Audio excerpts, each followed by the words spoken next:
Yes. Yeah, We're baby. doing it again. We are back. What's up, everybody? Welcome to Together. Creator Fest together once again. It's Hector and Yes. Danny, your Yes. BFFs. Hi, Danny. Back How by are you? popular demand. I'm good. Hector, how are you? I am hyped. I am hyped for today. I am hyped for life. Skybound is life. Skybound is life, Danny Fernandez. Skybound is life, Capitan.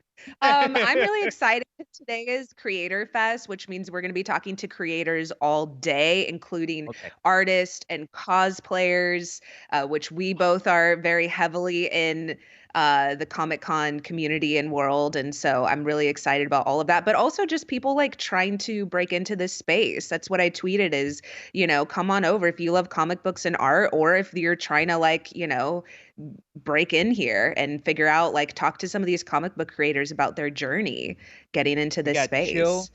Chill beats. We got chill people. Skybound is the best. That is a beautiful way to describe everything, Danny. That's one of the reasons I love Skybound is that they are so welcoming in terms of the geek space and the geek community. Oh my God, it's Black History Month this month, and we have some dope panels that are going to be talking about what it is to be a Black geek and a Black cosplayer. And normally, Danny, it's just you and I bringing people along on the journey of the Skybound Xpo normally. But today, we've got a very special guest, somebody who's going to be hosting a ton of panels and hanging out with us. One of my favorite people, Danielle Radford is here. Danielle, hi. Yes. Hi, hello. I'm so happy I could be here and hang out with y'all today. I'm hanging out with two of my friends and getting to talk about some Skybound stuff. It kind of doesn't get any better. I thought, Danielle, you were going to say, I'm hanging out with two of my cats here. No, we're looking no. down. I am hanging out with two of my cats, but I'm also getting to hang out with y'all, and it makes me so excited. Yes. Speaking of cats, I got to represent Battle Beast. Battle Beast on my t-shirt. Battle Beast. Yes. Battle Beast, one of my favorite characters from Invincible. Today's also #Invincible Friday. There's going to be some awesome stuff happening. But Danielle, you're hosting a bunch of stuff today. Tell us about some of the stuff you're doing, something you're super excited about. Oh, well, so I get to talk about Excellence, which is a fantastic book that everyone should be reading. So I get to talk to the people who created it. First, we're going to talk a little bit about the book, which again, I'm no spoilers, but please go check this out. And then after that, we get to just kind of shoot the stuff and talk a little bit about them and what they've been into, what they've been enjoying, their journey into getting into this comic book life, like Danny said. And then I also get to do Artists Alley, where again, we're talking to great creators and artists. It doesn't really get much better than this. I'm very excited. Yeah, the Skybound Expos have been such a great way to relive some of those experiences we've been missing because of quarantine. I'm talking about Comic Cons. I'm talking about Artist Alley, and it's so dope that Skybound is bringing it to us. We're really taking it for granted because I miss that stuff so much, and so it's so cool to be able to hang out with you two today, but also checking out all of this dope stuff. So yeah, Danny, what are you excited about today? Oh, y'all, okay. I have already had a friend in Canada reach out to me about Attack Peter. Everybody is just like, Danny, can you just Attack Peter? He has this limited thing. Can you get in there? Can you ask him? Every time Attack Peter, which is all the time because he's one of our Skybound artists, but every time I'm doing something with him, my inbox is flooded with my friends being like, yo, because his stuff goes it immediately sells out. I remember last time, I think I was trying to get something of his, and granted, I'm sliding his DMs yo, Peter, can you hold one of these on the side for me? Because I'm working during the time when they get dropped. So yes, I've already had friends in Canada asking me to hang on to Attack Peter stuff. So people are very excited about him and all of the other artists. I know we're doing something with Bear Walker, who has teamed up with him many times. So I love it. To all of our viewers and friends in Canada, we love you.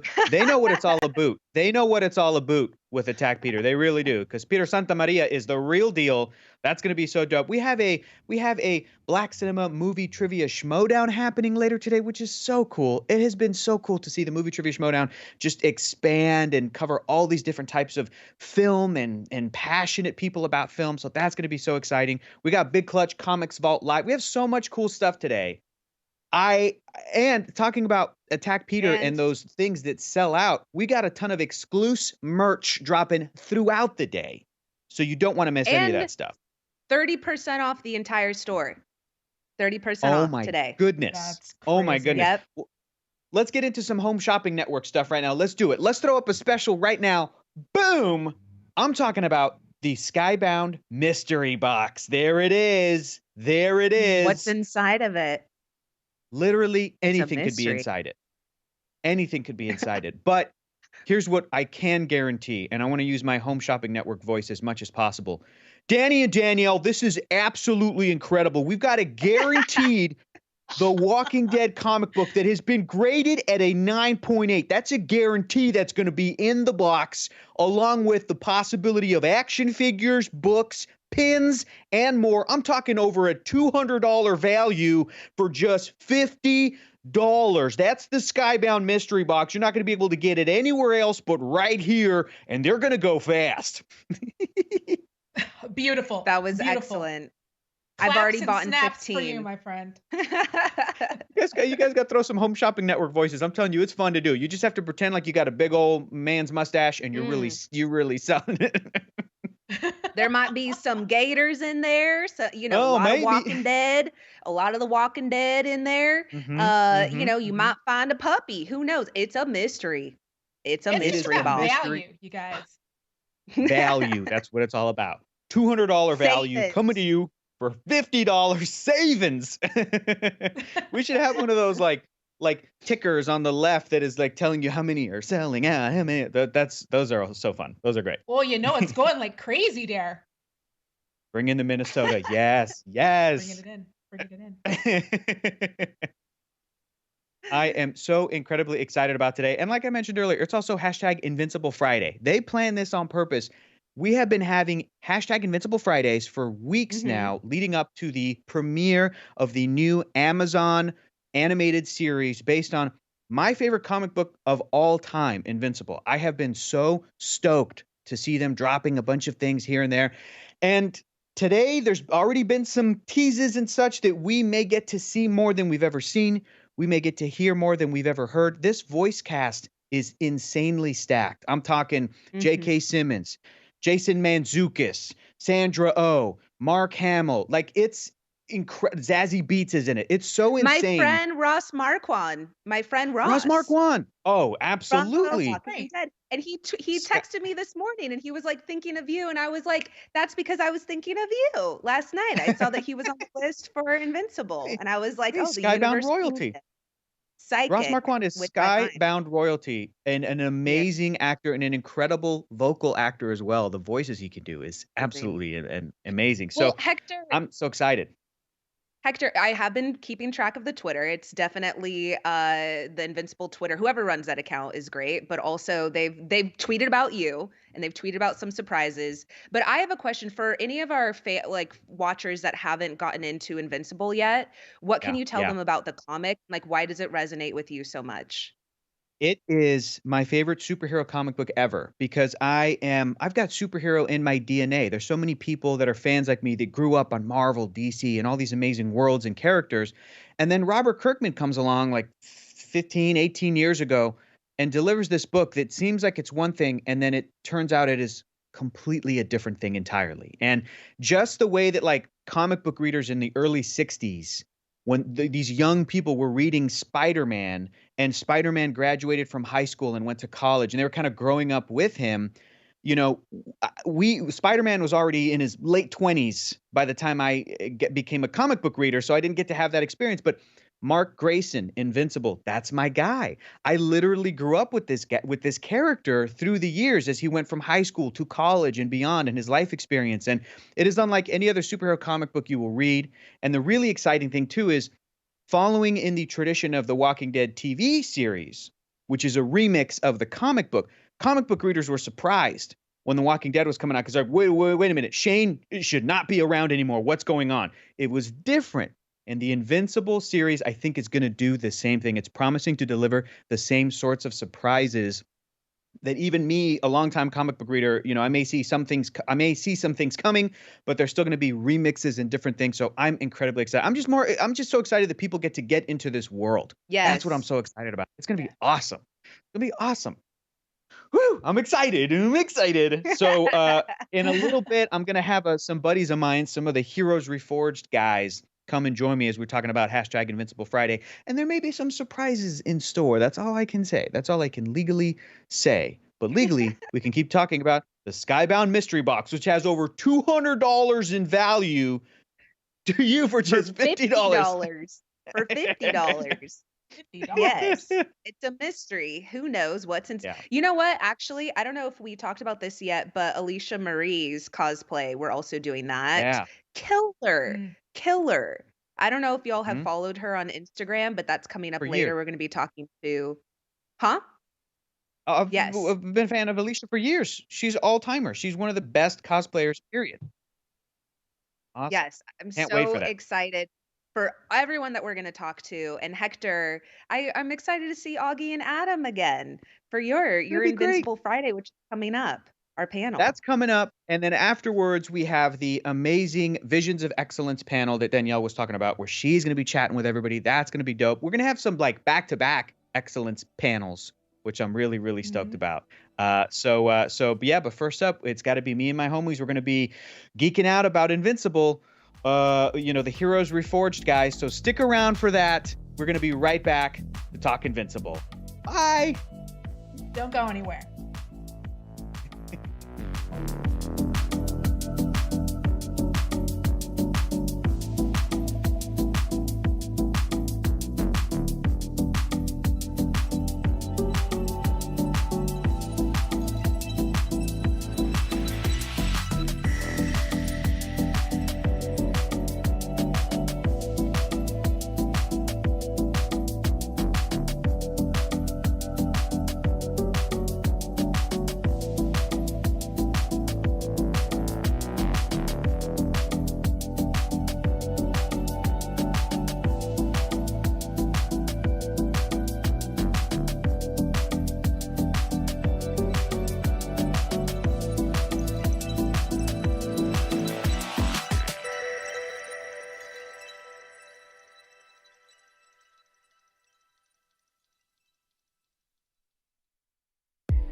Boom. Whoa, what's up? We're here. Adam, I feel like you got to give us an intro, baby. You got to say, what's up, homies? Do the intro. Come on, do it. Let's go. What's up, homies? Welcome to the Skybound Xpo Creator Fest. Hold on. Oh, no. Augustine is having some technical difficulties. Augustine, oh, man, I want to hold up a piece of paper and be like, check the settings in Skype. Read my lips. Check the settings in check Skype. Check down there. Check down there. As soon as we have audio here that Augustine's going to be able to hear us, sometimes Skype can be a little fickle, but we're going to get Augustine all caught up here in a second. But I can tell he's happy to be here. Can you hear us yet, Augustine? Augustine? No? Not yet. Okay. You can? Gonna, oh, beautiful. I'm playing YouTube in the background. Hector, great job on that intro there, buddy. I'm so excited about today's panel, man. I am incredibly excited. And hashtag Invincible Friday has been happening. And in case somebody's tuning in right now and they don't know who we are the Heroes Reforged. We got a YouTube channel that we started tail end of last year. It's me and Adam and Augustine there. And normally Augustine can hear us 100% when we do our YouTube channel. Don't worry. But a really cool thing is that Augustine and I, first of all, we've all known each other for years, going on 10 years. And we used to work together and we've been hanging out for forever, going to Comic-Cons, everything. Augustine and I have read the Invincible comic book. And so we are diehard fans, but Adam has never read it. So Adam, why don't you talk a little bit about... Why you got to call me out, No. man?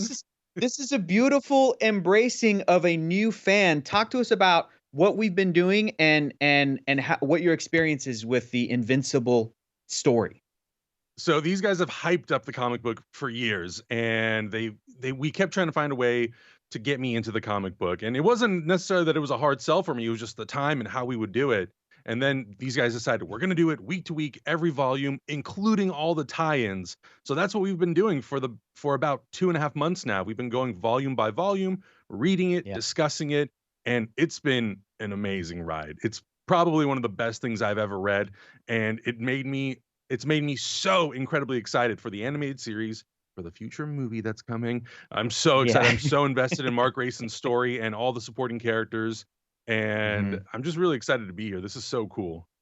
This is so cool. Yeah, we're so super stoked that Skybound asked us to come hang out and talk Invincible. And I'm glad that we have been able to actually document getting our friend Adam into Invincible, because getting people into Invincible has been happening for decades now. Fans of Invincible have been talking about this book without spoiling it because there's some big twisties and turnies.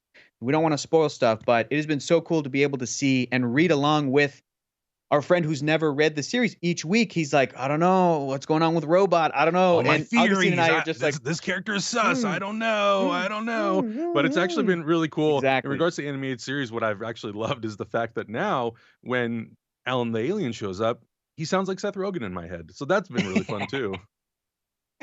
How could you not? Exactly. How could you not? Okay. I am assuming because this entire time, our beautiful friend with the beard and long hair has been nodding politely, but he can't hear us yet. I'm assuming, because if he had, I think he would have jumped in with, I can hear you guys. But I assume he's getting some amazing background help from our incredible technical directors and everybody working behind the scenes on the show. I want to make sure that he's good to go before we jump into the trailer. That's right. The first full-length trailer for the Invincible series is about to drop. So I'm on a long delay, so I don't have audio coming through Skype. But you have it through YouTube. And there's such a delay. Okay. Oh, this is great. Okay. This is beautiful. Would it be something where would we need to drop out Augustine and then have him like refresh a Skype and then try that again? Because that's happened to me before. There's the sort of like trying to get a delay fix. Sometimes that's what's needed to happen. We have to do a whole reboot right now. We're gonna have to do a Look, if it's not a Tech Friday, it's a Tech Tuesday, Monday, Wednesday, or Thursday. We all know how that goes. Invincible Friday. It's also hashtag Tech Friday. Yeah, so he's on the delay, but he's with us, but he's delayed. So it's almost like time travel right now. We're talking to him from the future into the past. Hold on, I got a call coming. Give me a second. Okay. He's just muted himself. Okay, beautiful. Okay. He's figuring something. He's just hacking into the mainframe. just to talk about the animated series really quick, I'm like very, very excited to see, you know, based on what we've been reading, where we're gonna end up. That's gonna be really fun. Ooh, yes, with this first season, hopefully first of many, many, many. I agree, Adam. I agree.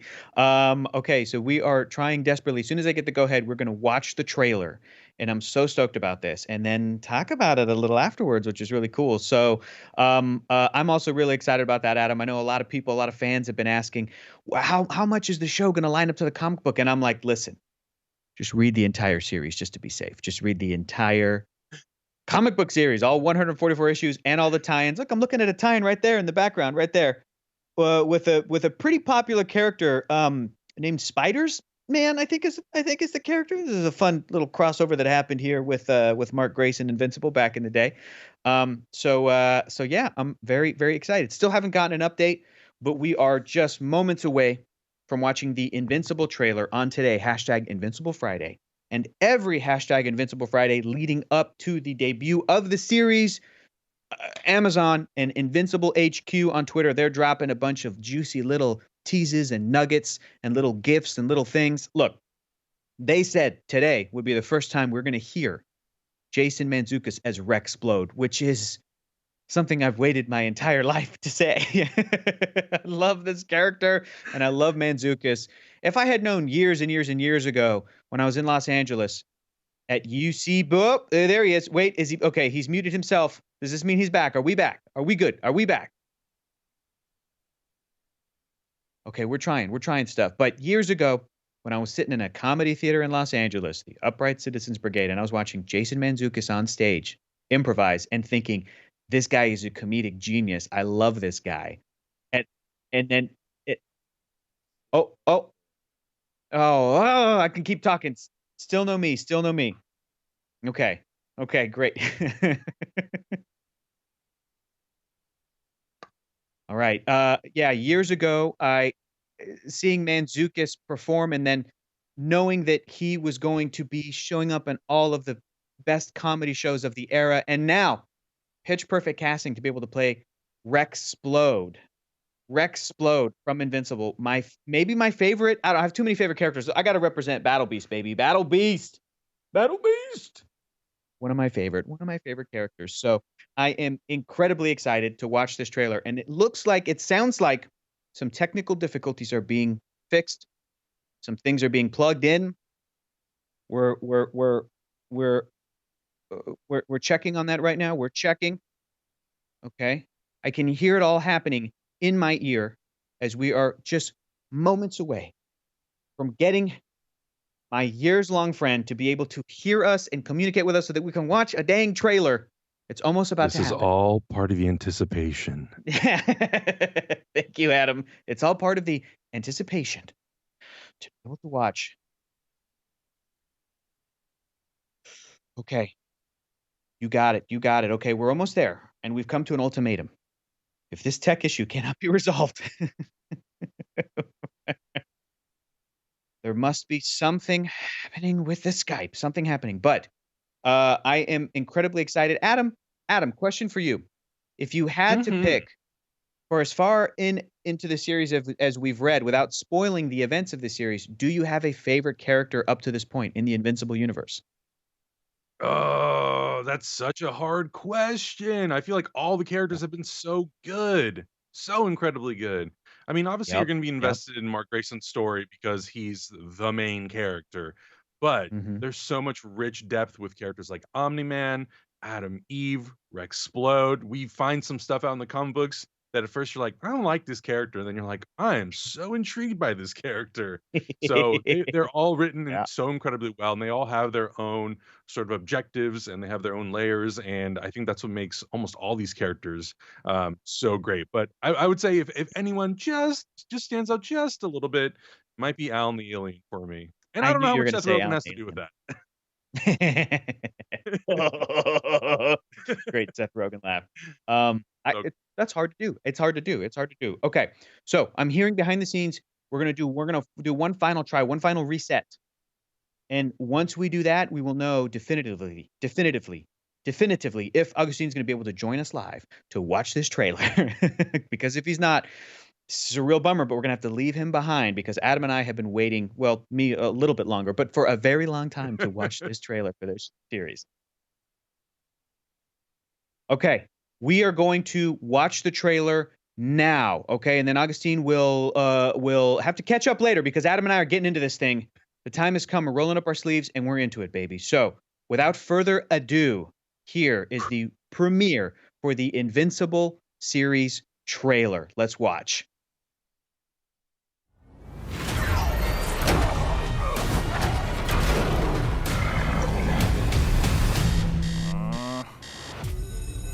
Come on. Knock it off, Todd. I think Amber's been pretty clear about how she feels.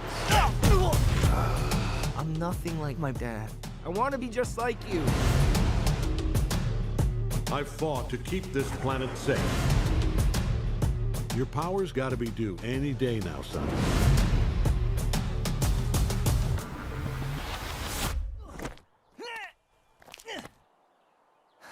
Morning! I'm scared, Dad. What if I can't do this? Follow me. Slow down. Land. I said land. Stop! Get up. I'm actually getting used to this a little. That's not good. You need to be better. After everything he's done, how can I live up to all that? You need to decide what kind of hero you want to be. That was you in the blue and the yellow. Why don't you meet the team after school? May we count on you in the future? Yeah, I think so. And bored of this.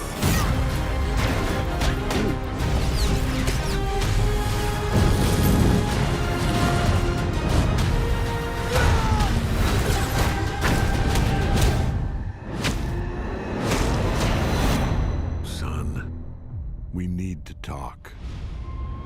What I'm about to tell you will change everything.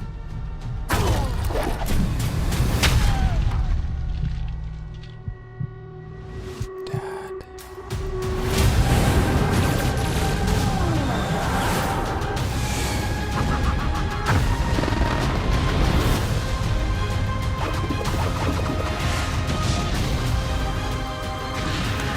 I wasn't ready before.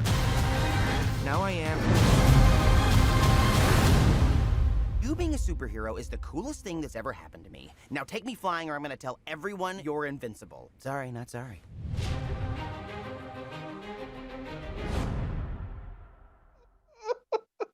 Oh my God! Are you kidding me? We got Flaxens, we got Battle Beast, we got Jason Mantzoukas going, and Bored. I mean, that's perfect, man. I don't that's perfect. want to wait longer than a month. This is torture. Oh. Yo, that Battle Beast fight, though, looked brutal. That looked insane. This was such a well put together trailer. There was so many cool teases for potential storylines that, again, when you're familiar with the comic, you know, like, man, they're really going there, they're going there, they're going there. This character means this character means this. But they didn't spoil the big stuff, man. That was so much fun, and what a cast. Adam, what was your favorite part of that trailer, man? That was so cool. Oh my God, the whole thing. I mean, I think the music, the energy, all of it, and I think the way that it adapts the comic book artwork into animated form, it still feels like the comic book just living and breathing, and just so much excitement. I cannot wait to start this show. I don't want to wait any longer than we have to, but I will do it. Yeah, we had that so Corey Walker art, that it serves as like the inspiration, the basis, the foundation for the art style of this series. What I loved is just like the extra moments, right? It feels like it's almost like a director's cut of the Invincible comic storyline as we know, because we get to see more moments in between and things more fleshed out. When Mark was like jumping up and down trying to fly, I'm like, we didn't have that in the comic. That's hilarious. That's great. And then the mail delivery person was like, what's going on over there? It looked like it was finding that pitch perfect balance between comedy and heartfelt emotion, and then, like, I don't know how else to put this, high stakes, brutal action. It looked awesome. It's like, to see it animated, it's, 10 out of 10. That music was so good. I'm gonna have to see if I can track down that music too. That was so good. I can't wait to hear everybody in this. Sandra Oh, as Debbie had this amazing, just in the glimpse that we saw that performance of just like, that's Debbie, there she is right there, this incredible, like, compassionate person, and this relationship that she has with Mark and her husband Nolan. One of the best characters in the comic book, without question. So much emotion, and I cannot wait to see what they do with the character in the animated form. I think it's going to be so good. I cannot believe we saw Battle Beast already. So good. And to hear Mantzoukas as Rexplode, it was like perfect. I'm a big fan of the animated series Big Mouth on Netflix, and there's some really funny, brilliant stuff in there, and Mantzoukas is hysterical. And to hear that, I'm like, yes, that is the exact vibe of this character, this guy who you love to hate to love. I can't wait. So true. Adam, this was an incredibly special #Invincible Friday. I can't wait to rewatch this with our buddy Augustine, who had technical difficulties. He's probably kicking himself right now, but it's okay, Augustine. It's okay. You're not going to miss the show. We're going to watch the show on Heroes Reforged. We're going to be doing a reaction series, watching the show when it comes out, which is so exciting. Head over to Heroes Reforged on our YouTube channel to check out our Invincible comic book review as well. You can start the book from the very beginning and read along with us, including all the tie-ins. We lay everything out. It's so cool. And, there have been on #Invincible Fridays some comic rereads that the Invincible HQ account on Twitter is doing. And over the next few weeks, there's going to be more content drops on #Invincible Fridays, leading into the first 3 episodes.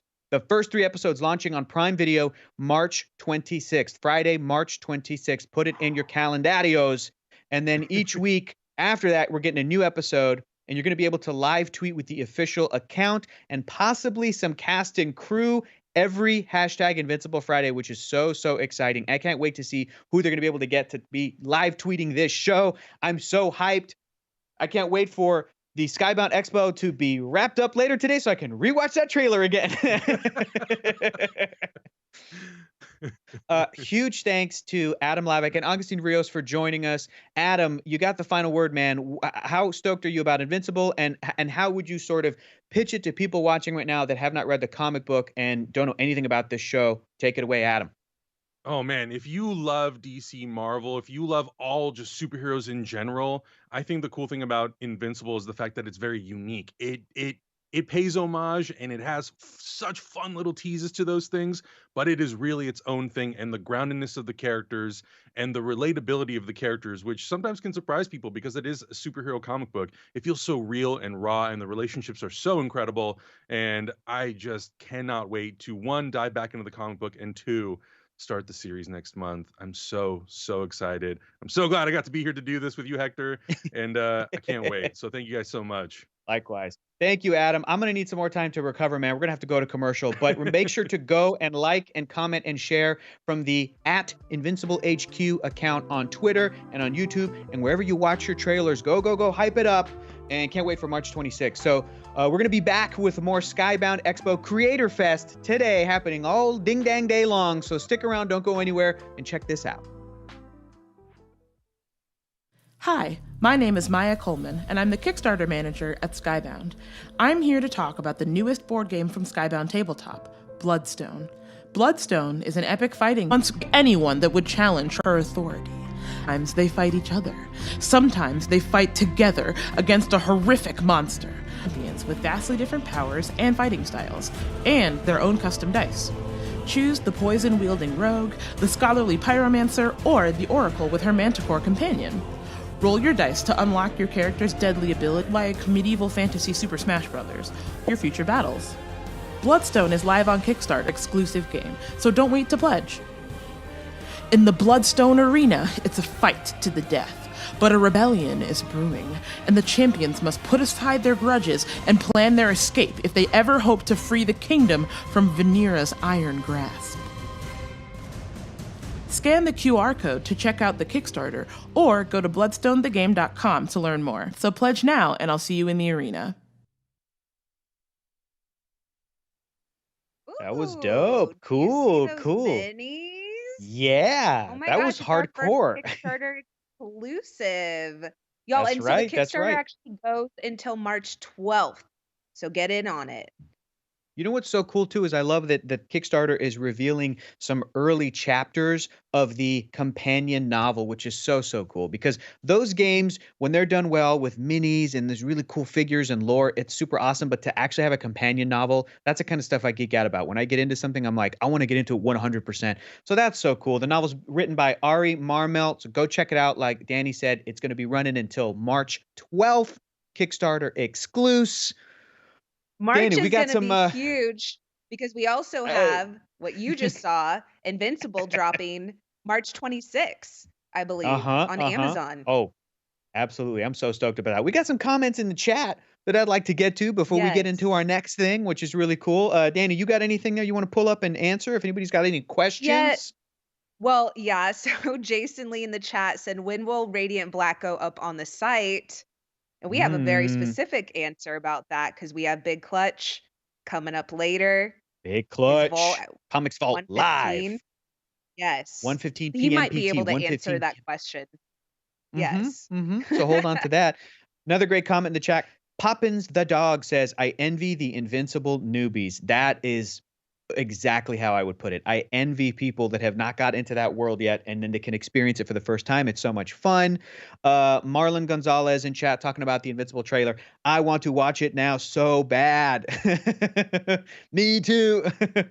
I can't wait for that. That's going to be dope. But there's so much stuff happening. That was a great way to kick off the days. Hashtag Invincible Friday. What a great voice cast. I can't wait to see who they're going to get to like live tweet the show later. That's going to be awesome. But Danny, that Bloodstone game, which looks super dope, is going to segue us right into another awesome element of Skybound, which is tabletop games, y'all. Yes. Tabletop games. Boom. Hector, there it is, did you right know there. I was in a Pitch Storm commercial. What? Get out of town. First, like, Skybound commercial. Yeah, I was that in is amazing. Of course, I've loved all of these tabletop games. Trial by Trolley is one of my favorites that we talked about in the last expo. So fun. Where, so fun. We kind of test your morals with your friends.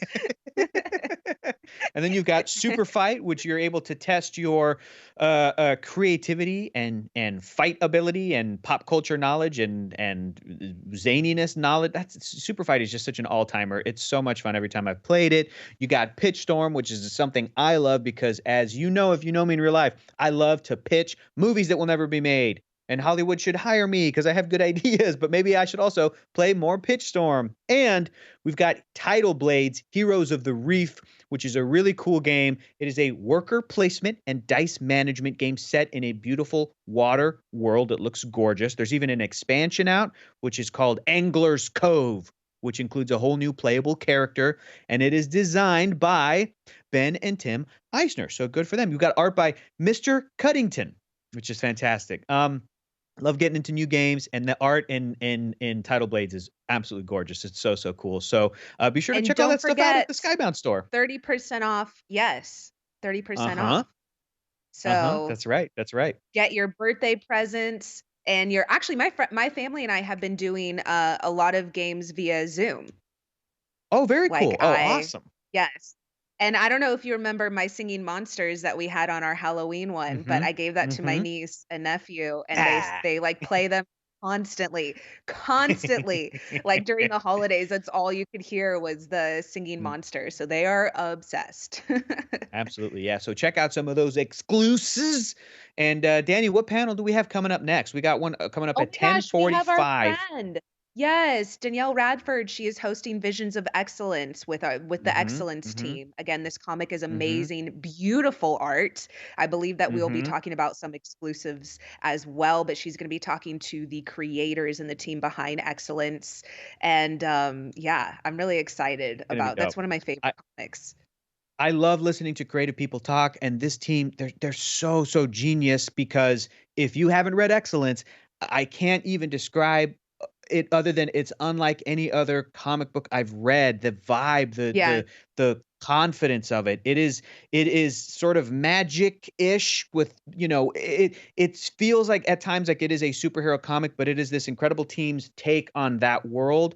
but so much more than that. And it's so deep and rich, and the characters are real and raw. And it is unlike any comic I've read, especially in that sort of like superpowers and capes world, which again, it's kind of not in that, but it kind of is, but it's not, but it kind of is. So be sure to stick around for the Visions of Excellence that you can hear everybody talk about this amazing, amazing project. The 7th issue just came out this week. The newest issue just came out this week on Wednesday. So it's definitely doable to catch up. You've got volume 1 of Excellence. You got a couple issues to catch up, and then you're all good to go. So stick around for that. And then afterwards, more conversations with some of the team behind Excellence. It's going to be Excellence and Friends.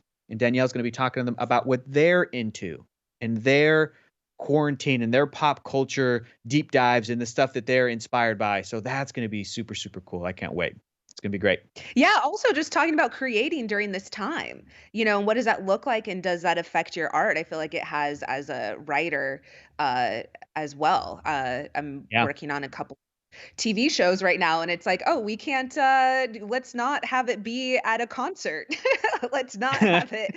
So that's why it's really cool that you're seeing a lot of, I'm so excited for everything that's coming out in art, animation, and comic books. I feel like it's such a renaissance for animated work right now, because that is one of the things that you can do during this time. And so it's like, what are creators doing to kind of shift, and how is this reflective of their art? Are they keeping it out of their art? One of the things that I like about Excellence too is that it really kind of talks about some of the conflicts that happen when you do have superpowers and magic. And like, so that's what I think you mean about it's not just like any other comic book. It's like, well, it kind of makes you talk about moral conflicts that people would have when they have powers. So anyways, but speaking of Danielle Radford, speaking of Visions of Excellence, we have her talking to the creators and the team coming up right now. So stick around.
Well, welcome to Skybound Xpo and welcome to Visions of Excellence. I'm going to go ahead and first, we're going to be talking about the comic Excellence. And so for those of you who might not necessarily know about it, but you should get into it, Excellence is the story of Spencer Dales, born into a world of magic. He's not yet to reach his full potential, even though he comes from a very powerful family bloodline.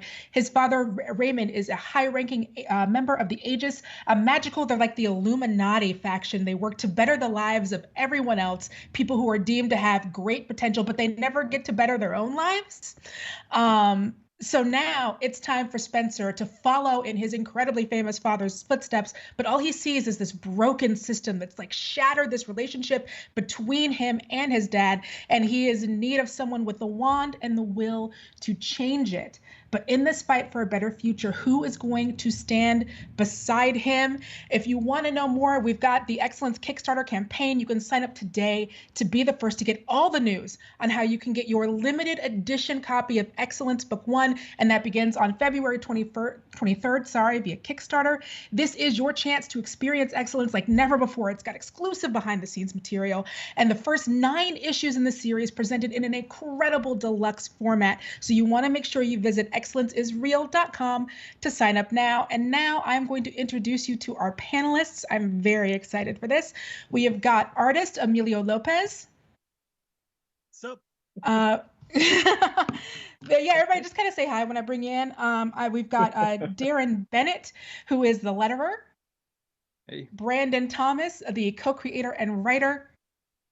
And Khary Randolph, thank you, for co-creator and the artist. All right, so this is very exciting. I got to catch up on Excellence. It's such a great tale of like fathers and sons and oaths and betrayals and magic, tons and tons of really good magic. It hit the stands in 2019. It was a huge hit right out the gates, so congratulations on that. But this book has been with all of you for way longer than that. So if you can, tell us about the origin of the series and what inspired you. Well, I have been sitting on it for a while. It's kind of I have like notebooks full of ideas and series titles, stuff like that.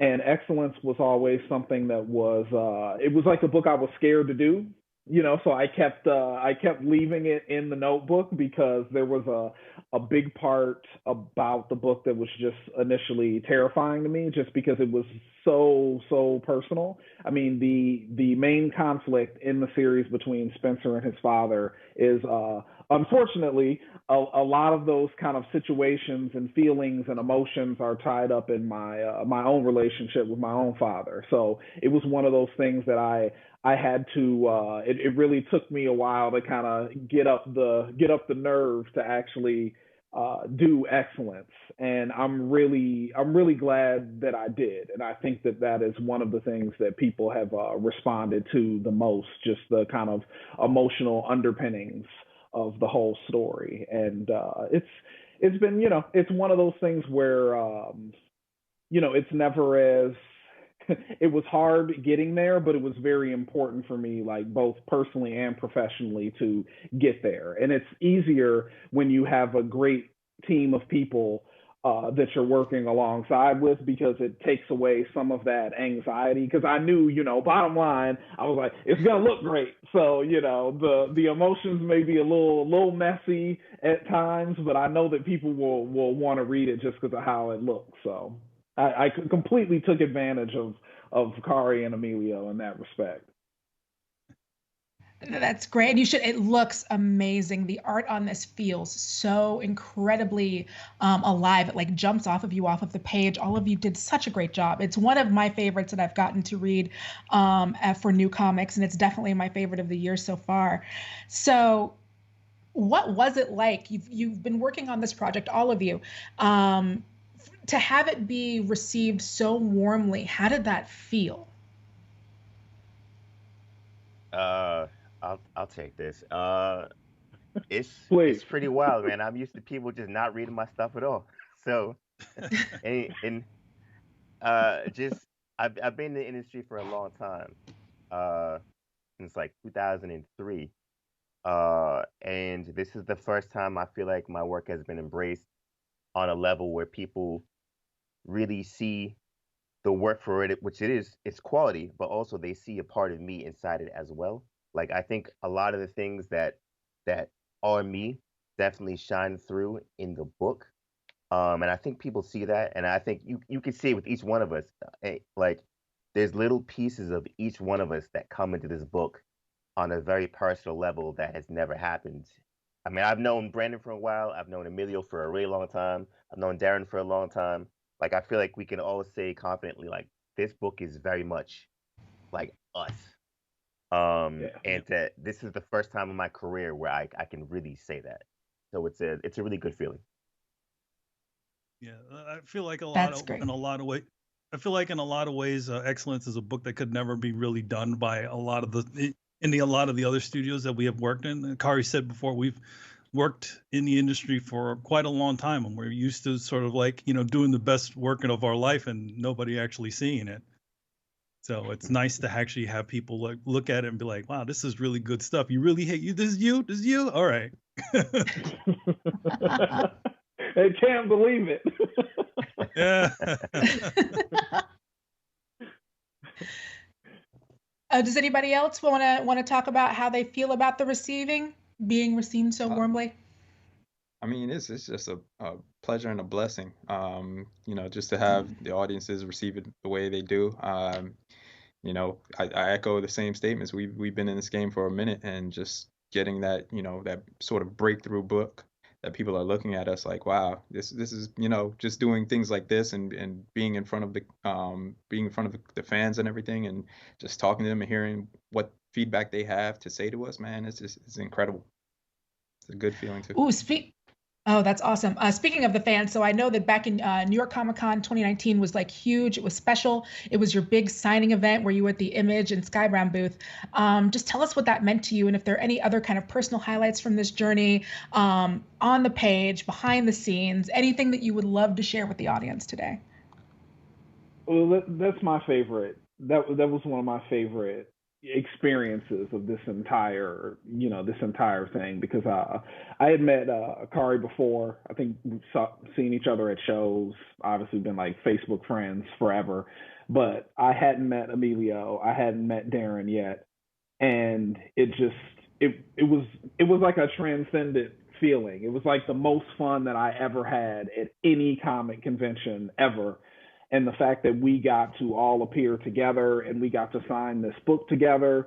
And, I've never personally done a signing that had like a line of people the entire time that we did the signing, like the entire 40 minutes that we were sitting there, and we were just signing books and talking to people and talking to each other. And it was amazing. It was like, this is the kind of feeling that I wanted from this book. And I feel like it's the kind of camaraderie that the book needed to be what it was, because like everyone was saying, there are little pieces of everyone in this book and that's been one of the greatest things for me, because, technically it like started with me, but every time it went to the next guy in line, they added pieces of themselves to it, and then when you get it back at the end, it's this kind of like amalgamation of the four of us, and it's really, I've never had an experience like that on a comic. And I've done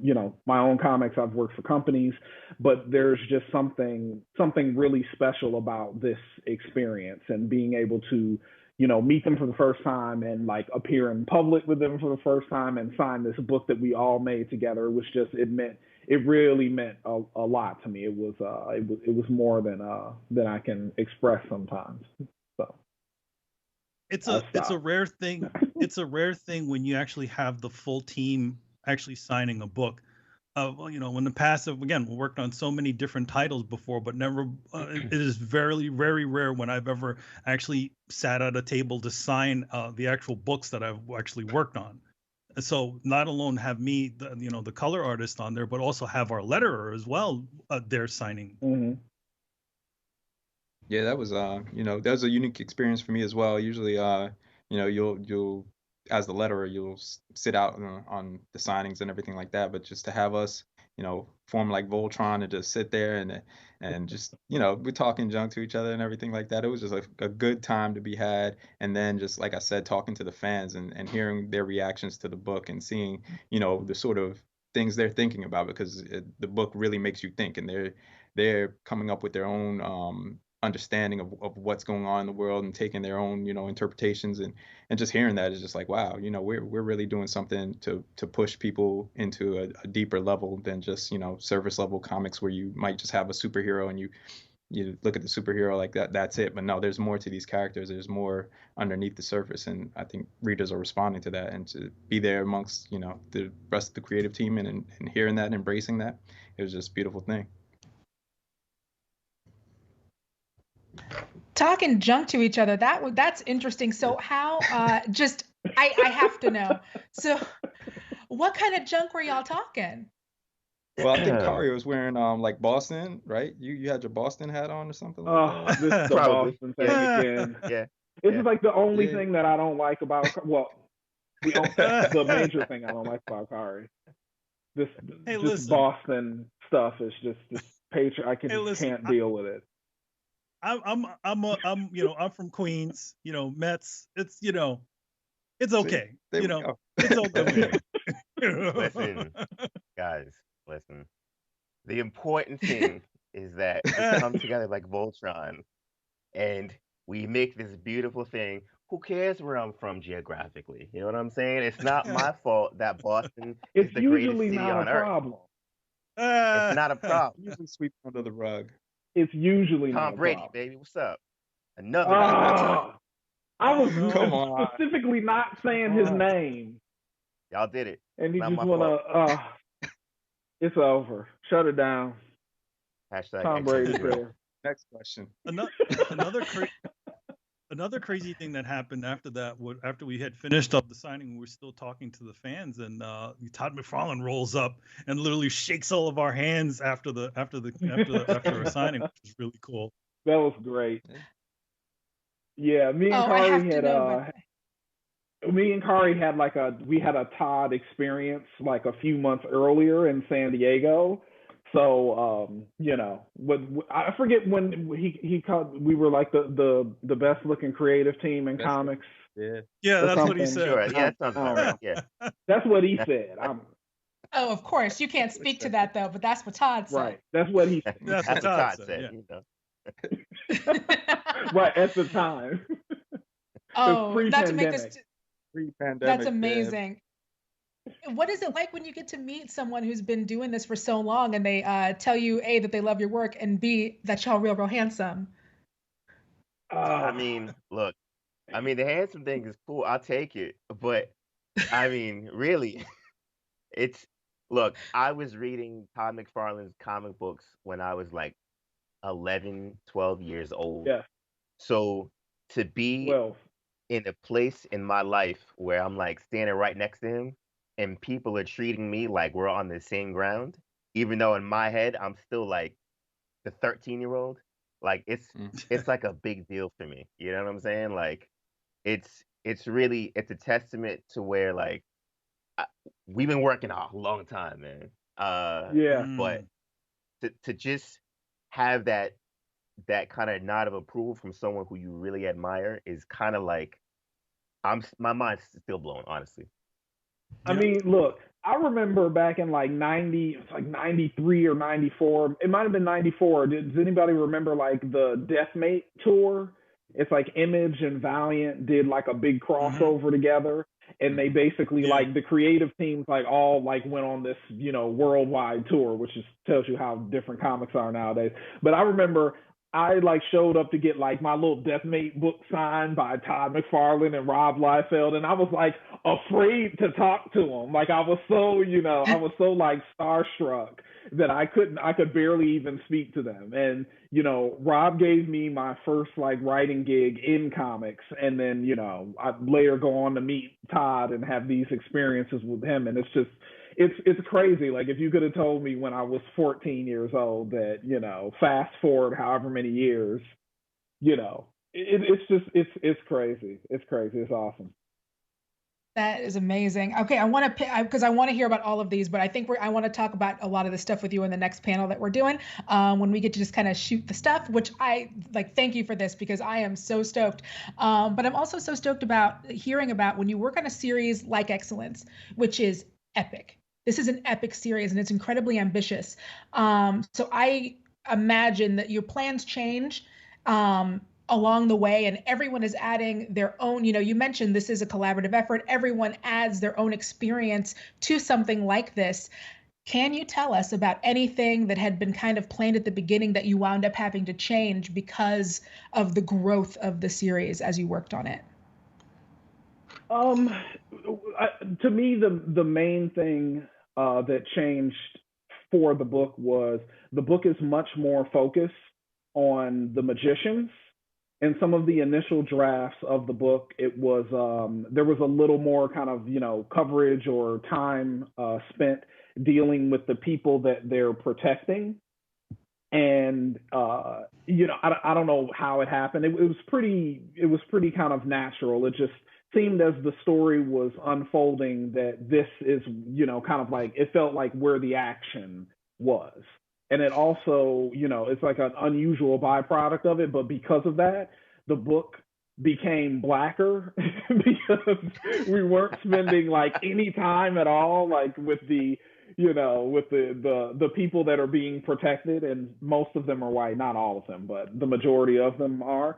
And I feel that ultimately that benefited the book because in other stories, the people that are being protected by, basically the magical Black people always get kind of equal footing. They always get equal time. They actually get more most of the time. So I think it was a good thing that our book kind of mutated into a thing where they're only kind of mentioned in passing. You see them kind of briefly, but most of the action, most of the drama is happening with the people that are actually doing the magic, that are actually paying the costs, that are actually having their relationships negatively impacted. So I think that was the biggest change between kind of like my initial kind of pitch of the series versus what it became. Artistically speaking, well, on this answer, I want to give credit to Skybound because they gave us a lot of lead time to like get the look of the book down, right? So we spent a ton of time trying to figure out what this book was supposed to be artistically. And so there was a lot of revisions to issue 1 to kind of get it right.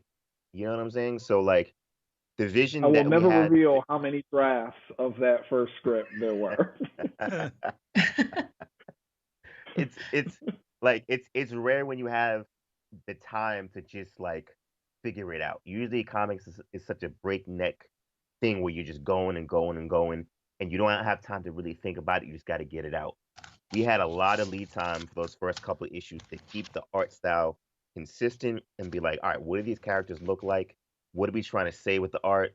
What's the I mean, Emilio even, he can talk about it more, but he spent a lot of time figuring out the hierarchy of different magicians and what powers, the colors, and everything else. So we really had time to like figure that out. And so I think from issue 1 to now, I'm working on issue 11. Like the art is very consistent. And I don't think I've gotten better at drawing the characters just because I figured them out. But I feel like artistically speaking, it's been very consistent to where it's not such a difference from issue 1 to issue 11 because we had a lot of time to figure it out in the first place. And I'm really proud that we had such a strong artistic vision to begin with. And I think a lot of that has to do with Skybound giving us the leeway to make that happen. Sort of let us sort of develop it. A lot of it I actually came from animation before I did comics, and a lot of the way we designed this book, which you don't actually get to do in comics, is design it a lot like a show. So we design we design the clothing, we just do like some sort of concepts on how the different energies works, the hierarchy image uniforms for all of the different levels of the Aegis and what powers they use, and even a lot of the the feel of what colors should be used at certain points. Like if you look at in Excellence, at no point do you ever see certain colors. I strictly control the palettes because I want to use them at specific points. So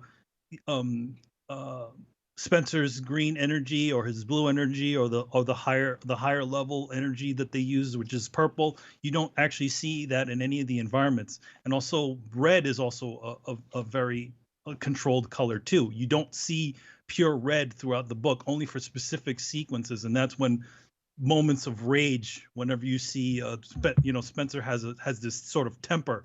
I call it the it's Kill Bill moment.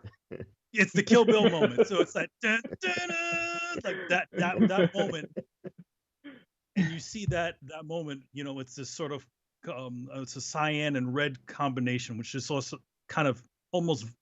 It's such a deep red that it almost feels violent without there actually being any sort of violence.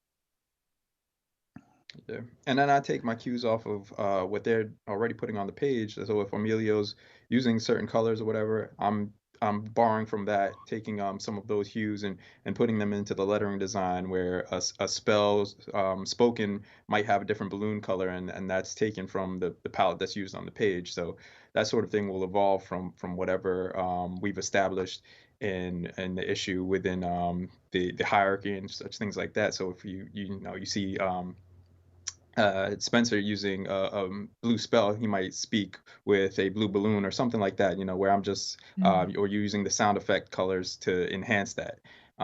So like the spell work is really what I take pride in. Like we had a download scene where he's using a spell to download some information from the library, and I'll take that and try and come up with a typography and some sort of visual element to get that spell across.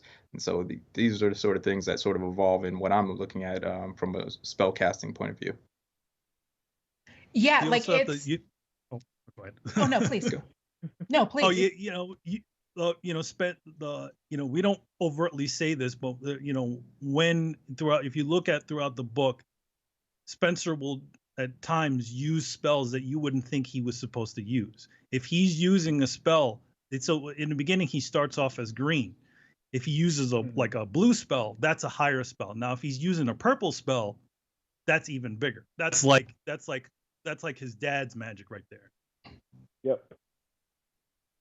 Wow. Yeah. Just the way that Excellence looks, it doesn't feel like anything else in comics.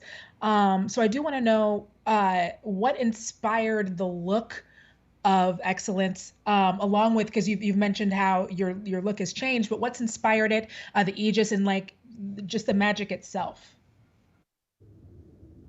Well, I'll start with that. I'm usually, when I'm designing a book, I'm always thinking of it like as if it's like the dopest anime that's never been created with like the biggest budget. So like that's my first point of view. I'm like, all right, so if we had this amazing Akira-esque budget, what would we do with it? And so I'm kind of thinking like, all right, take that kind of feel, mix it with like, if Kanye West directed it, and like I'm taking from a bunch of different places, like a little bit of Assassin's Creed with the cloaks and everything else, and it just becomes this gumbo of like Assassin's Creed meets Harry Potter meets Juice, and like put it in a pot and see what happens. So I'm taking from a bunch of different places, but usually once Emilio touches it, that actually reinforms what I'm thinking as well, because like he makes I'm drawing for Emilio a lot of the time, and once he does something with it, I'm like, oh, I didn't even think about that. And so like the next thing I'll do will be to try to bounce off of what he did. So a lot of it is a back and forth where we're kind of dueling and trying to figure out what's the best way to make it work. Yeah, and that's that collaborative nature of it.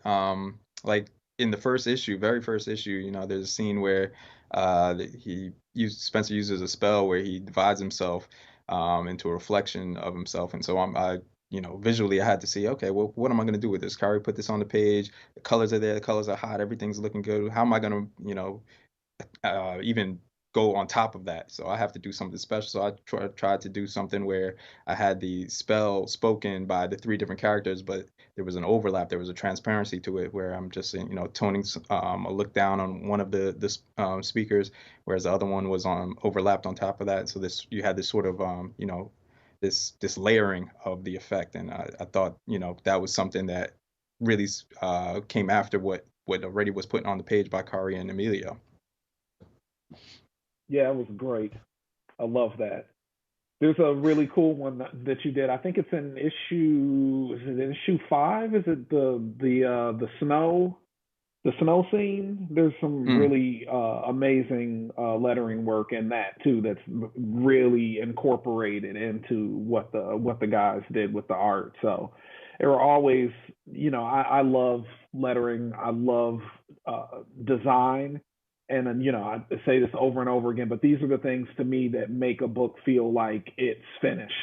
It makes a book feel like, people cared about it when they were making it, that they didn't just, kind of just put, just slap, let's just slap a logo on and, and put it out. Like there is so much thought that goes into making this book. And, I always say that we never want to waste a page. Every single page in that book should be there for a reason. So, the title page is used for stuff. We have these I can never say what it is, interstitial pages that give you like a little more information about the book and the hierarchy and some of the relationships without having it, expressed through, people's dialogue. So these are just the little things that kind of make a book feel complete to me. And it's like that, it's kind of like the ultimate weapon. That's another thing that sets us apart, because a lot of comics don't get to pay as much attention to the lettering, to the design, the overall look, and everything, like Khary said, it's just comics production is literally just like a runaway train. And anything that you can do to kind of slow that feeling down and make the experience feel more kind of curated and specific is something that I think we've done a lot with this book, as time permits anyway. Yeah. Sometimes the train gets you in the end, but we've done a lot to slow it down a little bit. There's something too, like having that time and not just thinking on the page, having that moment to actually take and actually character design and actually do all of these sorts of things in advance, so that we can sort of just repeat it over and and iterate on top of it. And then Khary will occasionally send me stuff and be like, I like this design. Can we, incorporate this in the book? And I'm like, absolutely. I will create villains just so they can wear this stuff.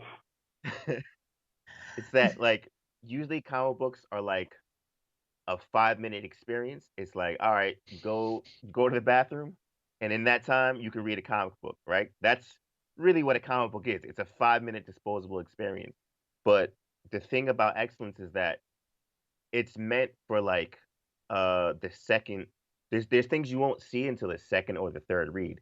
So we put a lot into it so that you can't just, once you finish it, you can't just get rid of it, because that second read, there's gonna be some other stuff that we stick in there, like, I see what they did right there. I didn't keep that the first time. You know what I'm saying? Like, we put a lot of stuff in there so that you don't even notice it at first, but when you go back and read it over the course of like a couple issues, maybe, you see we planted stuff in there the entire time that doesn't pay off the first time you read it. And I'm really, because we plan ahead a lot, and I'm really proud of that book.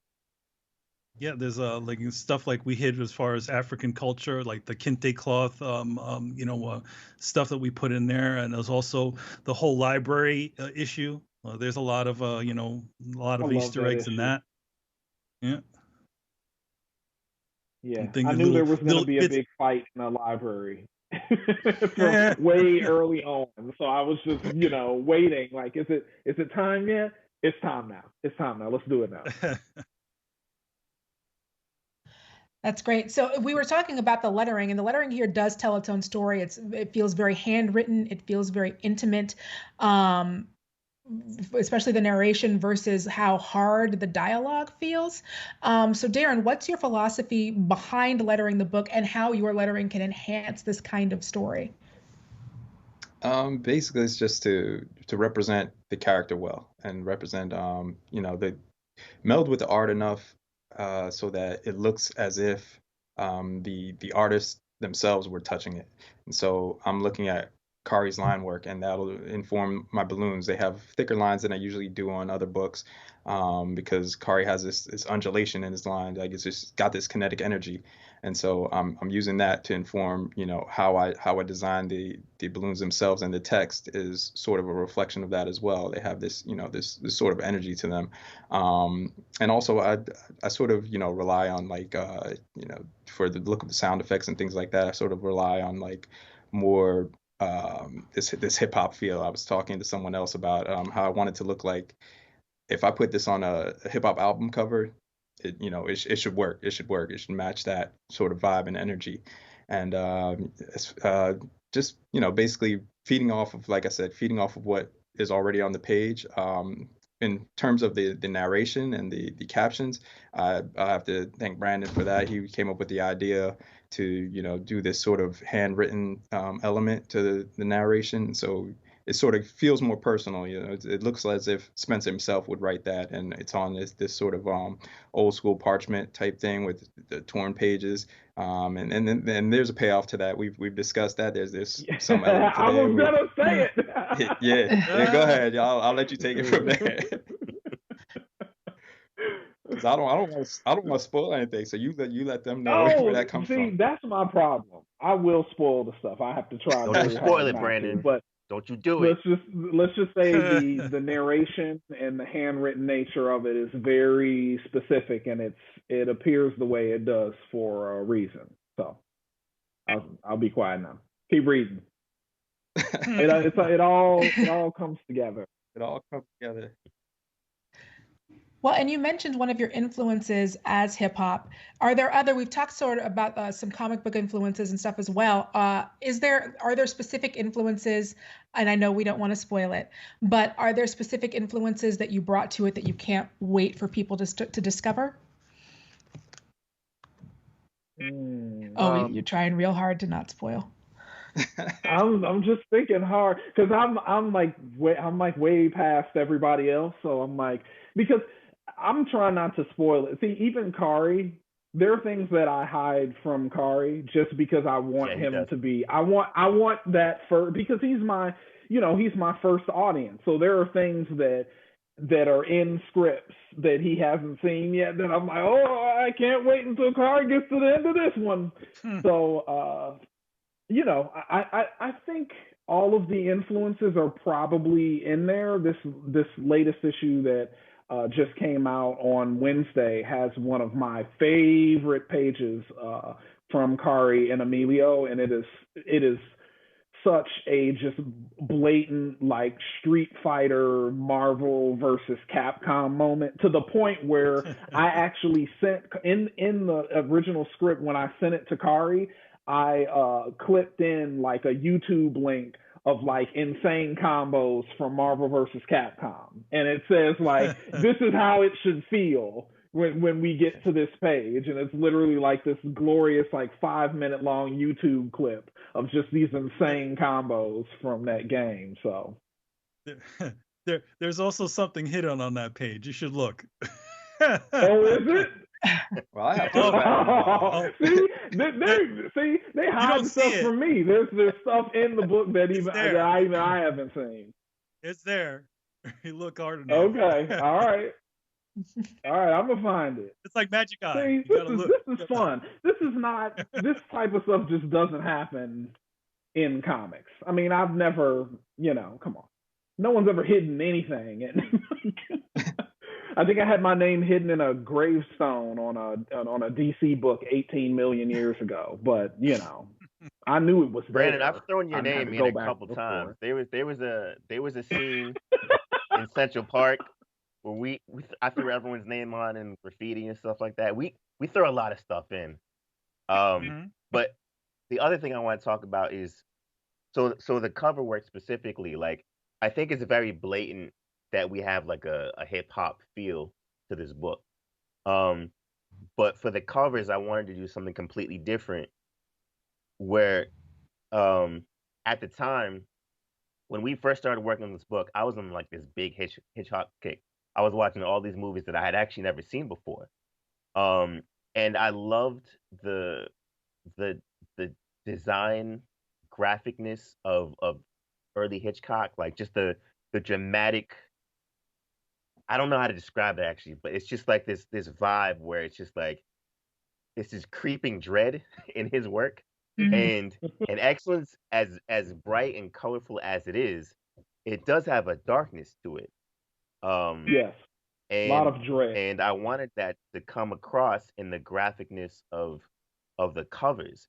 So each one feels like it's a movie poster for a different chapter of the book. And so I was looking at a lot of Saul Bass, and Saul Bass did a lot of design work on Hitchcock and a bunch of other movies. And I just wanted it to vibe out and have like feel like a book that was new, but it's actually been here forever. Like it's a story that's you've been with for years. So the covers all have a kind of faded quality to them. Like they don't feel brand new. It feels like something that's like almost timeless. Okay. And that was a vibe that was actually very new for me because a lot of the stuff I do tends to be, it's very comic booky. It's all, look, it's a guy getting punched in the face. Look, it's action speed lines. And I wanted to just slow it down and just be like a nice graphic, bold element to make you be like, what exactly is this book about? Because you don't really put Hitchcock and like hip hop together. And that shouldn't work. You know what I'm saying? But like that was a goal of mine to make that kind of thing just be like, what is this thing? Like, what is excellence? And to make you kind of open the cover and see for yourself. Yeah, we definitely wanted definitely Khary wanted to make it something that you had never seen in comics on the comic shelf. And part of our, just doing this sort of stuff is sort of separating yourselves from the things that's out there. And again, I keep saying that but it was something that could probably have never been done anywhere else at any other studio. To do even a little bit on our end, there was a little bit of like, maybe make this a little bit more comic-y, a little bit. But once everybody started seeing it, and then that it just sort of went forward from that. It was like that now we can just do these sorts of really awesome sort of graphic covers, and even that sort of works its way into the pages itself. So this sort of graphic nature where we don't have any sort of gutters, lined gutters, and a lot of times the characters can blend into the gutters, becoming these sorts of silhouettes or knockouts on the pages, graphic elements. That's great. Well, speaking about Skybound, one thing I'll move on. And this is not a shot at Skybound because I love y'all. Y'all are great. But even when we were working on the first cover for issue number 1, I had to go through like 6 or 7 different drafts of that cover because they were just like, "What? We don't know if that's gonna sell." Like the ideas I had were so different than what a comic book is supposed to be for a cover that even they were like, "Can you just give us something that looks like a comic book?" Because I drew like 3 different covers for this. And I think you'll see it in the Kickstarter. I think 1 or 2. I think 1 became a variant. I think 1 became a variant. And they eventually came out, but like they were just like I remember specifically the first cover I drew for this book was the image of it's a silhouette of a mother in a womb, and in the womb is a child holding a wand. And Skybound was like, I mean, it's beautiful, we love it, but no one's gonna know what this is all about. And I'm like, nah, it's art, man. It's not an issue 1 cover. It's not a comic book issue 1 cover. But that one ended up selling out quite a bit. That one, it actually affected a lot of people. That one right there, because it's such a striking image. Great. That one. So we've got a couple minutes left before we've got to wrap up and get ready for our next panel, which is going to be us having a lot of fun. I want to talk about Skybound Signature. which is a new direct-to-consumer line with one purpose. It's creating high-quality deluxe editions of your favorite Image Comics and Skybound series in exclusive formats, and it is launching with Excellence Book 1 on February 23rd through Kickstarter. What makes y'all the most excited about bringing this book to a new audience of readers? Oh, man. Well, look, I feel very strongly about this book. I mean, usually, I don't know that I'll pretend, but usually I'm a little more kind of modest about the work, but I don't know if it's just this book, it's this team, it's this moment. I am highly confident in this book. And I know that the only thing that has ever really held us back is just kind of access to this comic, access to this world and these characters. And I'm just so excited for the Kickstarter because I feel like the floodgates will finally be opened and that the entire world will be able to get their hands on Excellence. And I'm really excited to do that because I think there are a lot of people out there that would, just adore this book. I mean, we made this book as I came into comics in 1992. I think we probably all came in, at similar time periods. But this was the comic that I, needed when I was like 12 years old and 13 years old, and it didn't exist. And I'm really, I'm almost envious. I'm almost envious of, like this like past version of myself that can experience this book. Like when they don't even know what comics are yet. They don't know what's possible. They don't know anything about who's actually making the comics. So I'm really, really excited to get this book into more hands. And it's just, I think it's gonna go great. I have high expectations for this campaign. So do the rest of us, because this was amazing. And thank you all for coming in and joining us on the panel. Make sure the audience, make sure you sign up today to be the first to get all the news and how you can get your limited edition copy of Excellence Book 1 that is beginning February 23rd through the Kickstarter. You are going to experience a whole new side of Excellence through the exclusive behind the scenes material in this deluxe hardcover collecting the first 9 issues of the series. So make sure to visit excellenceisreal.com to sign up now. Once again, thank you all for joining me, and we will see you at the next panel. Bye. Thank you.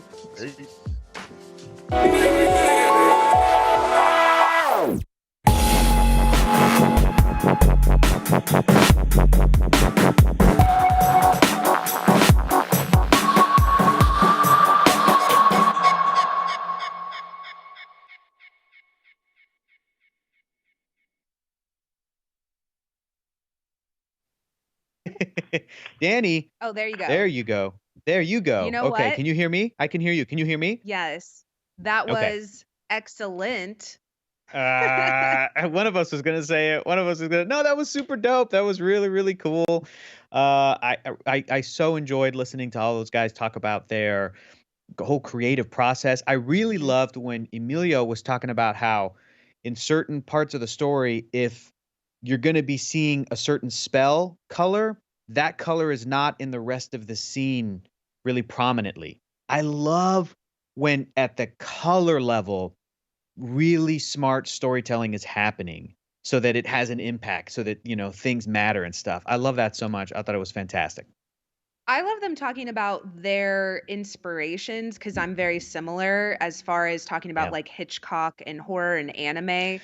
I think a lot of the media that you grow up with, which is, as well, like a lot of these storytellers and things that you grow up with, you end up as a creator being able to put that into your work. And I'm the same way I wrote a show about my dad. I have also complex issues with my father, and I ended up selling a show about that. And so I think what I would say to most creators or people that are storytellers or writers is, even though it kind of is difficult and you're like, I don't know if I should talk about this. The thing though is that when you make a piece of art like that, you're probably connecting to a lot of people. You're probably a lot of people that can relate to having complex issues with their family, with identity issues, with, morality issues. It's kind of like, oh, what would I do if I had magic? And so I think all of that's really fascinating. And I always encourage storytellers, my thing fell. I always encourage storytellers to put their personal lives in their work, because even though it might make your family upset,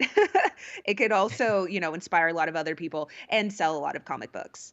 So absolutely, specificity is universal. Specificity is universal, and that's what I think I was trying to describe that earlier when we were talking about excellence at the beginning of the day, talking about this comic book series, and that I read it and I feel like this is so specific to these storytellers' lives and experiences and beliefs and feelings, and it feels like I am reading and experiencing an art that's like, this is 100% them.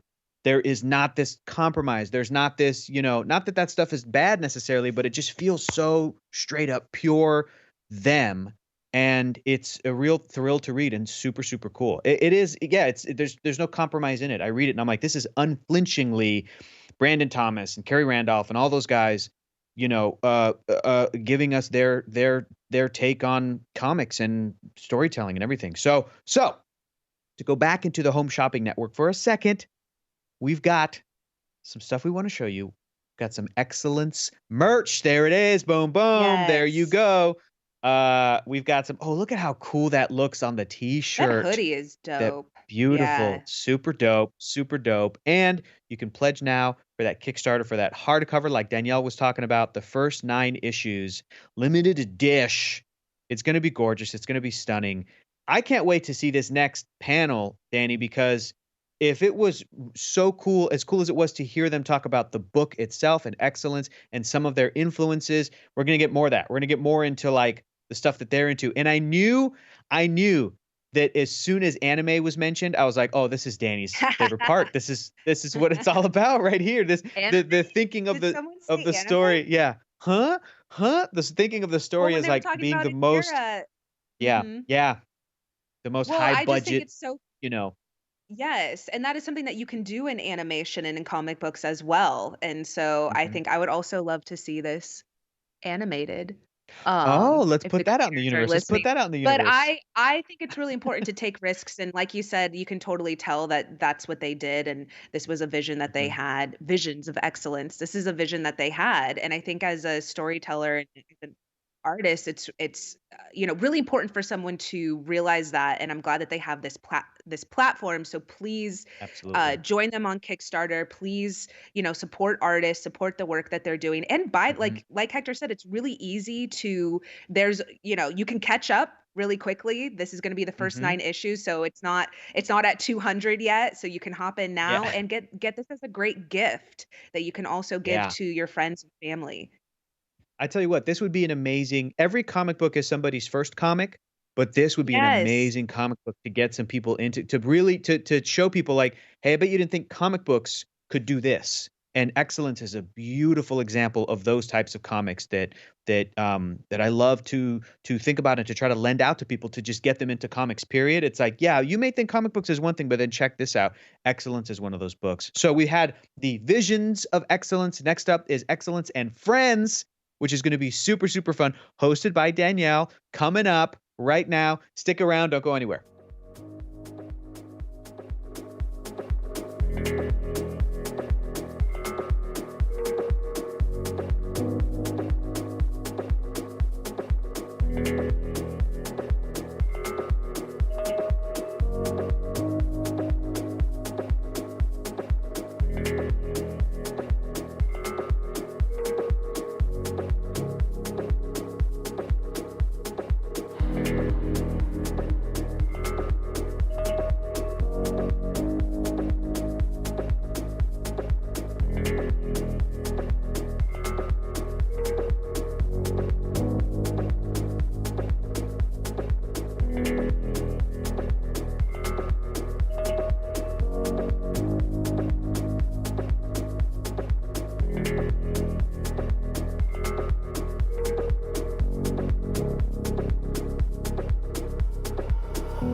hello. Fancy seeing you here. I should have done one of those like, oh, I didn't see you.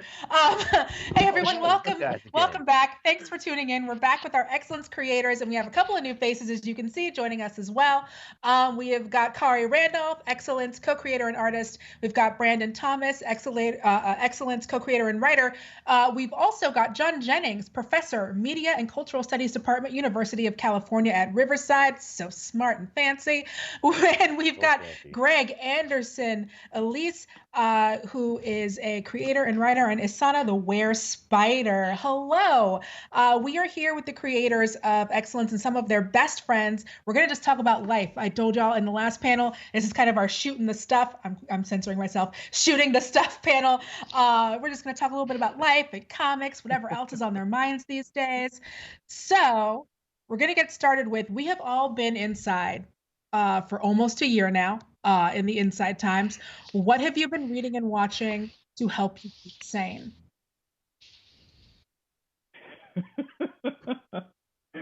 Wow. I was just thinking, is it working? I'm not sure I don't know if it's working. Maybe it's working. But I don't know if I've ever been sane, but First, what's up, fellas? I haven't seen them in a while, so just give me a minute to just say what's up. How y'all doing? Alicia, good to see you, brother. Hey, Alicia, can I put a video up? looking like a Twitch streamer. Oh man, I miss you guys, man. I miss cons. You know, that's the time when I see all of you brothers, and I miss it desperately, more than I even thought I would. So it's good to see you. Glad to see you all safe and fabulous, and still here doing our thing. So. I mean, next time I see y'all when we're all safe and sound, I'm giving y'all the biggest freaking hugs ever, especially Khary, because I know. I know. Everybody getting picked up. Everybody getting picked up off the ground. I'm gonna have to do some lifting like you so I can do that, but you know. All right. I'm sorry. I'm diverse. No, don't be, please. But, this is what this panel is all about. It's all about people getting to meet all of diversion. you. And here, apparently, your lift plans are just lifting other people. I love it. Yeah. All right, Khary, what you been doing, man?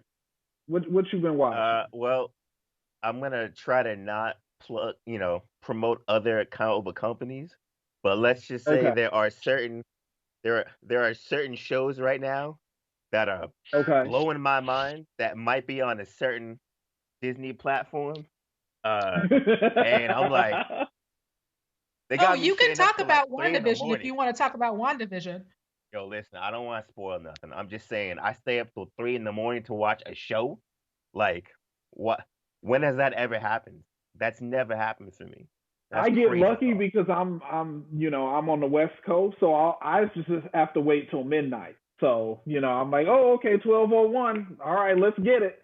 I'm usually up until like 1 or 2 every night anyway. So it's it's one of the few perks of West Coast life. I can't hear John, are you talking? We can't hear you. Yeah, I can't hear. Oh, okay. Hey, John, Am I unmuted now? There you Yes. go. Oh, there we go. You want to hear that sexy voice, wow. man? Oh, Let's okay. go. There we go. Like I was saying, Professor. yeah, I've been listening to I've been watching a lot of Baby Sharks, so I haven't had a chance to, I have a toddler, so, he's I'm Sesame Street down though. Keely and me, I know all the words. It's really, yeah. So Can you sing it for us? Before I came up, Disney Plus, I was watching Handy Manny, which is one of his favorite shows. Yeah. A lot of things. He just goes around and he fixes stuff in town. He fixes broken washing machines and stuff, and so it's a whole thing. Yeah, but don't be spoiling WandaVision for me though, because I haven't seen it. I'm trying my best. I'm going trying to. so hard. I'm going to. But I'm not gonna say it. I won't say it.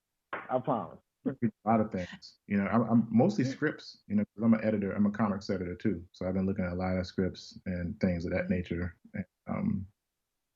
So like I said, I teach, so I'm reading a lot of theory on speculative fiction and things of that nature, too, and trying to read as many comics, but I can't read them creatively anymore. I have to read them like from this like analytical eye, which totally spoils everything. It's terrible. Don't it's terrible. But anyway, yeah, that's about it. I mean, Lovecraft Country, and I've been binge watching a lot of Columbo. You know what I'm saying? That's like my background. Forgot how like just dope that dude was. I'm like, that dude is like a genius for real, and it's taking down like rich people left and right, like evil rich people. Did you ever notice that? It's like this class, My favorite, one of my favorite background shows is I love Law and Order: Criminal Intent. I love Vincent D'Onofrio. I've just loved him forever, and that was always my favorite one. And so I love that. And then The Closer. I think The Closer is just an awesome little procedural that doesn't get enough credit. And a little kind of behind the scenes kind of technical thing. One thing that I love about The Closer is the transitions, like the way that The Closer gets in and out of scenes, especially in the later seasons, is pretty like masterful. And I've actually, that's like inspired some of my like transition work in comics, seeing how they get in and out of scenes and pull in and pull back. It's just, it's really well done. I like it. I love that show. I love Kira Sedgwick too. Yeah, she's really talented. But yeah, that's about it. Yeah, that and like, trying to stay out of my wife's way. You know what I'm saying?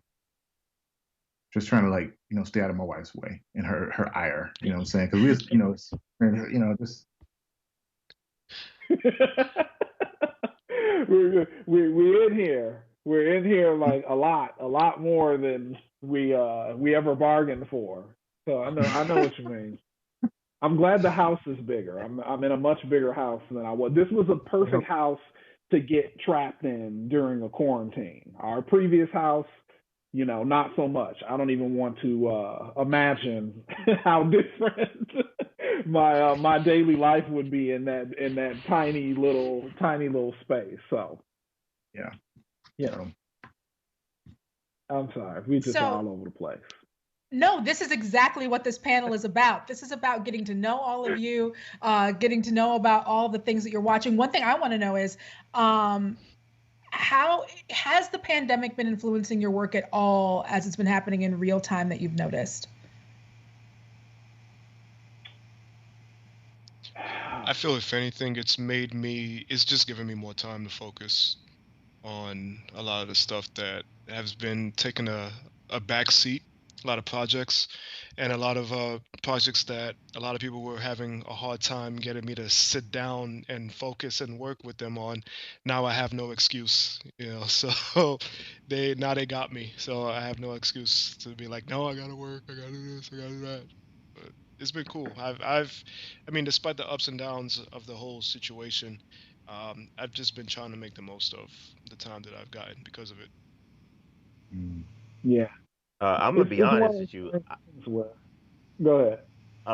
I thought I was gonna have a lot of time to like sit down and like reflect and like learn some new hobbies and figure out some stuff, but I don't know what happened. But it's like everyone realized I was black, and all of a sudden I just got all this new work. And like, oh hey, we need a black guy to draw this thing. Oh, we know a guy.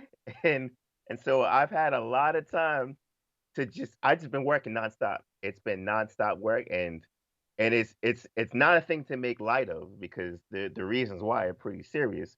But at the same time, I'm like, I was always here. You know what I'm saying? Like y'all had my phone number. You could have called me a long time ago, but no, thank you. It took it took like a racial reckoning and a pandemic, for a lot of us to receive the type of attention that we have always deserved. So it's a little, I try to keep sight of that because I know that it's really hard for a lot of people right now. So I feel very fortunate that I have too much work to do, that I have to figure out how am I gonna finish this and sleep I don't know.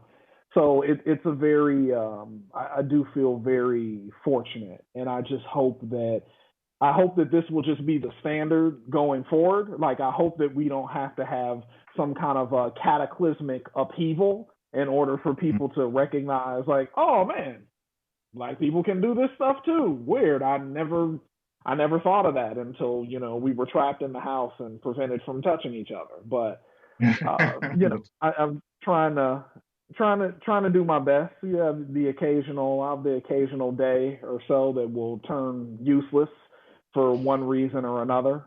There's been a little less of that since November, whenever the election was. So,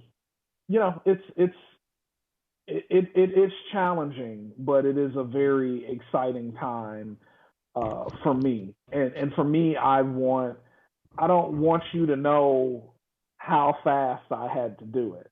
that is my goal. Like, I don't want it to feel like, oh man, Brandon did this one in 3 days. I could tell. Like, I could tell he ran out of time on this scene. He just gave up. It's just the first idea he had, and I can't do it anymore. Get away from me. So that's my goal, for it to feel like, I want every script, every issue to feel like, I took 2 weeks on it. I had all the time in the world. I explored every single idea I had for every single scene. I rewrote all the dialogue 3 times until it was perfect, and it's great. So that's my subterfuge. That's my goal recently. Yeah, Khary didn't draw a background because he was being artistic, not because he didn't run out of time. Right. To make sure your eyes focused on this particular artifact. Yeah. Artistic. Yeah. Once you get to like, man, Khary, I love them. How many silhouettes we gonna do this month, brother? How many? Yo, I be throwing these silhouettes in, boy. I tell you about silhouettes. But they look so good that I can't even. I can't get mad at that. That's really great. I'm not Walker. That's Sarah Walker, aesthetic right there. That's what that is. Anyway. That's right. Exactly. That's right. Going back to the root. Yeah. I was thinking about your question. I'm sorry. Oh, my bad. Oh no, please go ahead.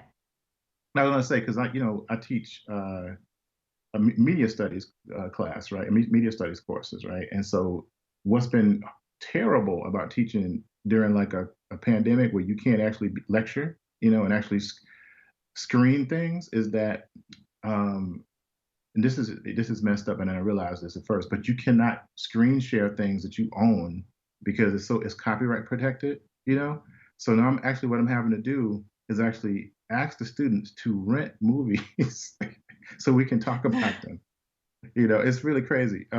Because we have screening sections and stuff. What's really cool about it is, like, we actually have like time during the class where you can actually go, and we have a projectionist and you can go and sit, watch a movie. It's like a laboratory, but we can't do that anymore, And we've been on lockdown. I haven't been in my office since March. I don't even know if my book's still there. I'm just, but it's because they have like so much security. But yeah, that was a huge thing. Like, I was fortunate that we teach the quarter system. So when the first lockdown happened, there were some people who were teaching the semester system where they had to switch to digital in the middle of the damn semester. It's crazy. Anyway, sorry.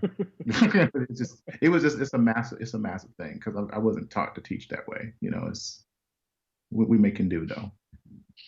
Yeah, I'm hating the remote teaching. I have to do that myself, and I just want to pull my hair having to do that. I definitely enjoy the hands-on teaching, and I miss the kids driving me crazy in person. Yeah. So also the social cues. So a lot of times, they're dealing with all kinds of stuff. They don't have the cameras on. You don't know. It's just you're trying not to be just a talking head like we are right now. It's really interesting. And then like there's been so much tragedy. What I'm saying, because the students are people and they're losing folk left and right. I mean, we've had like some massive outbreaks of COVID in California, and I'm in the Inland Empire, so like Brandon is close to that space too. So yeah, there's been a lot of Well, a lot of craziness. You know, I had a major death in the family. I couldn't go home to Mississippi to to a funeral. So it's like there's a lot of like negative affect that's happening, and also different things that are processing. I think those are the major things that have changed the way I look at things. Like I've made a conscious decision to make more positive work. You know, because I mostly make like a lot of scary stuff, and so I'm like, okay, you know, so I'm like. Having a son and trying to raise a kid during a pandemic has made me like, you know what, I really need to make some things my son can read and really embrace like joy, Black joy, and as a radical act. And you know, I've been focused on that kind of work. You know, so that's been a major shift. The other thing too is that I've become a morning person. Like I get up at like 4:35 Nope. every day because I got to feed him. That has not happened to me. Yo, no, I get up seriously. I'm like I'm like an 80-year-old man now. It's crazy. Are y'all eating dinner at 5? We're doing that. Yeah. Time has no meaning anymore. So I just, at some point in the day, I eat food. But listen, I don't know what time it is right now. To be honest with you, I have no idea. I got a whole cereal like right here that I'm dying to finish eating before my next. This is the second of like 3 events. You know, I got to do. It's crazy. That's the other thing too. The number of events, you know, has multiplied, and then of course you can reach out to people. I did like several events, like international events and stuff. It's been interesting to connect with people that way and see how other people in other countries are dealing with what's going on with us. You know, but then of course you have like so much disruption in the Black and brown communities, you know, across the country. That's been, you know, it's been really revealing to like systemic issues that we don't necessarily think about, you know. So yeah, like Khary was saying, I think we're very fortunate to be doing what we're doing because I think all of us love what we do quite a bit. So. Did I make it a downer? I'm sorry. Let's talk about good stuff again. No, this was great. Thank you so much for sharing. I was gonna ask. It sounds like nobody did like I did and pretended they were gonna learn how to play guitar over the quarantine. I sure did pretend I was going to though. So nobody picked up any hobbies. I thought I was like, yeah, let me learn some new computer programs and maybe I'll make some bread. I don't know. No, none of that happened. Didn't make no bread. Didn't crochet nothing. Didn't learn nothing new. You know, I got good with muscle ups. Is a seamstress, so she was making like, you know, custom masks and stuff. You know, so that's been cool. You know, I mean, I know Greg was over there getting his 6-pack right. I know how Greg was getting down. This dude been eating. Yeah, well, that's usual though. I don't know if that's a pandemic thing. I did find everyone follow Greg's Instagram because it's just him lifting mad weight. I learned to do. Yeah, Rough Riders workout. Right, he's like outside at the park. I'm like, man, this brother is seriously on the playground, Greg, recording himself doing Playground's this, closed, and I'm watching it. What is this? I know, right? I'm like, man, I love this. I should do that tomorrow. Look at his form; it's magnificent. I know, right? Man, I need to go to the park and do some dips too. Or I can just watch him. Y'all are funny. Right? So I do want to know, this is a big question. For each of you, please let us know, how do you know when you get personal, when it's time to get personal with your work and just how far you should go? Ooh. Well, in excellence, I don't know that I've really come up with a good barometer. It depends. There is I'm not even going to say it because I'm going to get all weird. But there are moments. It seems like a good time to say my goal. What? It seems like a good I'm not time going to to tell say you it. where it is. I'm not. Okay, look, there are certain things that have happened in excellence that are pretty much kind of like verbatim, like conversations, or obviously there was no magic, but you know, there are conversations that are just kind of sadly lifted like verbatim, like from memory. It's one of those things about Spencer, like there's a very specific reason why, if you've read Excellence, Spencer has a particular magical gift where he basically has total recall for his entire life from the moment of birth to, you know, the end. And that is really kind of like a dramatic expression of my inability to let stuff go. I don't know if we can say, I'll keep it clean. My kind of personal inability to let stuff go. And that's how I feel about certain situations. I feel like I can never forget exactly how they went, how I felt. So I've been able to bring some of that stuff into the book. And my goal is to, you shouldn't be able to tell what like happened, you know, like 100%, what's exaggerated or what's completely made up. My goal is to make it feel like it all happened, but some of it didn't, some of it's an exaggeration. And to me, it's just, it depends on the actual issue. I try not to, I feel that personally, probably just for me, that I try not to do kind of situations that are verbatim in kind of consecutive issues. I'll try to space it out. So I don't want to have 2 or 3 issues in a row that have these kind of, you know, essentially like painful memories kind of played out like in a loop. So I'll tend to kind of space things out. Like every couple of issues, it'll be like, all right, this happened exactly. But the kind of larger emotions behind excellence, this feeling of being kind of like passed over and, you know, that you kind of like didn't get the thing that you thought you needed is very much kind of, it's kind of laced throughout the entire thing. So because of that, I don't always feel the pull to take something that happened and like 100% like recreate it in the book, because I feel like just the feeling and the emotions kind of underpinning everything are just so real and they're so present that it kind of takes some of that pressure away from me. And then when there are certain scenes, I'm like, all right, this needs to be exactly, you know, how it happened. So it's a, you know, it's a balancing act. I mean, when I get done with an excellent script, especially back in the beginning, like I was like tired, like emotionally spent. Like I would finish a script and I'd be like, I don't want to write anything for like 2 or 3 days. And so I've gotten I've gotten more of a handle on things, kind of like in the interim, and I'm kind of working so fast now that I can't I can't do that anymore, even if I want to, or if it made me feel better. But you know, that's kind of how I've personally kind of managed how much to put in there and how, you know, how real to get, essentially. I mean, I feel like it depends on the type of story as well that you're trying to tell. Because I mean, for the most part, pretty much everything I write, I put a little bit of myself, at least a little bit of myself, in whether it's most of the characters or scenarios that's going on. And I've definitely had moments where, for example, is Nana the Were-Spider. There's moments that may be very similar to things I've gone through with my father, or little moments, or even a line he might say. I find some way to make it as if Anansi is saying it in the actual story.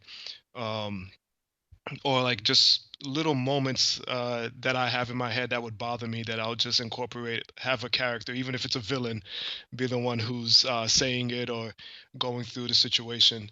And there's definitely been, even working with Jason Reeves' book Stronghold, there was a moment that I wrote that it literally happened to me, that it was very emotional for me to actually write it. And I felt the fact that it affected me still emotionally to actually put it down on paper and then to like take a breather, if like I'm actually putting this down in a scene, I thought, yeah, this needed to be done. Like I need this scene, because who knows, there's definitely a lot of people who's have gone through it, will probably read it, or there's people who haven't gone through it and never really think about the fact that people go through this type of situation, you know, and hopefully it will serve as some type of empathy, I guess, for certain folks reading. So I say, as much as you can, try to add some type of personal aspects of yourself when you're writing or work. As an artist, for most of my career, I always considered myself like a contractor. Like it's a job. So y'all tell me what to do and I do it. And there's not a lot of emotions attached to it. It's only been in the last couple years with working on both Excellence, another book I worked on called Black, where I was putting myself into the art, and honestly, it's real difficult. Like it's emotionally draining to take stuff that you don't even share to your friends or your family a lot of time and putting it into your work. And sometimes your family sees it and they're like, "Oh, that's how you felt." and you have to have those That's happened conversations. a couple of times with me. Yeah, and it's difficult, but you do realize that a lot of times that is sometimes the most engaging artwork to people, because people can see those moments and they can see themselves in the art. And so as I'm going through that, it's not easy, but I'm realizing that, like, kind of as I go forward as a creator, I feel like since art is about connecting with people, it is important to put those moments in so that people feel a little closer to the art and closer to you as well. So this is really a learning experience for me. Like I never approached that stuff in my 20s and my early 30s, but now as kind of someone who's like I'm 42. I'm realizing going forward that, like, this is a big part of what my career has become, and I'm kind of embracing it. But that said, I do have the bourbon handy, because this stuff is it's not easy, man. Like there's certain times me and Brandon have worked on pages that I'm just like, all right, that's a lot, man. I need to go do something else for a couple hours, because that took everything out of it. So it is. I can't do it all the time. Sometimes I just want to draw somebody shooting some magic in someone else's face.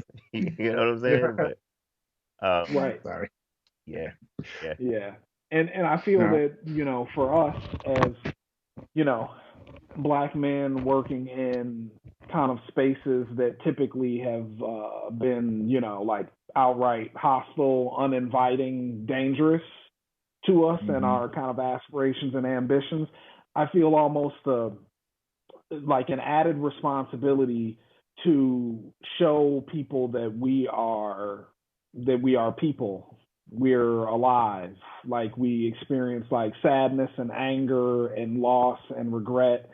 And the longer that I've done this, I feel even more of a responsibility to be more authentic and to not pretend that things are not affecting us in real time, that things have not affected us in the past, to be less kind of monolithic and, kind of Sphinx-like, oh, nothing has ever affected me. I'm just here and, doing my work and, being great and whatever. And, sometimes it is like that, but sometimes there are experiences that you have gone through that have basically like made you who you are. Like, as much as I'll try to keep it together, as much as I regret the kind of relationship between me and my father, it made me who I am.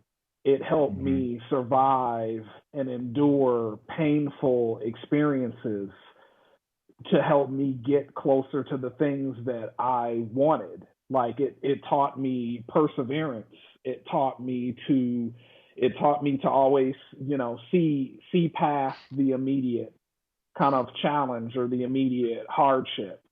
And so, it's become important to me. Like, I don't know how it happened, but I turned into like the feelings guy. Like, when I started out writing, I thought I was just Warren Ellis, right? Which is like a whole different thing now. But just ignoring that, I thought I was like, oh, I'm just gonna write this cool stuff and people are just gonna say cool stuff and look cool, and I'm gonna make it all look great, because the writers that I admired when I was coming up, when I wanted to be a comics writer, they seemed so, everything was together, everything was perfectly placed, everything was kind of paced out perfectly.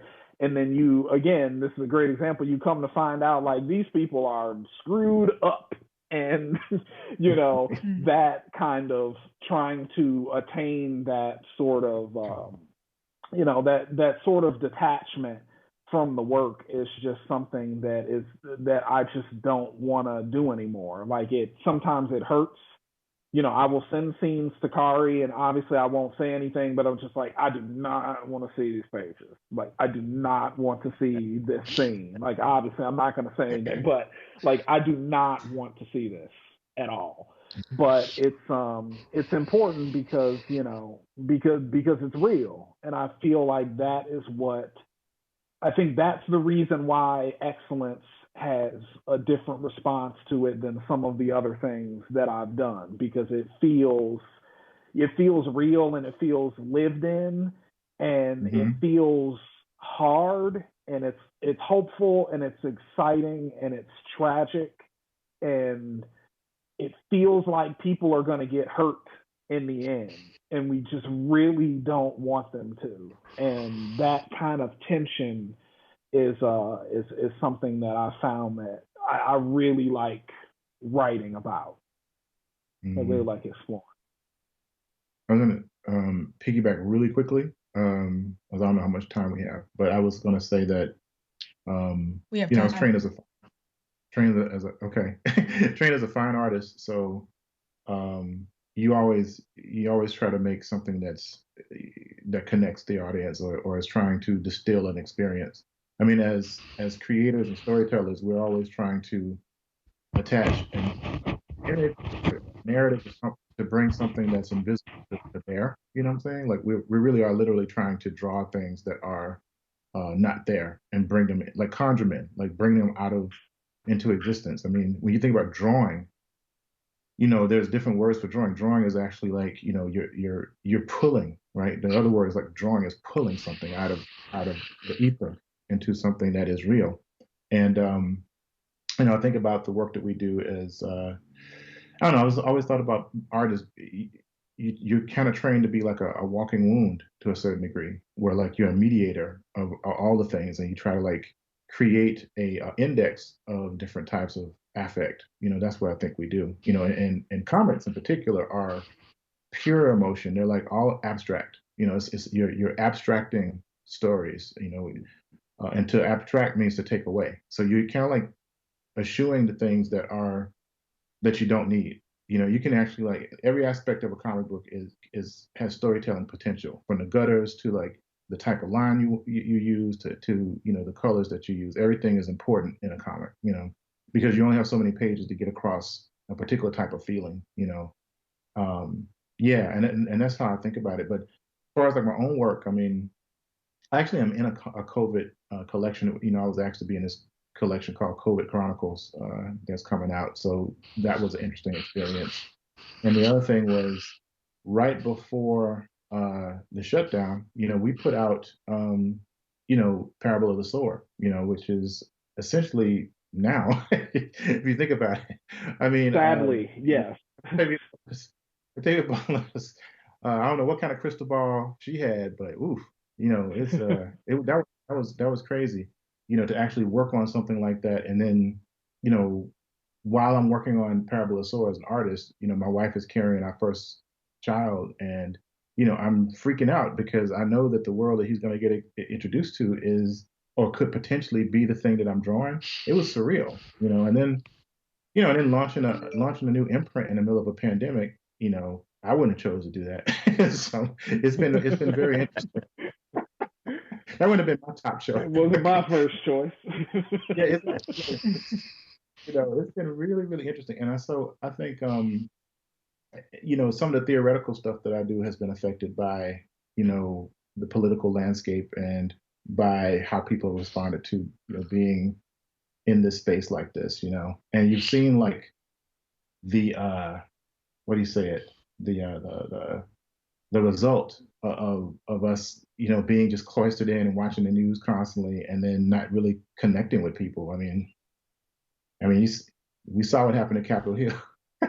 Actually, you know, not to go off into too many things. Actually, I was in a chat with Khary actually on Facebook when it was jumping.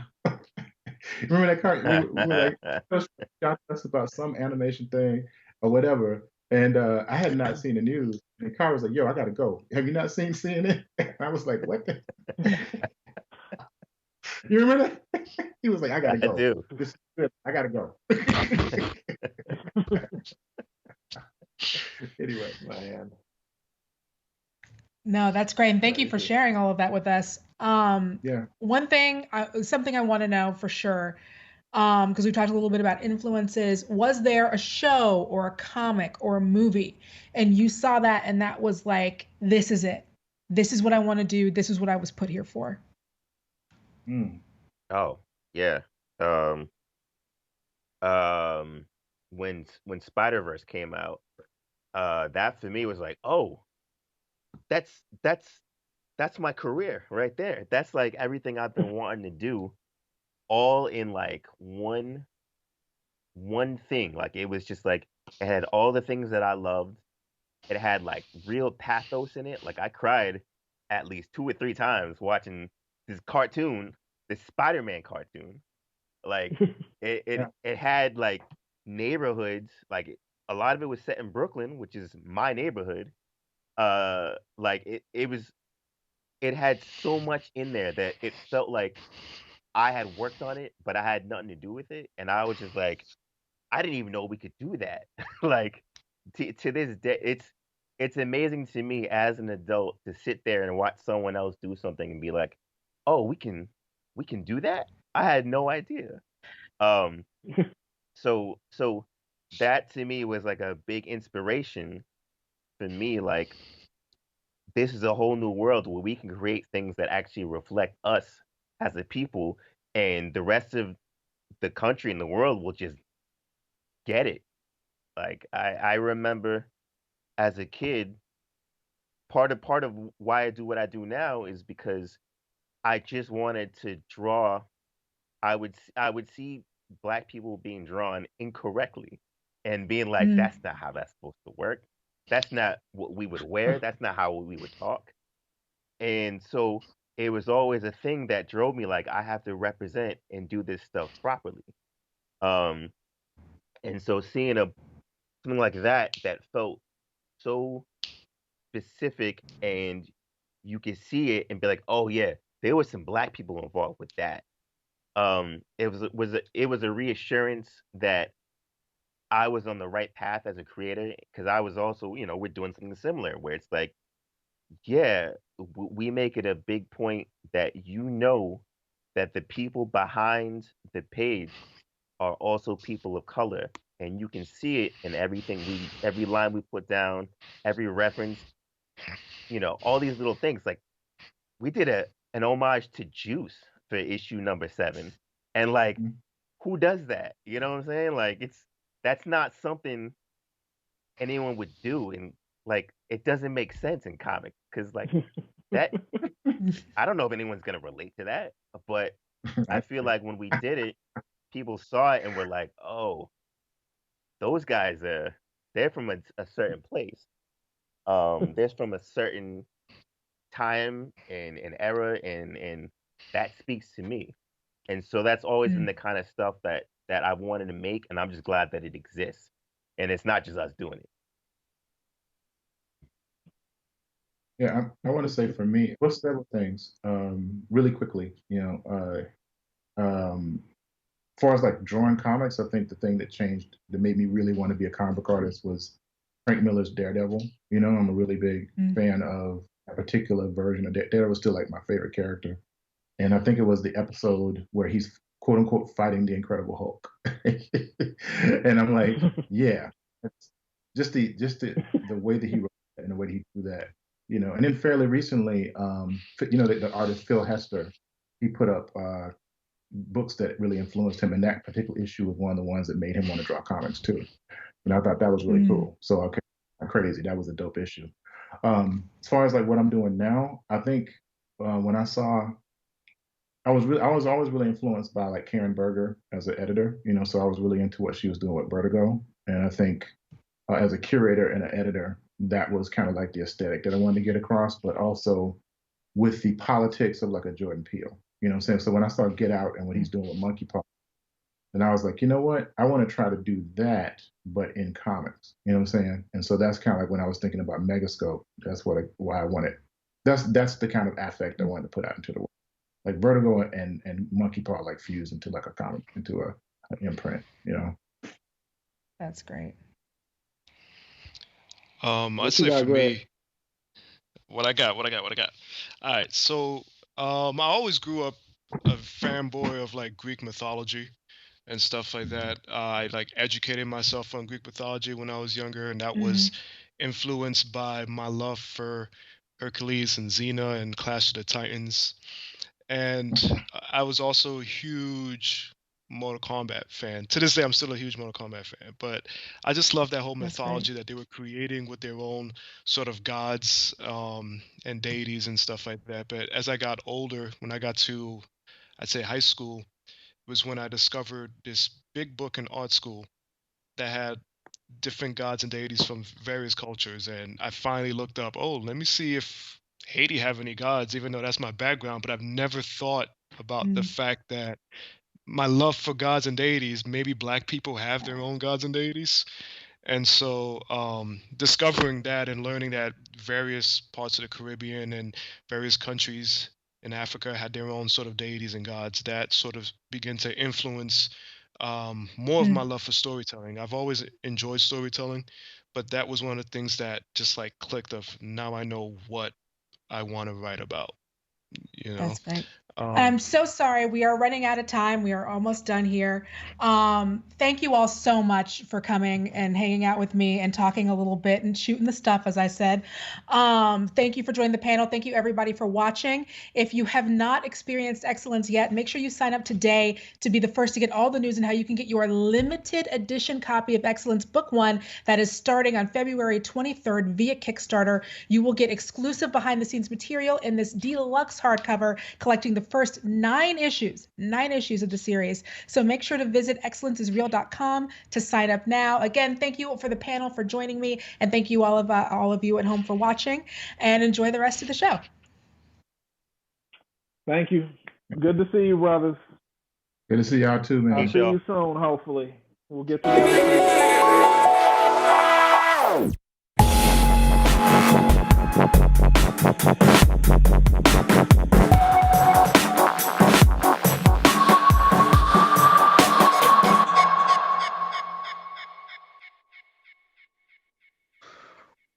Whoa. Yes.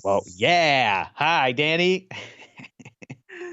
That was awesome. That was such a cool panel. Incredible. I love listening to all of their inspirations. I love Danielle Radford, of course, who's my best friend, Hector.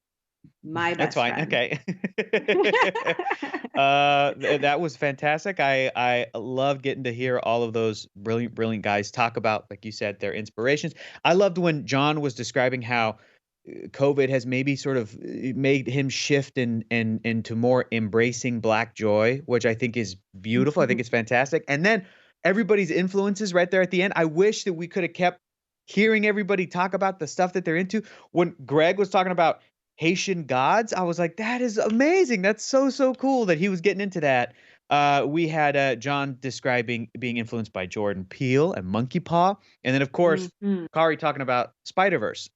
It is this amazing, again, specificity is universal, because even though everything he's describing is so relatable to his own experience and even his own neighborhood and his upbringing and all this other stuff, I'm watching Spider-Verse and I'm also crying. And there's this beautiful thing about that movie and how inspirational it is and how specific it is. And I know when I hear Miles's mom speak Spanish to him, I'm like, like you get these little moments for people of all these amazing different backgrounds. So super cool to be able to hear all those guys talk about all that stuff. I could have kept going and going, but we've got more stuff to get to, right, Danny? Yes. I just wanted to remind people one more time that you can get into the Excellence Kickstarter. So definitely pick that up because it'll have the first 9 issues, that awesome cover that they were showing. Yeah. So there it is. Yes, and more merch. And more merch as Boom. well. But you can get book 1 on Kickstarter. You can pledge right now. And Mm-hmm. another thing that I enjoyed is they were saying when they were talking about Spider-Verse and some of these other properties is saying like you could tell that there were Black voices behind that, and that's I completely agree, and I think it's important. I think a lot of times there's a term in television writing that we say a lot of times that we are like wallpaper or something. Like a lot of times they'll switch out characters of color without having writers of color behind them. And we are not, you can't just switch us out. Like we have, like you said, there's such specificity and authenticity, and we come from such different backgrounds. Even growing up in East Coast versus West Coast versus growing up in the South versus growing up in a different country. It's just, there's so many different elements to all of our experiences, but I think you can 100% tell when there's someone from that community behind it. It just gives an extra level of authenticity that I think is so necessary for our experiences. So I thought that was really cool that they talked about that. I love that. It's Khary talking about him, experiencing a story and then him being like, well, wait a minute, that doesn't feel authentic. And then he literally said the word represent. He goes, I need to represent myself. So that's the type of thing that inspired him to follow his career path. And then in turn, his work inspires other people and readers because they see themselves in that authenticity. It's just really, really cool. People talk about how important, representation is, but there is a tangible piece of evidence right there how important it is. Khary seeing something that he's like, I think that I can improve on this. So let me get in there. Let me do what I can do. And then readers and fans of his work and, all these people lining up. In fact, we got some comments. I want to read this. We had this awesome comment in the chat from a little while back talking about excellence. And they said, here it is. The Cow's Den in the chat earlier said, I met Brandon and Khary at San Diego Comic-Con in 2019. They were super nice and very humble, all around good guys, which is so cool. That's what it's all about, So you can head over to excellenceisreal.com to continue to support these guys. Pledge now to be able to get that beautiful, gorgeous hardcover edition. And then we even have another comment in the chat. Danny, do you want to take this one? Because you may have an answer for this one. Dylan Wood said, Skybound, is there any chance we see more expos throughout the year? I love these. One, thank you for tuning in. We love hanging out with y'all, reading your comments and giving you some behind the scenes look at how these stories are created. And the answer is yes. We have more expos coming up, but you have to stay tuned as far as what those dates are. As long as you're following Skybound on Twitter, we always announce those dates that we have coming up. So, and hopefully you'll get to see Hector, Danielle, and I. That'd be great. That'd be awesome. So, Danny, what do we have coming up next? We have a panel here in just a few moments that is going to be amazing because it is being moderated by one of my favorite cosplayers that I know. I'm talking about Alicia Marie. Danny, what are we about to watch? Alicia Marie is bringing on some of her friends to talk about their inspirations behind cosplay. I would also just like to know how they do these looks, which I think cosplay is such a beautiful art form, and it literally is art. They're making their own costumes, they're doing their own makeup, just transforming themselves into these characters at a professional level. And so Alicia is bringing on some of her friends to talk about some of their inspirations. And I know they've done Skybound pieces. They've also just done a lot, like across the board of pop culture. I don't think that there's any franchise that she hasn't tackled, which is really neat. Oh, yeah. But I dabble in cosplay, Hector. I don't know if you've seen some of my stuff. I dabble. I hop in there. I feel like I'm pretty good at I feel I'm the low cost cosplay. Have you seen the low cost cosplay accounts? Funny, but I have not, but I know what you're talking about. I know what you're talking about for sure. And Alicia Marie and her friends, they are the absolute pinnacle of what it means to be a cosplayer today. And their stuff is so good and they embody these characters so well. Alicia just posted like a She-Hulk thing that she put together. And I'm like, this is one of my favorite characters. And I love when I get to see a new Alicia Marie cosplay. It always looks so good and it's inspirational. And I need to work out. I need to get some Alicia Marie abs because damn, come on. It's just inspirational to see her, man. It's fantastic. Some of the people that she's bringing on, I bet Demetrius Holt, his He-Man is legendary. So this is going to be a fantastic panel. What do you bet, Danny? What do you bet? I bet Alicia, I'm pulling up her thing right now. I bet that she would say that you do not need a 6-pack to cosplay. Because that's what I always say. I'm breaking out sometimes into different outfits and whatnot. And everyone's like, well, it looks good on you. And I'm like, honestly, my friends of all sizes, they all look hot, including you, Hector. You are hot. And so I feel like anyone it's true, but I have fitness goals. Totally. Okay. You want to be able to lift a truck. I get it.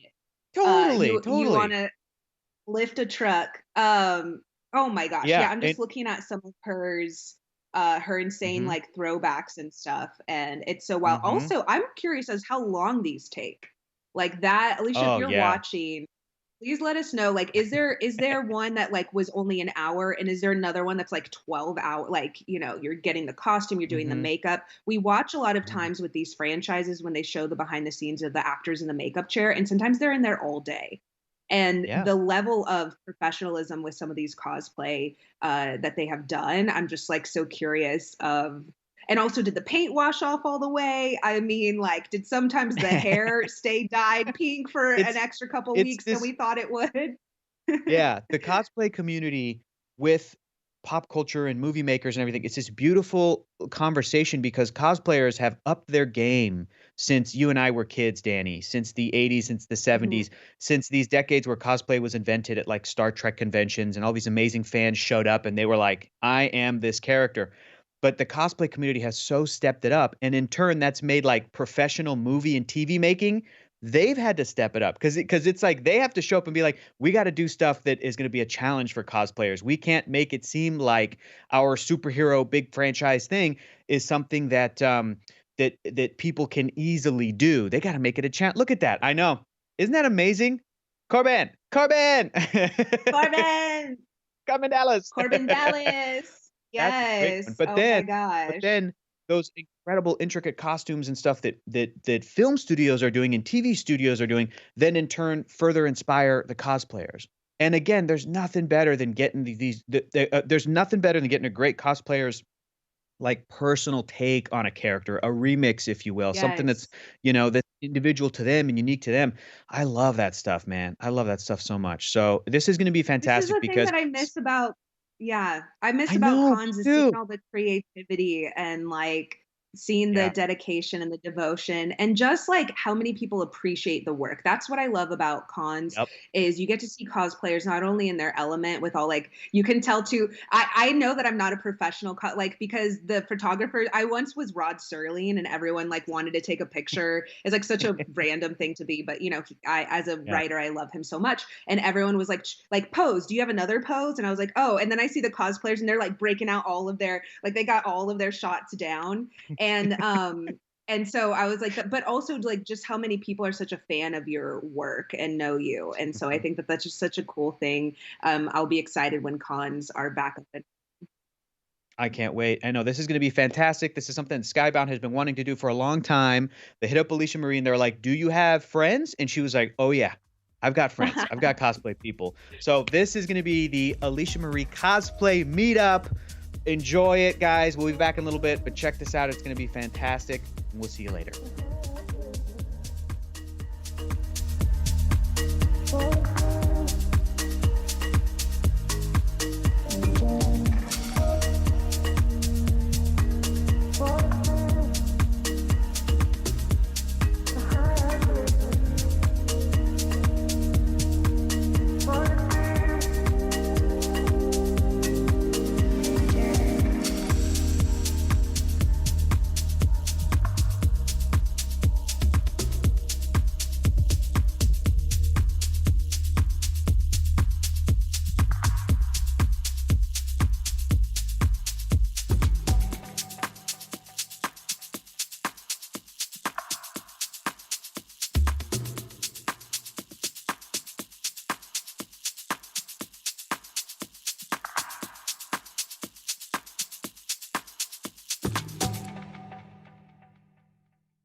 everybody. Happy Black Month. Oh, yeah, all my people's here. Let me make sure I can see everybody on screen. Let me make it bigger so I can see everyone. Everyone looks so good. Everyone looks good. Okay. Like what? Okay, I'm Alicia Marie, and I'm so hyped to be here at Skybound Xpo Creator Fest. And this is Alicia Marie's cosplay meetup because we couldn't think of a better name, so it stuck. We only have like 5 minutes for this panel. I'm going to jump right into things. But first, if you are deaf or hard of hearing, check out webcaptioner.com. You turn it on, it'll display captions next to the stream so you won't miss anything. I am here today with some of cosplay and makeup's creative powerhouses. Like all the people here today have done some of the sickest, most amazing, ridiculous character looks that I've ever seen. I'm going to let them introduce themselves, but if you don't know who they are, I'm just going to assume that you put pineapple on pizza and ketchup on macaroni and cheese, okay? Let's start with Miss Jasmine Strange. Tell us your name, like where you're from and what you do. Hi, so I'm Jasmine. A lot of people know me by CutiePieSensei. Outside of cosplay, I'm a concept artist for a video game studio. I work on the game Paladins. And yeah, in my free time, I'm literally just crying over my sewing machine. So, yeah. All right, moving to Tenisha Billington, flawless makeup artist. Hi, my name is Tenisha Billington. I am a makeup artist and a cosplayer. That's just all I do full time. Yeah, so I'm so nervous. I just want to say that just so I get it out there. But yeah, I just really enjoy cosplay, makeup, and painting. So yeah. Perfect. Tenisha, Jeff told me to make sure I had your back. Okay. He's like, oh God, He was no, like, look out for her. Hi, I'm Gabe. My name is Gabe James Games. Outside of cosplay, I'm a voice actor and a game designer. I'm a game designer for Roll20. I've worked with Critical Role, Paizo, Matt Colville. So I stay pretty busy. I love this stuff. But cosplay is one of the best ways to be the character beyond just games. Yeah. Totally agree. Totally agree. Bring it on, Brianna. Utahime. Hi, I'm having audio issues, so I'm sorry if I'm behind. I'm Utahime Cosplay. You can find me on Facebook and Instagram at Utahime Cosplay. I'm a cosplayer, streamer. You can find me on Twitch. I also, too, recently got really, really down that rabbit hole for Dungeons and Dragons and TTRPGs and RPGs. I absolutely love it. And I'm a part of a wonderful community, Fable 42. And I've been a part of some awesome streams on that channel. So, yeah, that's a little bit of what I do. And I am so excited to be here with all of you guys, people who inspire me every day. I love you guys. Awesome. Go ahead, Hellspawned. My name is Demetrius Holt, also known as Hellspawned Cosplay. Outside of cosplay, I'm an electrician, and I do a lot of other side jobs because I have a 18-month-old little boy that I love to death. So I spend most of my time worrying about him. And yeah, I'm just that cosplayer that's a former bodybuilder that needed something else to do other than compete. And yeah, I take my time with stuff. That's my thing. I just take my time. That's right. Have all of you seen his He-Man cosplay, by the way? Yes. I think literally everyone. It's amazing. I was like, how dare you look so good? Actually, I've heard about all of you before. Well, like to put it in perspective, though, I went to I was guesting at a con in Australia, last year, before the pandemic started, and I had people come up to me and say, "Hey, have you seen Hellspawn's He-Man costume on the Gold Coast?" Like in Australia. Listen. Y'all, that concept came from a 4-year-old that I just had in the back of my pocket for the last 32 years. So these people here, if you are watching this, these are like the amazing folks to be paying attention to, not me. Please, I'm just here by luck. That's perfect. That's actually a perfect segue into a question.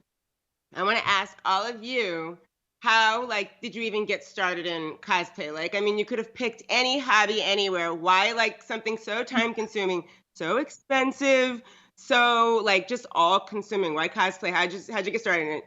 Jasmine? Well, for me, it was just kind of like a natural progression of things. Like I said, I'm a concept artist. So before I started working, I was always drawing stuff all the time. And then it got to a point where it became my job. And I was like, okay, I need something that's not what I do for work to do for fun. And I was already interested in conventions and cosplay stuff because my husband introduced me to it. So once he introduced me to it and I was like, oh, this seems cool. And I needed something else to get into that wasn't drawing. I just naturally was like, hey, I'll try making stuff and concepting my own costumes and that kind of thing. And just kind of grew from there. You're like, I like this, just do more, spend more time. But everything you do comes out so ridiculously good, insane. Yeah. Everybody knows it already. So it's like, we're all just waiting to see what you're going to do next at this point. I'm just picky. That's all. I'm very much visually inclined. So that's the only reason. It's mostly me messing up and starting over. Y'all just see the good stuff. So I totally know that. Messing up, tearing it apart and saying, this is garbage, throwing it in traffic, running over it, and then starting again. Yeah. Right, Tenisha? Tell us how you get started and all of this craziness. It's mostly because of my husband too. Being from Ghana, we don't have con or cosplaying or even Halloween. So I didn't dress up till I was 18 or so at a club party because they started doing Halloween stuff. And then I started doing body painting and I was doing, I think, Mortal Kombat. And my husband, well, it was my husband then, but he messaged me, we started talking about that. And then everyone started telling me, you should check out Comic-Con, and he had just went to his first con. So we just started talking about that and got married and been going to con every year since. And I just really like dressing up. So he's the super nerd. I'm now learning a lot of things, but he'll just come up with different cosplay for me to do, especially the ones that most people don't do. Not the very popular ones. So I would just I love dressing up. I literally love playing dress up. So that's mainly why. Yeah. We love playing dress up. That's just the base of all of it. Yeah. We just like dressing up. Doesn't mean we don't like ourselves. We just like to do different things. We're going to be, we're on this earth for, how many years? Why not have fun doing it? Yeah. Gabe, take it away. What's up?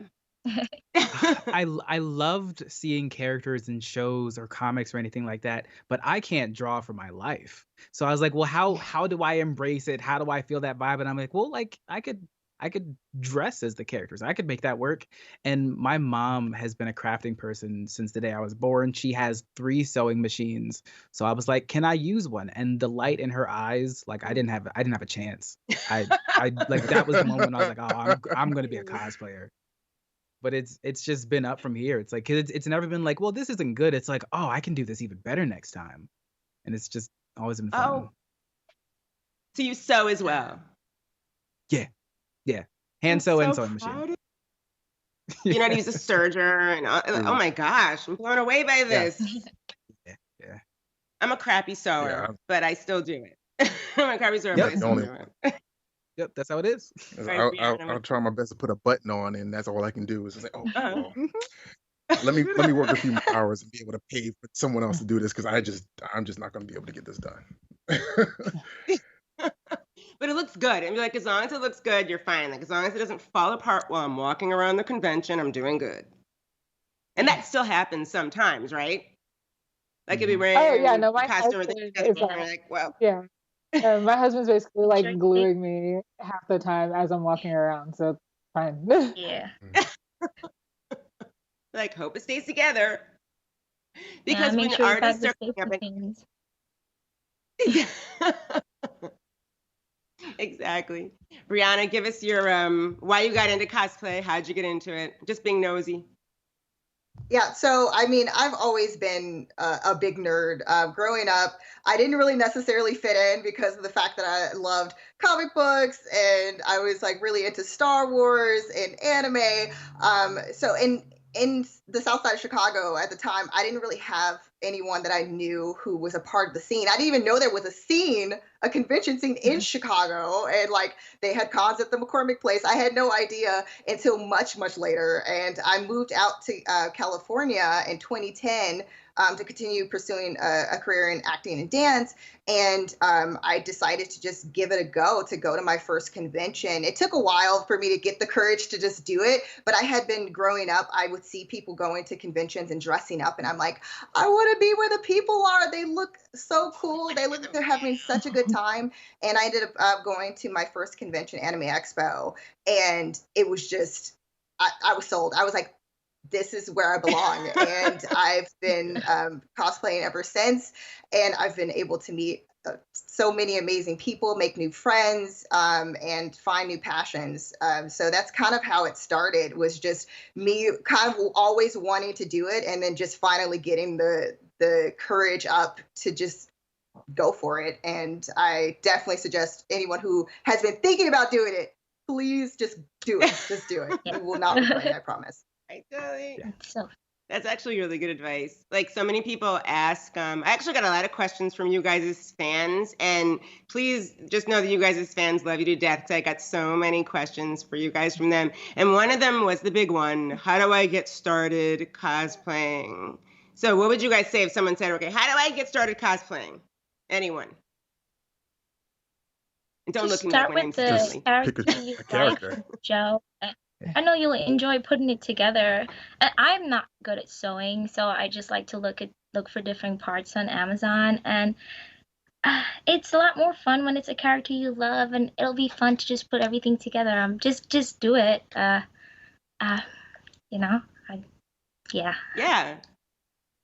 All cosplay is cosplay. I mean, some people are makers, some people are stylists, some people are more of the closet cosplay. And Brianna, explain to everyone what closet bounding cosplay is. I don't know if she can hear me. Yeah, so when you're doing any type of, can you hear me? Okay, yeah, I can hear you if you're now. doing any type of closet cosplay, you're literally pulling things from your closet, like existing things, even if it's like old Halloween pieces of old Halloween costumes, old pieces of clothing, whatever, to repurpose to try to bring a character to life, and using things around your house to do that. And as far as bounding is concerned, it's kind of your interpretation of certain characters. Like, I really loved when I was able to go Disney bounding, because they have like a special event at Disneyland where you get to do that. And I love doing 1920s looks for different characters. Like, I did a Cruella de Vil, and I had like a finger wave wig and this really cool fur coat that I borrowed from a friend, Castle Corsetry, and it was kind of had that Cruella de Vil vibe and like red gloves. So you can kind of get creative with it. So it's just kind of being resourceful and creative with the way that you want to represent a character. So you don't always have to necessarily, if you're not a maker, it's perfect for people. And I'm definitely one of those. I am not skillful when it comes to sewing or making armor pieces. I often work with a lot of my really, really close friends who are very talented designers to work on a lot of the cosplays that I do. But it's great for the people who feel like, oh, maybe that's not attainable because I'm not really good at making things. It's definitely a really cool way where you can definitely still cosplay even if you don't have the same skills as someone else. Yeah, but it's totally true. Like, there are some people who want to do the really high level cosplay where you have like the wigs, contacts, the, total canon look for the costume. But if you don't, you can just do what we call bounding or closet cosplay, where you're just sort of dressing the look. Like right now I have like a Storm t-shirt on and like a white wig and blue eyes and some like makeup. So I have like a casual Storm look going on, if you want to say. What is your favorite cosplay that you casual cosplay? What is your favorite cosplay that you've done And why does that one just hit differently for you? Jasmine, I want to hear. That's really hard. I tell people all the time that like all my costumes are my babies, because since I am a maker, like I put a lot of love and care into them. So I don't have one specific one. I have a lot that I'm like known for. So like I really like my, I guess, top four. I'm gonna give you top four. I like my Captain Marvel, my Wonder Woman, my Black Panther, and my Ahsoka. All of them were costumes where I had to learn a lot kind of on the spot, especially for Captain Marvel. That was a situation where I was making it for an episode of Marvel Becoming, and I had to make it out of all leather, and I had never worked with leather before. So it was like, oh, cool, going from not touching this material to literally making an entire complicated superhero suit. Awesome. But I was able to do it ultimately after crying a whole lot. So I was really proud of that one. And then the other costumes, I just feel like I fit them really well. And I don't know, I just feel like super confident in those particular outfits. So yeah. How long did that one take? The how long did it take you to make the Captain from start to finish? Okay. So it took me, so altogether, I had about a month and a half. However, the leather was specially dyed by a company in New York. And what happened was it was the wrong color when they did it the first time. So we didn't actually get the right color leather in like our homes and in stock and stuff until 2 weeks before the due date. So I had to make, like I had to sew that whole thing in 2 weeks. So it was not a fun time. I'm glad it's over and I'm proud of what I made, but those 2 weeks were horrendous. Like crunch. That's something we know really well. The whole convention crunch thing. Do you guys all do conventions? I'm assuming I think all of you do conventions, right? As well as online stuff. Yeah. Do you miss it? So much. It's been terrible. Yeah. I know. I'm like, what are you doing to keep like your creative juices? That sounds ridiculous. What are you doing now to keep your creative juices flowing since we don't have conventions? Demetrius. Oh, at first it was TikTok. At first it was TikTok. I was like, oh well, let's just move over to creating, videos with our cosplays and different transitions. And I'll be 37 this year, so I feel like the old man in the room. So trying to figure out how to make a video on TikTok without having 3 different programs and X amount of hours to do so was just like I'm not going to do that. But as of right now, the things that I'm doing are actually community events. I'm putting together a large, not a large, a mid-size photo shoot and video shoot for Juneteenth here in Maryland, and putting together the cosplays for that with a good number of newbies and whatnot is keeping me occupied and engaged. Nice. It's like, it really is hard. It's hard to keep, to stay motivated, especially when we kind of use the world and going to events as inspiration. Like when you go to a convention and you see your friends all dressed up, I mean, you get to see videos and pictures and that's fine. But when you go to a convention, you actually get to see people's artwork up close and it's inspiring. Like you see it and you're like, oh, I can't wait to get home and start on my next cosplay. Yeah. And now, it's not the same. I make a costume. Yeah, so it's like sort of well, I guess I'll put it on and wear it in my kitchen, take some pictures. Agreed. So it's I don't know. You can inspire folks to do something creative with your cosplays just by doing something different with yours. Because I know you've seen someone else do something. Well, I can put a different spin on that and make it completely different. I've seen a lot of different things that can keep people engaged as long as they have that creative spark within them, and it's kind of easy. So I personally I don't have that issue. I just got to have the time to do so. I think it depends on what kind of cosplayer you are, because for me, obviously I'm still posting and stuff online somewhat, but I've struggled a lot because I'm a person who, like for cons, that's when I make my big costume. That's when I go all out. I'm gonna make stuff that like moves and has lights, and I've had smoke and in my costumes, all that kind of stuff. And when it's just online, like people are so used to the endless scroll that it's like they're gonna look at your costume for 2 seconds and keep it pushing. So for me, it's hard to be motivated to do big build because you can't fully appreciate a huge build unless you see it in person. So like normally DragonCon is like DragonCon is my con where I go all out and do like crazy stuff. And I didn't even do any I didn't do like a huge build last year because it was like what is the point of having a giant weapon? Like you're not gonna feel the impact of that just on the internet.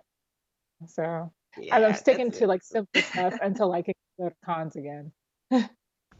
Yeah, so that's where they're right. Cons are where we flex the big stuff. So right now we're doing a version of, I call it kitchen cosplay, where I do myself up, but the costume isn't like the full armor build that I would do for a convention. You know what I mean? Yeah. All right, so I don't want to be all negative, but I want to find out, what is your biggest like pet peeve? I mean, we love cosplay and everything about it, but what is like your biggest pet peeve? Like with Gabe, I see the look on your face. Spill it. Be honest, man. Be honest. No, it's fine. Like people it's when people tell you who your character is. I did a Oh cosplay my of God. Geralt of Rivia from The Witcher, but I'm black, so I was told I was Bishop, and I'm like, no, no, I'm not. Or they're like, oh my gosh, you're Heimdall, and I'm like, no, very different. And like that's it. It drives me up the wall, and it's like, well, you look like Heimdall. I'm like, that's fine. You didn't make this, so I can say I'm Fred Flintstone, and I'm right. And it's also the main ones that like to critique you, and they don't even cosplay. Yeah, I don't. It's always I've had my Wasp cosplay. Everyone was saying I was Bumblebee. I was like, I was really cosplaying the Wasp, and I've had like cosplay page too who shared it but didn't want to change it, and they're like, I can take it down if you don't. I was like, you can just change the name because I am cosplaying the Wasp, and they just took it down. I was like, okay. It's like it's just so weird. Yeah, I mean, it's one of those things where. Yeah, it's race first though with people, right? It's like people see your costume and they don't process the costume. They literally just look at your face and they're like, "You're that thing," and they don't care that. I think we think about like the different elements of what we're putting on and why we're matching a specific character, and no one else thinks that hard about it. They're just like, you look like that and you're black, so like whatever. Super annoying. I'm gonna have to put mine in here. Putting black in front of any character, like Black Superman, Black He-Man. That you shouldn't put any nationality in front of it. You're just like that character. Yeah. Or change the name to identify that character as black, like Hebra or he. Like I know I'm black. I don't need to be reminded that I'm black, and that is. Right? That's and you know what, and it mainly comes from other black folks. So I mean, it's kind of frustrating that it be your own people. I'm like, man, that's real talk. You're right. You're absolutely right. My biggest pet peeve, and Brianna knows this one well, is when someone comes up to you like all excited, and will be like, "I know you should cosplay," and they'll pull up just. The only black character they know from any show anywhere, and you should cosplay that person even though you know nothing about it. You should cosplay them because you are black and they're black too. Yeah. Oh yeah. Storm. And I'm like, all the time. It drives me crazy. Imagine being Imagine being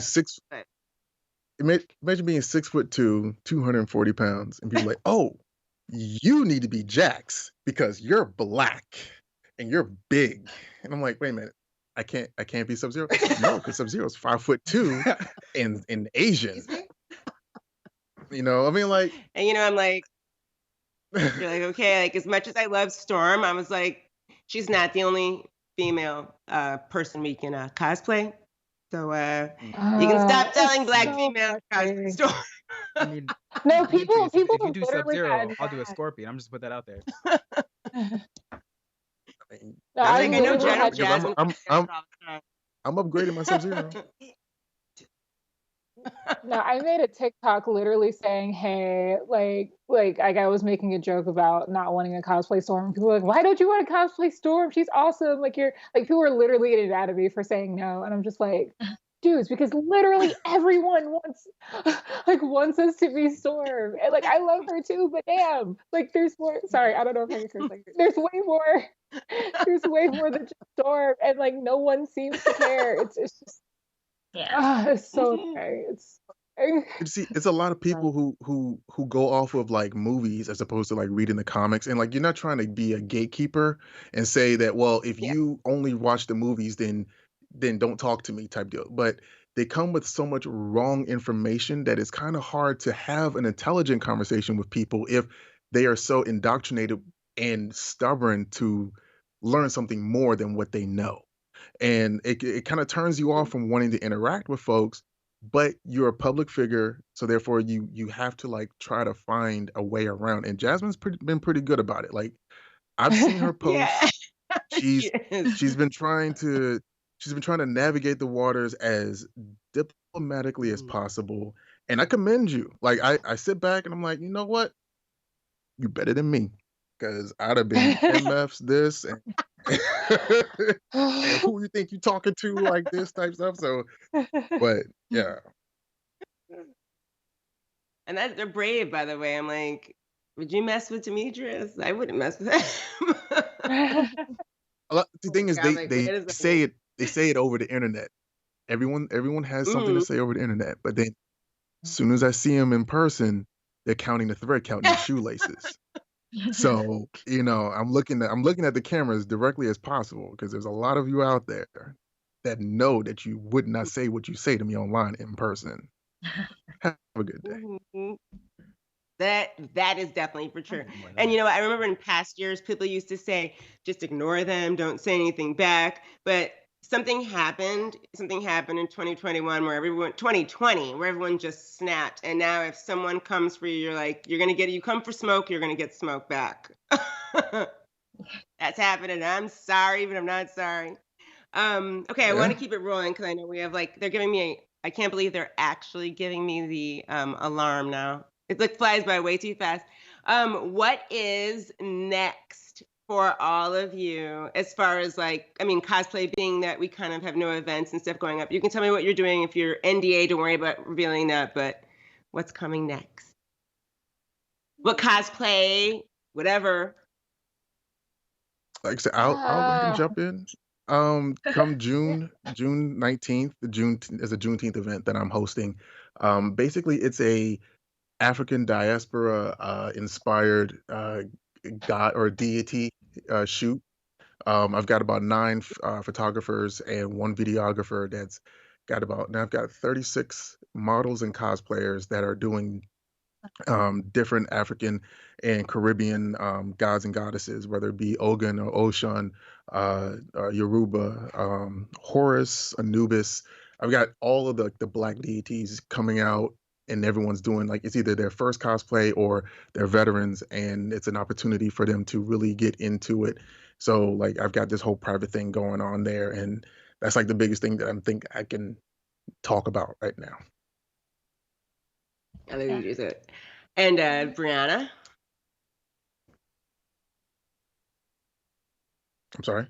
Well, I have been, as I mentioned before, I've been really involved in D&D, TTRPGs, and RPGs recently. I am a part of Fable 42. It's an amazing channel where they have lots of amazing shows. I'm a part of Wizards of Ukador, which is on Fridays on the channel, and I also play Ash, Super Mutant Barbarian, on Vault 42, which is our Fallout themed D&D campaign that's ongoing.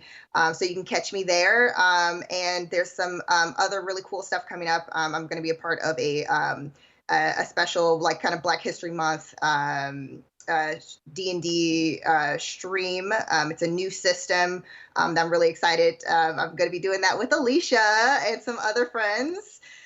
Which is really cool. So look forward to that. It's very Afrocentric as far as the theme. So anybody who wants to check that out, that's going to be on the 26th of February on Blackwater D&D. So stay tuned. Woohoo! Gabe. Doing too much. I have a couple games that'll be coming out over this year. I'm doing some fundraising for a nonprofit that my mom runs for kidney donations. I'm doing a couple original cosplays of people's webcomics just because like that's one of the most satisfying thing. Like if someone's like, oh, they made my character. And probably like mid this year I'll have like my proper East Coast tabletop studio. So let's go. Okay, I have like a few brand deals, but it's mostly in like the beauty community. And I just don't want to like talk about it as yet, but you guys are gonna see. And I also have more cosplay stuff coming too. All things that I've just wanted to be 100% confirmed before I can share. But I have so much coming, and there was something else I was gonna say. That's it. There's just like, something I can't really like share right now. But I'm just like. I'm still like can't believe everything that's been happening for the past few months that I'm even considered by these brands. So I'm just really grateful, and I'm just like baby steps, and I'll share everything when the time is there. That's awesome. If I may jump in real quick. Tanisha, I was just about to say, Tanisha's blown up though. Sorry. I'm gonna be on this Cosplay Alliance magazine. Also, Demetrius is gonna be in it as well. It's gonna be released next week. Yes, I completely forgot to say that. I'm so sorry. Nice, girl. Nice to see the come up. That's so awesome. Come up. Thank you, Jasmine. Well, first, I want to like Tanisha on her come up because I've seen her like just grow so much in like the past like 5-6 months. It's been like ridiculous, and I've been following you for a while, so I'm just really proud of you and seeing you just completely expand and grow and stuff. It's been really cool. Stuff's been amazing. So thank you so much. Wanted to say that first. Thank you. For me, it's all under NDA. I've signed a couple in the past few weeks, so I can't talk about it, but I am working on some stuff. I literally am like, you can't see it because of how I'm positioned. I have patterns on the floor for one of the projects I'm working on right now. So I have cool cosplay stuff coming up. Can't talk about it, but it's going to be really neat. So just stay tuned. Oh, that means it's big. She's going to us. I can't believe this is over. I'm so upset. I could talk to you guys. There's like so many things I could talk to you guys from their hour, but they're telling me I have to wrap it up. I can't believe this is over. This is crazy. We have to do this again. Really quick run through fast, lightning fast, where people can find you and support you really fast, Jasmine, and right down the line. Where can find you and support you? I'm CutiePieSensei pretty much everywhere. Instagram, Facebook. I don't really use Twitter, TikTok. Yeah, find me there. Yeah. Flows by Tenisha, same thing, everything except Twitter. I don't really use Twitter, but TikTok, Instagram, Facebook. It's mostly family, but fine. So good. Gabe James Games everywhere, including Twitter this time. Yeah, so you can find me pretty much there. Bree. Utahime Cosplay on Facebook, Instagram, and Twitch, and Brianna DeCoster on Twitter. Demetrius. And Hellspawned _cosplay on Instagram. That's my main thing. I don't really do Twitter, or I'm kind of slow to find out if I have messages on Facebook, but I'm currently in Facebook jail anyway, so whatever. That's awesome. He's like, whatever, just find me 30-day somewhere. ban. So make sure you guys follow all these amazing Black creators. They're incredible. I just want to thank everybody for being here and hanging out with me, even though it was so fast. And being here because you're all beautiful and you're all freaking amazing. I want to thank Skybound for having us. Thank you. And I know it's like we have no time and there's so much things we get into. I want to thank everybody also for tuning in today. So everyone have an amazing and safe weekend. I will bring these people back, I promise. I will bring them back. Bye, everyone. Bye. You. Bye.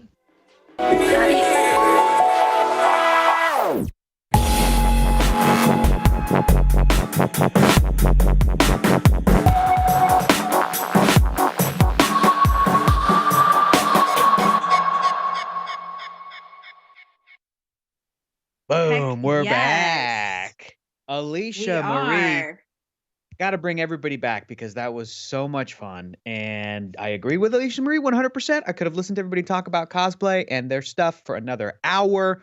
And hopefully they get to come back in a future expo to do something cool. That was fantastic.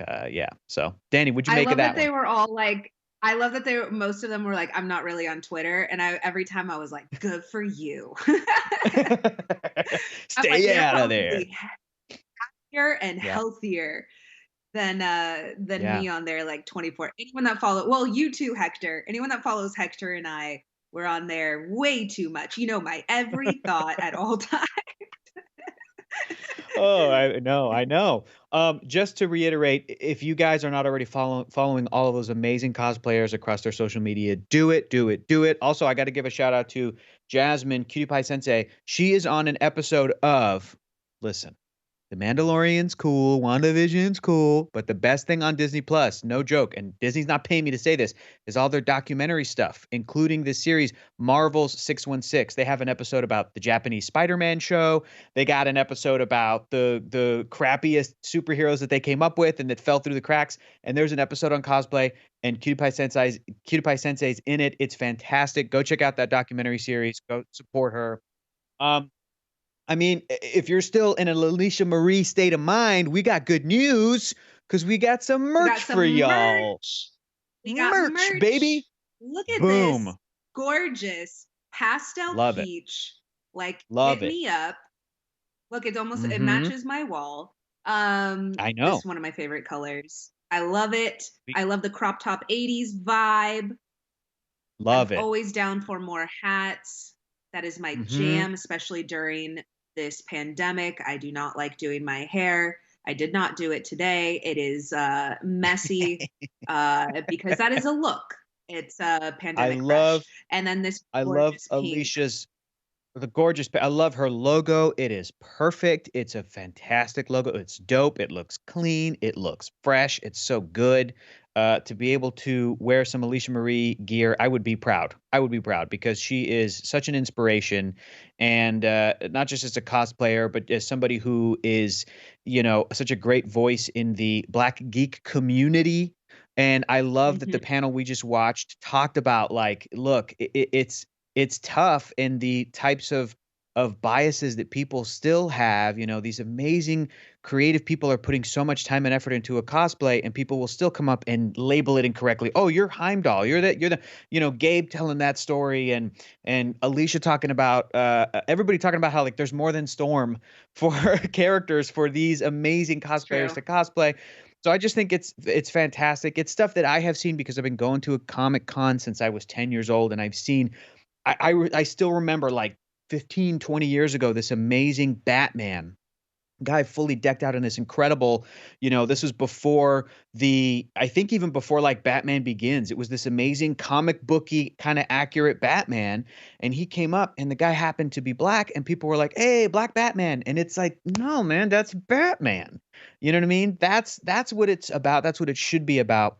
I loved being able to hear their experience on that and their frustration and that perspective. And yeah, man, just follow everybody because their stuff is so inspirational, and give it more than the scroll through like they were talking about. Really stop and appreciate some of that work. It's amazing. It's amazing. And share it. If you have creators, obviously all of these cosplayers, but any of the artists that we're bringing on today, please, the algorithms really mess with us. Like, Hector and I are both independent creators as well, and these algorithms are trash and they make it really difficult to find, they kind of, it's like pay to play type of scenarios where they want you to pay to get boosted. And so a lot of creators get lost in the mix. So honestly, if you do, because a lot of times, like, as Hector and I are both people that are also on YouTube, you might be watching this on YouTube, a lot of the times people only comment when they have something negative to say. I think of that as well as, like, Yelp reviews. Most of them are negative because when you like something, you don't normally take the time to log on and tell someone,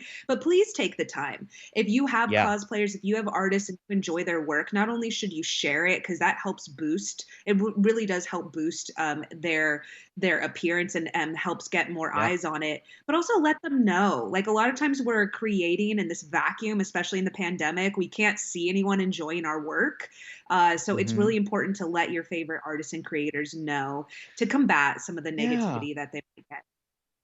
They were talking about, you know, what's the point in doing a big old sword if it's just a picture on Instagram versus like being there in person. And so, yeah, absolutely, Danny. If you have the time and you're following them and you can see something that you're really blown away by, let them know, you know, and it's about that sort of thinking outside the box for some of these iconic pop culture characters. It was years ago, those sort of fan drives to try to get Donald Glover to play Spider-Man in a movie. And then the backlash for that, and then people thinking about it, and then Brian Michael Bendis being like, well, wait, why wouldn't there be a black Spider-Man? And that's how we got a character like Miles Morales. Like, we have to embrace this kind of, you know, this kind of community and boosting each other up, because we're going to get more cool stuff out of it, including some exclusive comics coming up. It was a terrible segue, but we got a really great panel coming up. It is the Skybound, the cream of the crop panel for the Skybound Xpo. We're talking about Big Clutch coming in to tell us y'all have all been about waiting for this. Waiting. Yep. There's going to be some good stuff. Comics Vault Live, baby. Sean Kirkham, a.k.a. Big Clutch. There's going to be some exclusives, so don't miss it. It is happening right now. Stick around. Right this very second.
Welcome to Comics Vault Live with your host, Big Clutch.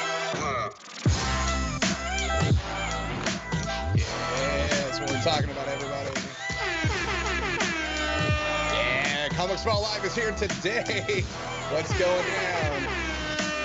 Foil Fever. Let's do this. Welcome, everybody. Thank you for coming out to Skybound Xpo, Creator Fest. Amazing panels all day. A little preview for you guys. A little swag shout out for Schmodown later today. So that's the team, the only team that matters.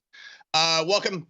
I think we got a bunch of new people here too today, so this should be pretty fun. So welcome again to Comics Vault Live. This is our Creator Fest Expo version. We got some cool stuff for you. You already see this one up on the screen here. I guess on the screen that way.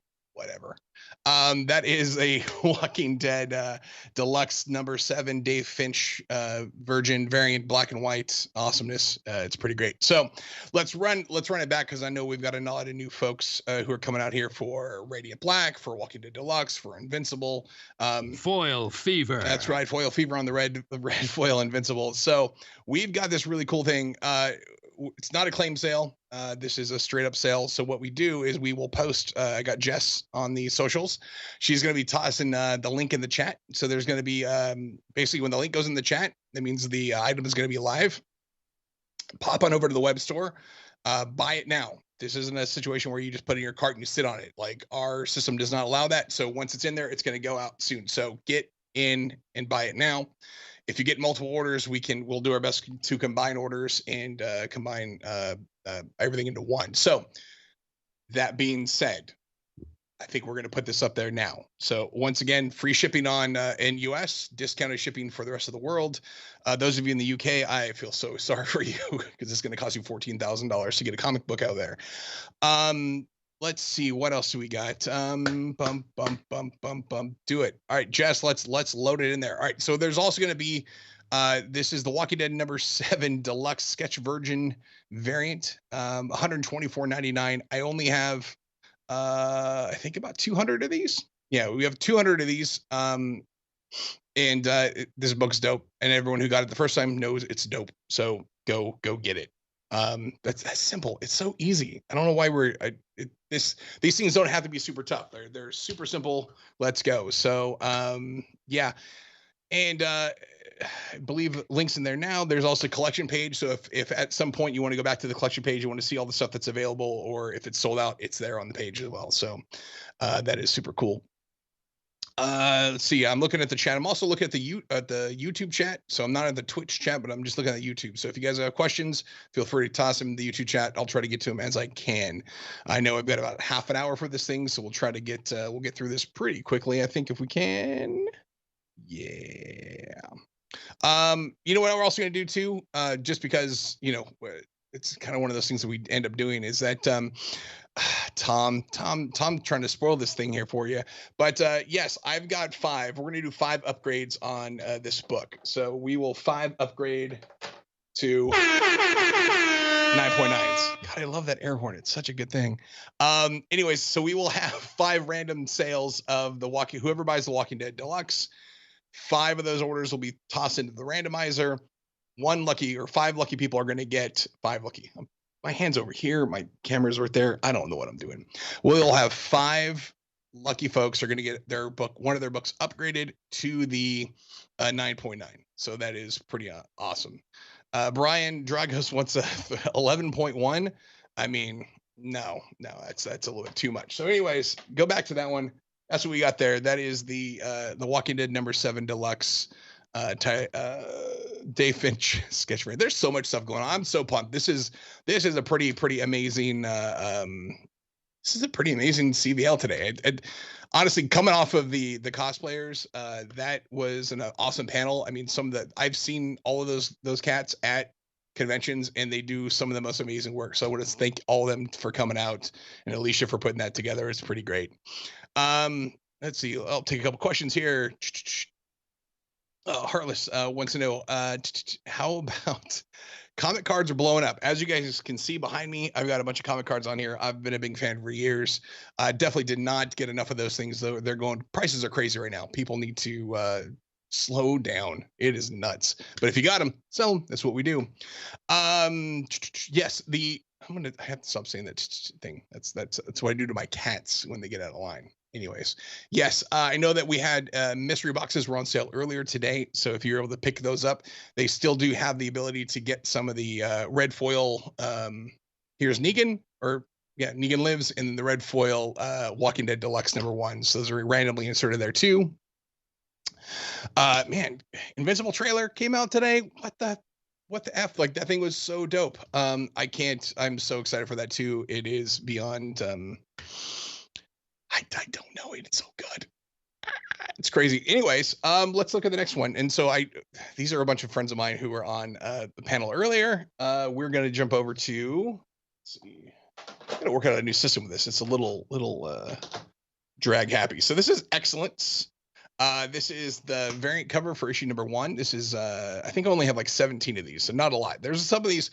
This is the thing for the new folks who are new to Comic Spot Live. We have some items that we have a ton of, like a couple hundred, and then other items I have 5 to 10, 15, maybe 17, like this one. So if you're interested in something, go grab it. That is quick and easy. These are great. Excellence. This book has been one of my favorites since it started. It came out. Khary and Brandon, the guys are killing it on it. I'm going to tell you, if you're not on this book yet, get on it now. There's big things on the horizon. This book is fantastic. These guys are great.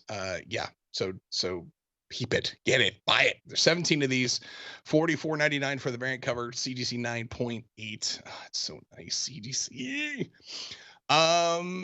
You know what? Gary Trout. He and my buddy Jason are really good about bugging me every time we do a CVL. They're like, hey, where's those AFA figures? Well, they've been in storage. They've been a little harder to get at because we've got a ton of crap in front of them. Oh, there's the link for the variant cover. So pick that up too. I do have an AFA figure for you guys. And this will be the start of more. There will be more. We found them. We got to them. We dug through the caverns in the storage units to go find them. So they're here. So I'll show that here in a second. Let's see what else. So Excellence up here, 17 copies.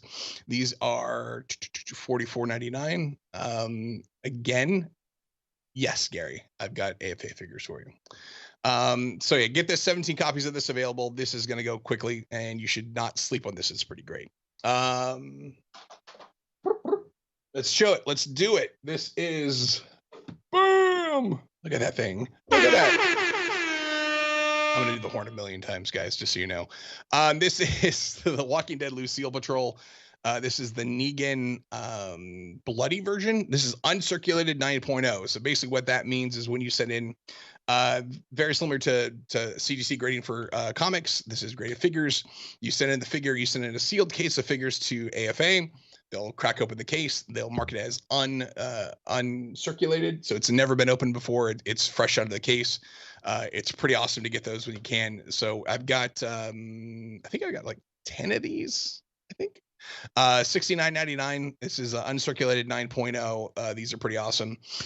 Grab these. This is one of the most fun projects I think I've ever been able to work on here at Skybound. When Robert and I we were working on the Mega Box, and I know some people love the Mega Box. Some people hated it, myself included. It was just a big thing. It was a lot to do, and it was a lot of work to get ahead of the schedule with figures. And we ended up doing a lot of repaints because that's the kind of the coolest and easy thing to do. Also, as an homage back to G.I. Joe back in the day when they would take figures and they would repaint them, and this was an homage to those. We did basically Shiva Force, which was a takeoff of Tiger Force, and then this is Lucille Patrol, was basically Python Patrol. Amazing work from Jason Edmondson to do the paintings for these figures. They look stunning. They're on my wall at the office, so they're pretty great. Also, Andres Juarez, who put together the packaging for these, looks stunning. They're pretty sweet. So this is it. Pick it up if you can. There are $69.99 uncirculated 9.0 AFA. Oh man, people are already starting to ask about Radiant Black. So yeah, let's do Radiant Black then. Let's put here Radiant Black. I'm pumped. I'm excited. This is awesome. This is actually, if you guys can catch it, Foil Fever. That's right. This is Foil Fever. Foil fever on this thing. This is a silver foil, cold foil logo that the folks over at Image Comics helped us put together, which is great. This is Radiant Black from Tyler Higgins and Marcelo Costa. This is what is this? This is Tyler Kirkham's variant. So not my cousin, not my brother, whatever, but this is my it's a good friend of mine, actually. We've been really lucky to do it. $74.99 is the price of these guys. They are going to pop up in the chat here in a second. I think I've got about 200 of these available, I think. So yeah, these are pretty awesome. Links coming in the chat here in a second. I think Twitch might be ahead of YouTube, so it depends on what you're watching, but they should both pop up around the same time. Also, if you have the collection link saved, you can just kind of refresh the collection link and then it should pop up on there too. So give us a couple seconds. It's not an automatic flip of the switch thing. We had to do some background stuff to make this stuff happen. So the ecom team is doing their best to get stuff going. Alrighty, let's see what we got. Oh man, yeah, and actually, yes, one of the sad things I saw here, Comic Book Campaign just posted up about the figure sold out before they were able to check out. That's kind of one of the problems about ecom is sometimes it just goes. Like the shopping cart does not hold things for you while it's in there. It buys. So if you're able to get your stuff in there, I always try to have a saved credit card on my browser when I'm in there, so we can go and do it. So there we go. Collection refresh there. There's a link. So put up there. And no, the Niga was not supposed to be that cheap. I think there was a little bit of a user error on the back end on that. So those of you who got it for cheap, congratulations. Those of you who didn't, sorry about that. We'll figure that out next time. And I got more figures. So we've found the treasure trove. They're going to be coming. It's going to be fantastic. So super excited. Yeah. So Radiant Black. I don't know if you guys read this. It honestly is. It's so exciting to have another fresh take on superheroes. And Kyle Higgins, and I'm sure you guys have all followed him, but came off of an amazing run on Power Rangers. He's actually a good friend of mine. We always run into each other at the comic shop, at the coffee shop in Culver City. Great dude all around, fantastic writer. And this is one of those, this kind of gets that fix of Invincible and really good superhero stories. And I'm excited to see where it goes. I think Kyle posted up some preview pages from issue number 2 on his newsletter that came out earlier today or yesterday, and they look great. So I'm super excited. There's a lot of fun stuff coming with this title down the line, and I think you're all going to really enjoy it. So get your fix, get those now.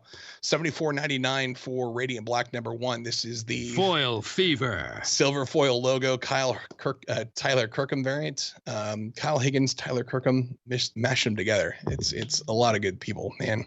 Marcelo Costa's art in here is what? Oh, I got under 10 minutes. All right.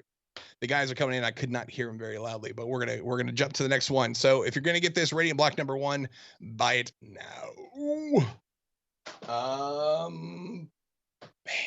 This guy right here. All right, this is so cool. This is the Walking Dead 50th anniversary. This is for #7, which is kind of apropos because we had #7 earlier today. This is the Daniel Warren Johnson cover D, which is the black and white version. One of my favorite Daniel pieces. Like I wouldn't say that I've ever thought like, hey, trees look awesome, but these trees look awesome. So CGC 9.8, there's $99.99. I think I've got 10 of these available. So grab those now. They're going to go quick. I'm sure it's going to sell out pretty fast. We don't really have a ton of these left over, and a lot of them actually, because of the blind bags, like you found a lot of the stuff didn't it had some manufacturer problems. So those are pretty gone. We'll jump to the next one too. We only got a couple minutes to go.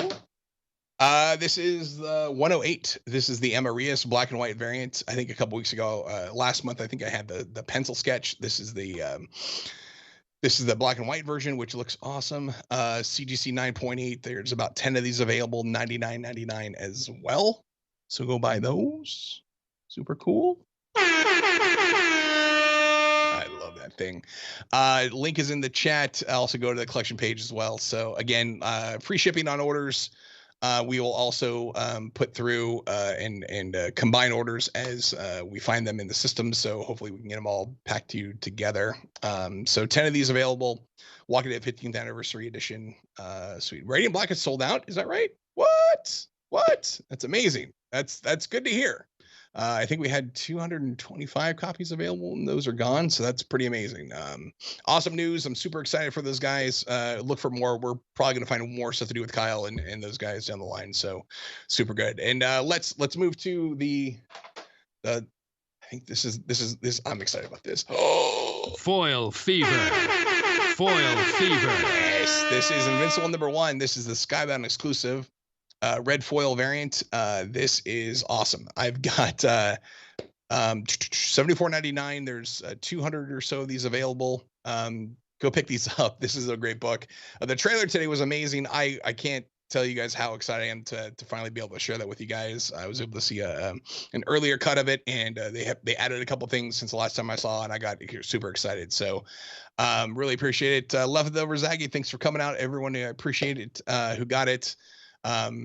Go grab. So this is great stuff. I really I'm excited to do this. I'm glad we had CreatorFest today. There's really some great stuff coming up. Artist Alley's next. Then we've got Attack Peter, which is going to be great, and then also the Schmodown. My guys, my team, swag. It's my team. They're going to be up there doing the thing. So make sure you guys check that out too. Gosh, what do we got? Anything else still going? I think we've got everything is up and running. So please check it out. Anyone got a quick question you want to ask? Oh, actually, I saw that one in the chat about upgrades for Radiant Black and Invincible. No, actually, we got no 9/9s and no 10s of either one of those books. Sometimes the printers love you, sometimes they don't. So sorry about that. That's what we got. It's just how it goes. Yeah. So 3 minutes until launch. We've got some pretty awesome stuff later today, so please stick around. Artist Alley's coming up, hosted by Danielle Radford. It's gonna be awesome. Attack Peter. I think Peter is gonna be chatting with himself, as he does. We got the Daruma. I think we've been pre-selling the Daruma figurine. So if you guys like that, go grab that. And then movie trivia Schmodown, which is the Black Cinna trivia edition, which is going to be awesome. So make sure you guys check that out too. Super good stuff. I'm excited. Thanks for everyone rolling through. The figures went up there, so we'll have more figures later. On the next CVL, we will be putting some new Oblivion song coming in line. We've got Stillwater for Sarah finally. Jeez, everyone loves Stillwater, but stuff coming. So yeah, that's what we got. I think we're gonna get ready to launch this thing into the stratosphere. So I think we're gonna call the outro. So thanks for coming out. If you're able to get the stuff, there's the main link there. So everyone who's here, so much. Mystery boxes are available. Grab that awesome merchandise for Alicia, for Invincible, for Excellence. Much love to everybody, and thanks. We'll call it a day. So see you the next time. See you at the next Comics Vault Live.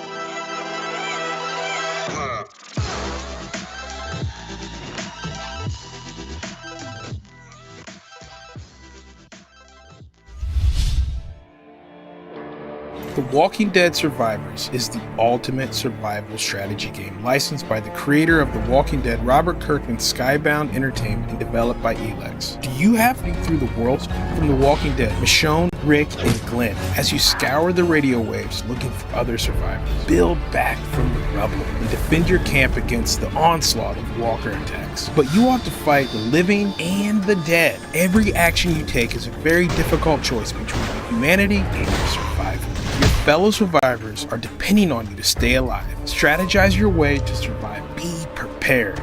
There are no easy decisions in The Walking Dead, and there's no time for second thoughts. Don't forget to join Skybound Insiders and be the first to hear about the official release date, exclusive offers, and other news about The Walking Dead survivors. Whoa, that game looked dope, but not as dope as Molly. Hi, Molly. Hi. We had some requests. I said I was like, oh, I have to go take care of the queen. And I'm trying to figure out her camera angle. There we go. There we go. We had some requests. Can you still hear me okay? Absolutely, but she is just not interested in us at all. It is so funny. She's 13, could not care so less. she's like, Oh, yeah. She's a part of the Schmodown. For Schmodown fans, they will recognize Molly. Absolutely. She is Absolutely. her dad is a schmo. So yes, That's right. She's definitely made many That's right. appearances in that franchise. She's so cute. I love her face, but it also really looks like I'm tired of this. I don't care. It's okay. She reminds me of a golden girl. She's so Yeah. She's so like just. I don't want to deal with this. Why? Absolutely. I'm too old. Oh, she she's so Weapon. cute. She's so like, great. I'm too old for this stuff. Yes. Yeah. Oh, hi, Molly. Oh, okay. All right. Back to the lab. Well, that was awesome as always. Big thanks to Sean Kirkham. Big Clutch. Big thanks to Big Clutch. Super, super fun. And my mouth is still salivating at that Invincible red foil variant, which is crazy. So let's throw up the image right now. Let's throw it up in case people are still chomping at that bit. According to Sean, the Radiant Black is sold out, baby. It is sold out. Dang. We still got the Excellence #1 graded at 9.8. We got the Walking Dead Deluxe #7 at 9.8. 5 random ones, which will be Willy Wonka Golden Ticket style, upgraded to a 9.9, which is incredibly exciting. You got the Walking Dead 15th anniversary, Daryl Warren Johnson, who's one of my favorite artists of all time. His cover, 9.8 graded. It's incredible. And also, I love the action figure, the Walking Dead Lucille Patrol, a real apocalypse hero, graded at 9.0, graded figure out of the crate, has never been in circulation. I love that stuff. And this stuff is dangerous if you don't want to run out of money in your life, because I want to get all of it. And especially that Invincible #1 red foil looks so good. There's only 200 available. Let me go into Home Shopping Network voice. According to Sean, there was only 200 available. So you're going to want to get on that ASAP, because if you don't, Molly's going to judge you. Isn't that right, girl? Someone please screenshot this picture of her and tag me. She looks like she belongs in The Walking Dead. Does she look like a Walking Dead like character? She does. Yeah, put a little cowboy hat on her. Molly's a Southern belle. She is. She was born and raised in Texas. Absolutely, absolutely. That's right. She's seen a lot. She's seen a lot in her years. Moving to California, there's been a lot. But the best thing about Molly is that whenever she's done with the conversation, she just rolls her eyes. She doesn't care. So great. She does. Danny, what panel do we have coming up here in a little bit? What's next? I believe we have Artist Alley with our friend Danielle Radford. I can't look at my schedule, but I believe, because there's a monster sitting in my lap, but I believe. Oh, yeah, absolutely. What is up next? It's Bear Walker with the Artist Alley. That's right. No, we got Danielle Radford. She is going to be chatting with some artists. I mean, I'm slipping into the Home Shopping Network voice already, but we've had cosplay. We've had panels. This really feels like a comic convention experience, which is so cool. And a part of that experience is the Artist Alley experience. Danny, I know you're a huge art collector yourself. Yeah, you want to see some of it? You want to see a little? Yeah, there you go. So I have a bunch that you can't even. There's like art. Beautiful, y'all. Twilight Zone. I got some Wakanda. I have some of me in Saiyan armor. I got my friend Ralph behind me. I love Is it something art. you I have so much. Do you do that yourself during a con? Do you try to break away if you're like working or doing something? Do you try to be like, I have to hit up the Artist Alley to check it out? Yeah. Yes, and normally because I'm working con, I hit them up on Sunday, and they normally give me a good deal where they're like giving away 3 for. But I love supporting indie artists. I think someone else on the panel, on Alicia's panel, said it's because they can't do it. Like I'm the same. Like I can't draw, and so I mean I can a little. I used to draw a lot of anime when I was watching Toonami. But anyways, it's like one of the things that I host, I write, I act, but draw it I can't. Do it the way that they amazing, can. Right? And so I collect it's amazing. so much art.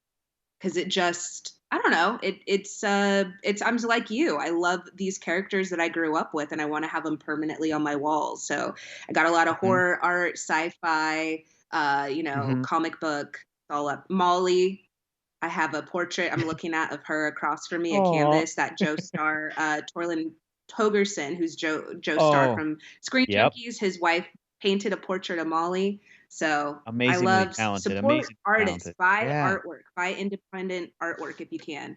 Oh, she is done. Okay. She's checking out. Molly. Oh, I'm sorry, Molly. everyone. This is supposed to be PG. I'm sorry. Get your butt out of here, Molly. Molly. That is ridiculous. That's almost disrespectful. Okay. What I deal with. Yeah, she's done. She's out of here. But anyways, yes, to answer your question, Artist Alley is one of my favorite parts of Comic-Con. Yeah. And I think it's really important if you see some of these artists, like we said, that you love, hit them up, buy some of their artwork, give it away. I love giving art as a present, but I know the pandemic has hit some of our artists in this community a little bit where they're not able to sell as much of their art right now. So if you see something you resonate with, please hop on it if you are able to, and you can decorate your place like I have.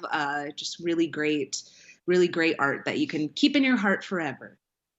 Absolutely. And if you have if you're living in an apartment, I was holding on to art until I could find a more kind of okay, it's going to be my more permanent place. It's going to be, I got more space or whatever. So keep that stuff alive. There's nothing better than going through an artist alley and finding something that, like Danny is talking about, that resonates with you. And Skybound has got a lineup of some really awesome, eclectic artists coming up, and Danielle Radford is going to show us the way. So take it away, Danielle, and enjoy.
Hello. Thank you and welcome back. I am here with our artist, Bear Walker. Hello. Thank you for joining us. Hey, thanks for having me. Awesome. And I believe before we get started, because I've got a bunch of questions that I can't wait to ask you, I believe we have a video with something, some of your stuff for us to look at. So if we want to go ahead and get into the video, and then we'll be right back. Cool.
Wow, those are so cool.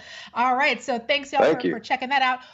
Thank you. Why don't you tell everyone about yourself? How do we know you, and a little bit about what you do? Sure. Yeah, my name's Beryl Walker, and I make custom, handcrafted, limited edition skateboards and cruisers. Kind of delving into some more art these days of like custom guitars, custom like carved out movie posters, stuff like that. But basically anything pop culture focused and something that I can kind of put some texture on and some hand painted elements and kind of put a new spin on some pop culture stuff. Oh, that's awesome. How did you get started? Yeah, that was a weird, windy journey for sure. I graduated with an art degree, and I'm sure a lot of people watching or in this panel can kind of feel the pain of that, where you get out of college and have these high hopes and dreams and like don't quite get the dream job you expected. So I bounced around doing like, I don't know, weird little odd jobs. Like I was a custom prop maker for a special events company. So I'd make like oak trees out of rebar and foam. Then I worked at a sign company where we do like custom hand carved signs and stuff like that. And I grew up surfing. And so when it actually got to a point where I wanted to work for myself, the best kind of culmination of all that was making these carved out wooden skateboards, because I couldn't make carved out wooden surfboards. And and then got really into, you know, the pop culture art and all that kind of stuff, and it all melded together and kind of turned into this. Oh, that's awesome. Okay, so what is your process like? Like, how do you go from, I have this idea, I want to make this into a board, into the gorgeous finished version that we just saw? Yeah, thanks again. Yeah, so it's actually, you know, it really depends on the project. Like sometimes someone will come with an idea, or I'll come with an idea, and it just like flows. Like I'll have the exact design in my head and I'll sketch it out and then scan it into the computer, and then I program it to carve out on my CNC. And then airbrush it and all that good stuff, and it just comes out perfectly. And then sometimes, you know, I have an idea and start drawing it and it looks like crap, and I have to like, you know, redo it and kind of reconceptualize everything and go through a process of like weeks to make it actually turn out good. But yeah, all in all, it's just trying to have a solid idea that'll translate from like a flat image into this like 3D thing, and then trying to make it work to where it's like the textured spots actually work for where your foot's going to go when you're riding the board and stuff like that. But yeah, it's usually pretty tedious, but that's the fun part for sure. Okay, so you mentioned you have to make sure there's textured spots for like people to put their feet. What other kind of technical aspects do you have to think about when you're trying to translate your art onto something that eventually is going to be something someone rides on? Yeah, I mean, so these things have like evolved like crazy over the years, where when it first started out, it was like just straight up line work to create friction, almost like a tire tread. And that's where it's gotten really fun, is because now I actually have a patent on this grip. I'm trying to figure out a board to show you guys. But so you can kind of see a little bit more of what's going on here. But all my boards are carved out. So like there's no grip tape, no like spray on texture, anything. It's all the actual carving that creates the friction for your feet when you're riding. So, you know, I usually have to take into account like where I place the actual focal point. So like on this one, I have the Pokeball, try to do this thing in reverse. I have the Pokeball at the bottom and Pikachu in the middle. So you have this like prime real estate for your back foot right here, you know, and then this real estate up here at the top for your front foot to go. So like it all has to flow and, you know, look aesthetically pleasing and all that, but you can't make like super slick spots where it's like an opportune spot for you to put your feet and stuff like that. And then, you know, you can't carve too deep where there's like a big flex point or the board could snap. You can't make the shape too crazy or else like the wheels will rub when you're riding. You know, so a bunch of little like technical aspects that have to like match the aesthetic, you know, and kind of all be harmonious. Oh, look at all of those. That's gorgeous. Oh, that's beautiful. So thank you. I'm assuming that you also ride as well, yeah? Yeah. Like I said, I grew up mostly surfing, but when I moved away from the coast, I kind of found my love for skateboarding and cruisers. Have you ever fallen out of love with making boards? Has it ever been kind of like a struggle? Oh yeah, it's like a typical relationship, like there's seasons for it. Sometimes it's a little much or yeah, if it pisses you off pretty bad. I definitely have moments where I'm throwing boards against walls and shit like that, but for the most part it's a love story. Well, when you get like that, what brings you back? What centers you back into finding your love again?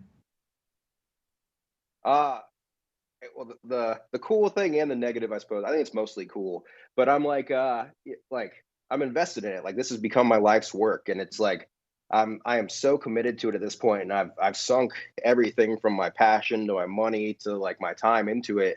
That when I do hit these divots where it's like, is this what I want to do, or is this worth it, or whatever? It usually just takes going back to that overall image of what I want my life to be like and why I started doing this and what my passions actually are. And it's like, this is just a moment. May take a month, may take a few, but it just takes sometimes just stepping back and doing a few boards for fun instead of for clients to reignite it again. That's great. So another question for you. Who is your favorite artist, and like who are you really into right now? So Daniel Arsham is by far my favorite artist. Do you know Daniel Arsham? I don't, but I'm going to. Yeah, you should look him up for sure. He has a really cool kind of thing too, where a lot of his art, he does really cool like paintings and drawings and stuff like that.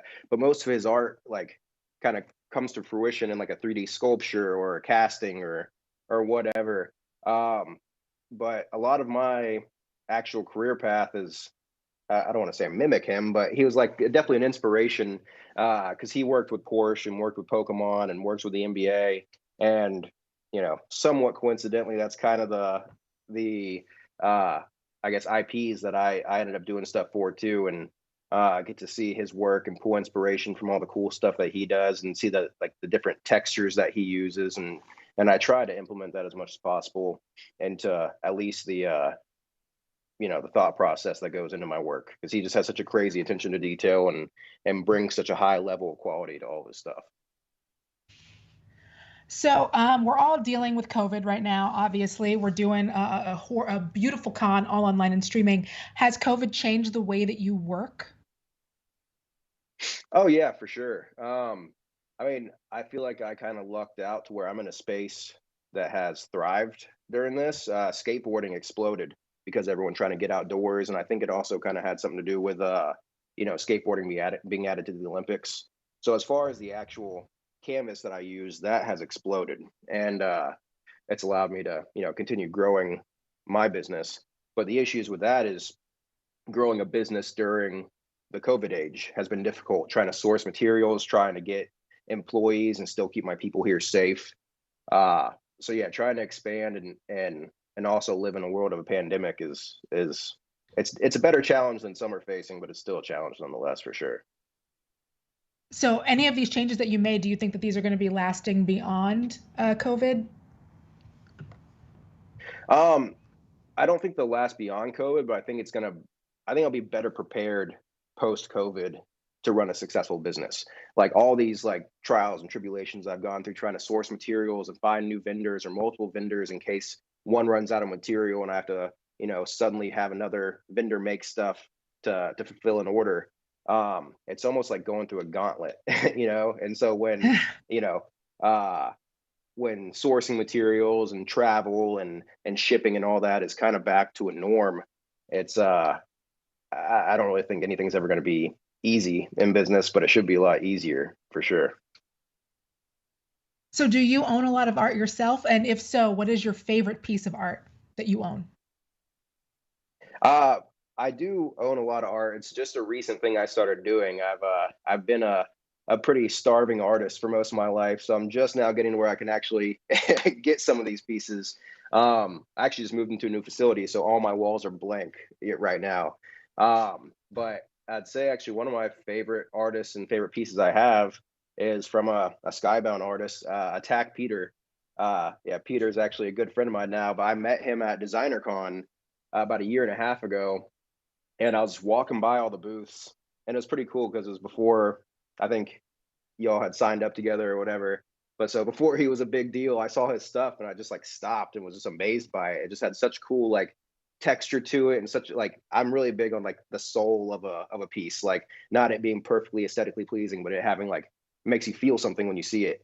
And his work, it just has this mix of like pop culture and history and texture and style, and yeah, he's awesome, and he's a good dude.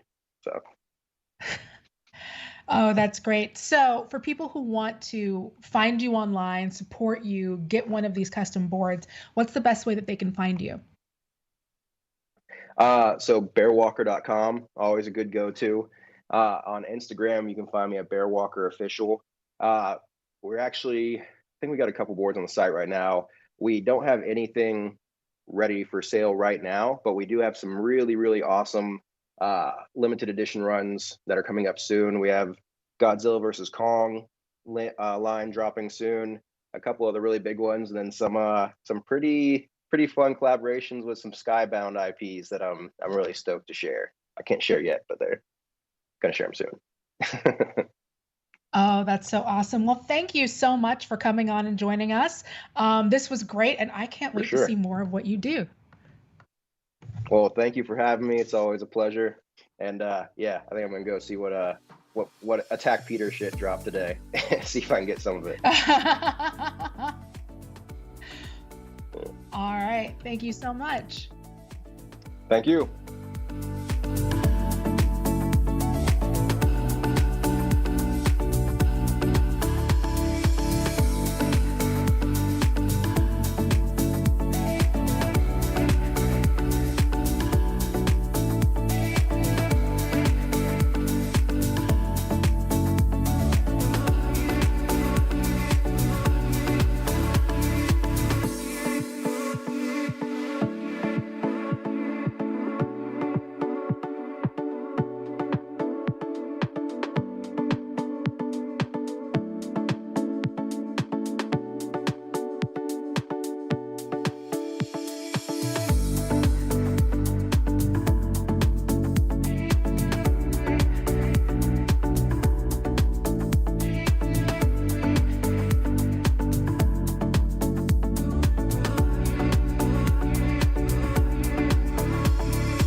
We on?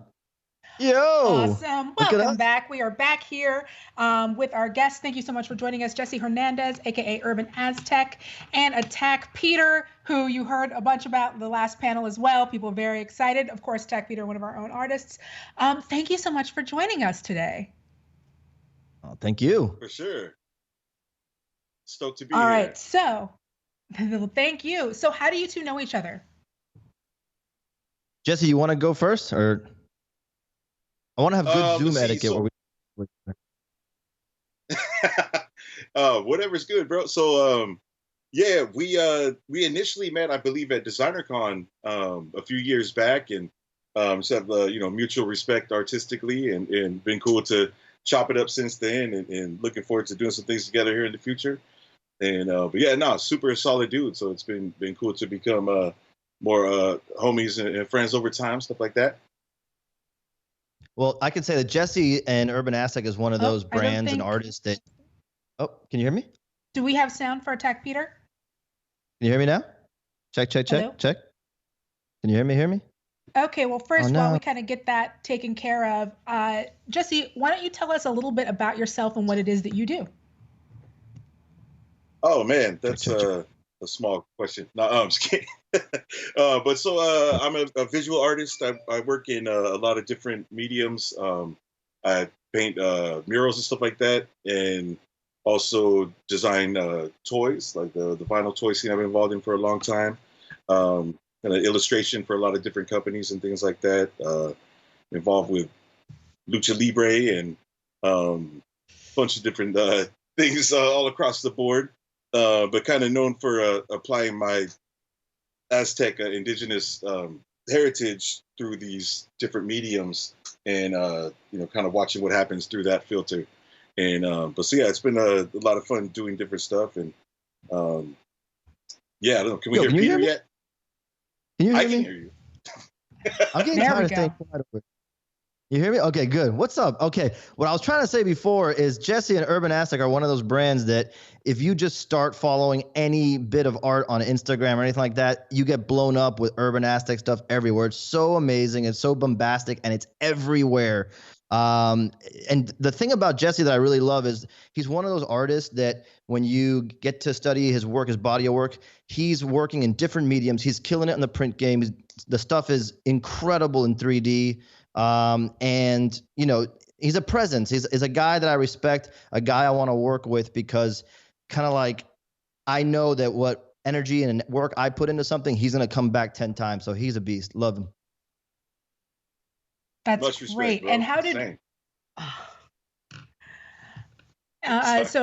really quick, no, please, this is your panel. It is for us to get to know you. They already know me. I've been here all day. I'm old news. You're new news.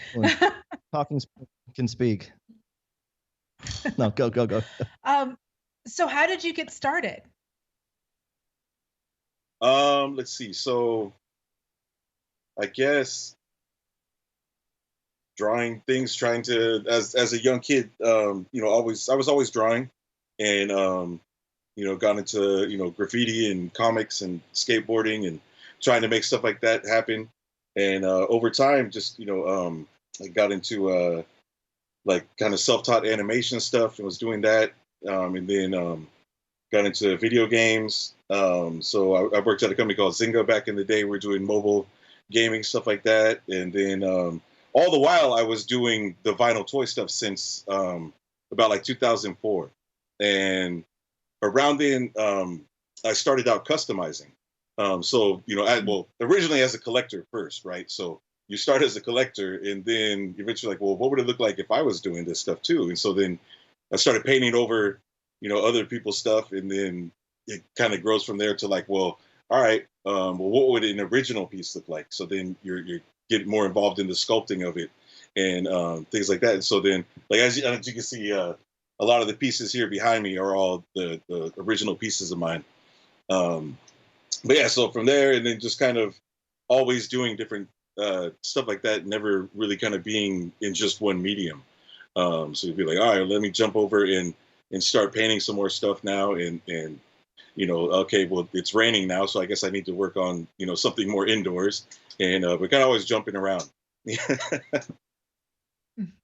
He's adapt on the fly, man. That's why you're the beast that you are, man. You're everywhere. You do it all. It's incredible, and that's the model. That's what I looked to do. The same, inspiring. No, so right what on, is brother. That process like? Like, how do you go from having an idea to having something finished that you can put behind you at a convention like this? Let's see. In which medium? What are we talking?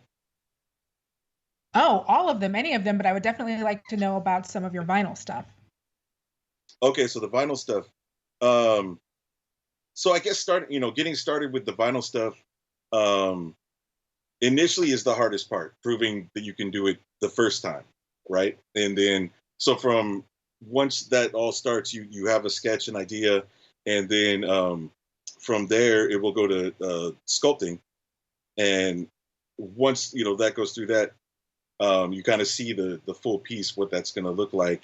And then as far as like full production stuff, like you'll normally get like the painted sample and you'll know what it's going to look like. And then once people are kind of bought in on it, then it'll go into the full cycle, which can take, geez, I mean, back in the day, it used to be, it could be upwards of like 2 years from when somebody first saw your piece to when it comes out. And now we all kind of like, well, I want it right now. Don't even show me until it's ready, So we all have this kind of Amazon approach to everything these days, So everything's been sped up. And but yeah, so now it's generally about like 6 months to a year before you see the pieces come out. And then in however it is in various colorways, different exclusives and things like that. But yeah, it's super fun to be involved in the whole process. So you love what you do. Has there ever been a moment where you fell out of love with what you do? I think every project is kind of a roller coaster where you hate yourself also. It starts off at the beginning with like, oh, this is going to be so sick. I love it. This idea is it's going to be perfect. And then as you start, you're kind of like, well, all right, there's peaks and valleys, right? So like, I think you'll spend the next however long in the production where you're like, damn, why did I decide to do this? And then in the end, thankfully, with most art projects, there'll be something to look at. You're like, all right, even though we suffered through it, from now on, we get to see this piece and everything's good, But yeah, it's kind of a trip like that. I mean, I think that applies to kind of any project, really, where it's like from the initial idea, you get super hyped, and then you're just like, yeah, this is gonna be great, and then whew, it just goes straight down, and then it comes back up at the end. When you start to see the end, you're like, all right, you start putting in your details and whatever else. Okay, now I'm starting to see it. Like it's going to be on now, and just kind of trusting the process, I think, is the key. Is that the same for you, Attack Peter? Yes. Oh, and you can just call me Peter. No, you don't have to. I'm not like I always get worried about that someone's gonna feel compelled to call me Attack Peter. Just Peter's fine. I think Gabby, my wife, would slap me up the head if she knew that I ever asked someone to call me. Hey, no need to be defense, Peter. Exactly right. The funny thing is everything. It's funny when you meet other artists. Art is such an isolating experience for the most part, which is kind of the blessing of coming together on all these, virtual conferences and meeting, because it shows you there's an easy way to get together, but art isolates you. So when you're talking and listening to another artist like Jesse speak, it's amazing how much of the same turmoil and strife you go through, and it's almost like a silent war in your head. You try to not let it spill out and affect anybody else around you, but every time I start a piece, I think Jesse has said something similar. I've heard him say it's like you never made a piece before. You don't bring in the confidence of the thousands of bits of art that you've done in the past and say, well, if I did those successfully, then this one will probably be successful. You try to be that way, and your experience helps you avoid a lot of potholes and mistakes and makes you better overall. But the idea is that you're always wondering, like, am I, like, you have imposter syndrome that creeps up. Am I good enough to do this? Do I deserve to be in this situation? I mean, we're about to talk about something that Jesse's partnered up with on me, and I can't believe it, because I'm like, why? I don't deserve that is what's in my head, but I know that I work super hard. I know Jesse respects that. Jesse works his ass off. I respect that. And that's what fuels you as an artist, is listening to other artists, having that camaraderie, knowing that we're all in the struggle together and celebrating each other. There's no famine of art projects. You know, we're all the success that each of us has is an opportunity to bring up the next person. So that's how I feel about that. Yeah. That's awesome. So tell us a little bit about what it is you're working on together. Well, you know, there's a lot of talk today about the Daruma that we're releasing shortly, and anybody who's knows my work or has watched any of my YouTube streams knows the importance of the Daruma as a symbol of setting a challenge for yourself, setting a goal for yourself, and having a visual representation of that promise to yourself that you were going to achieve something, letting it sit there and remind you that you promised you were going to go after this thing. And it sticks with me a lot. It inspires me a lot. It's been something that I've connected with aesthetically a lot, and it's almost become like a secondary like logo for Attack Peter, without intending that. But when we started talking with Jesse about collaboration, you know, the idea came to me. I'm like, dude, the Daruma is almost like a blank canvas in a lot of ways. Like the one that we're releasing is totally stylized. This is an original Daruma, what they would look like if you got one, you know, in Japan.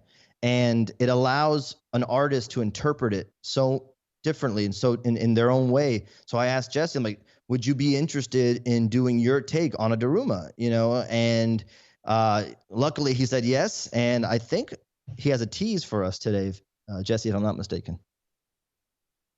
Yeah, I have an in progress piece here. I could try to. Can I share the screen? That's a cool thing. Or should I just show you? I think just show us. Yeah. Yeah. Okay. I was ready to take over the whole thing. Yeah. Here, so this is look at that center. There we go. There you go. Look at that. Wow. So this is kind of the a janky, not super vibrant printout because I was, you know, on screen is popping way harder. But so this is kind of a test of where we're going right now, interpreting the Daruma in my style. So sick. So yeah, like we're gonna be releasing a print of the Daruma done in Jesse in the urban Aztec style. So coming soon, you know, we'll have more information on that soon, unless you have something that I don't know about, any of you guys. But we're gonna have another artist interpreting Daruma to continue that kind of like, in my opinion, an inspirational aesthetic. So it's not just artwork that you can celebrate and hang and decorate your place of being with, but it's another artist interpreting. It's kind of showing you what I always thought was badass, like getting different artists' take on the same thing and seeing where they go with it, you know? So what an honor that he would even partake. Thank you, man. Oh, perfect. And we've got some other images of Jesse's work too that we want to go ahead and make sure everybody gets to see. Oh, these are amazing. Right. So Jesse, before we while we wrap this up, where can viewers support you and find you online? urbanaztec.com and at urbanaztec on Instagram and other social media. Also jessehernandez.net, kind of goes the same place, but just in case. Yeah. And so we have you know, so these are mostly collabos that we're showing up here. This was with the Oakland A's, previously with the Giants and WWE. There's a few shirts you can pick up at footaction.com that were WWE collabs. And then also the Wolverine and Iron Man and my original McClone are available at Sideshow Collectibles, the Unruly Industries. So good. Oh, that's great. See those? It's insane. That's amazing. Oh, that's wonderful. Well, thank you both so much for joining us today. All right, and we will be back with our next panelist in a few. Awesome.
Do you know how many strings I had to pull to get you this? I don't care. I have a brand and an image, and this does not go with those. I understand, but as your manager, I strongly advise that you do it. Nope, nuh-uh, not gonna happen. Well, this is how much they want to pay you.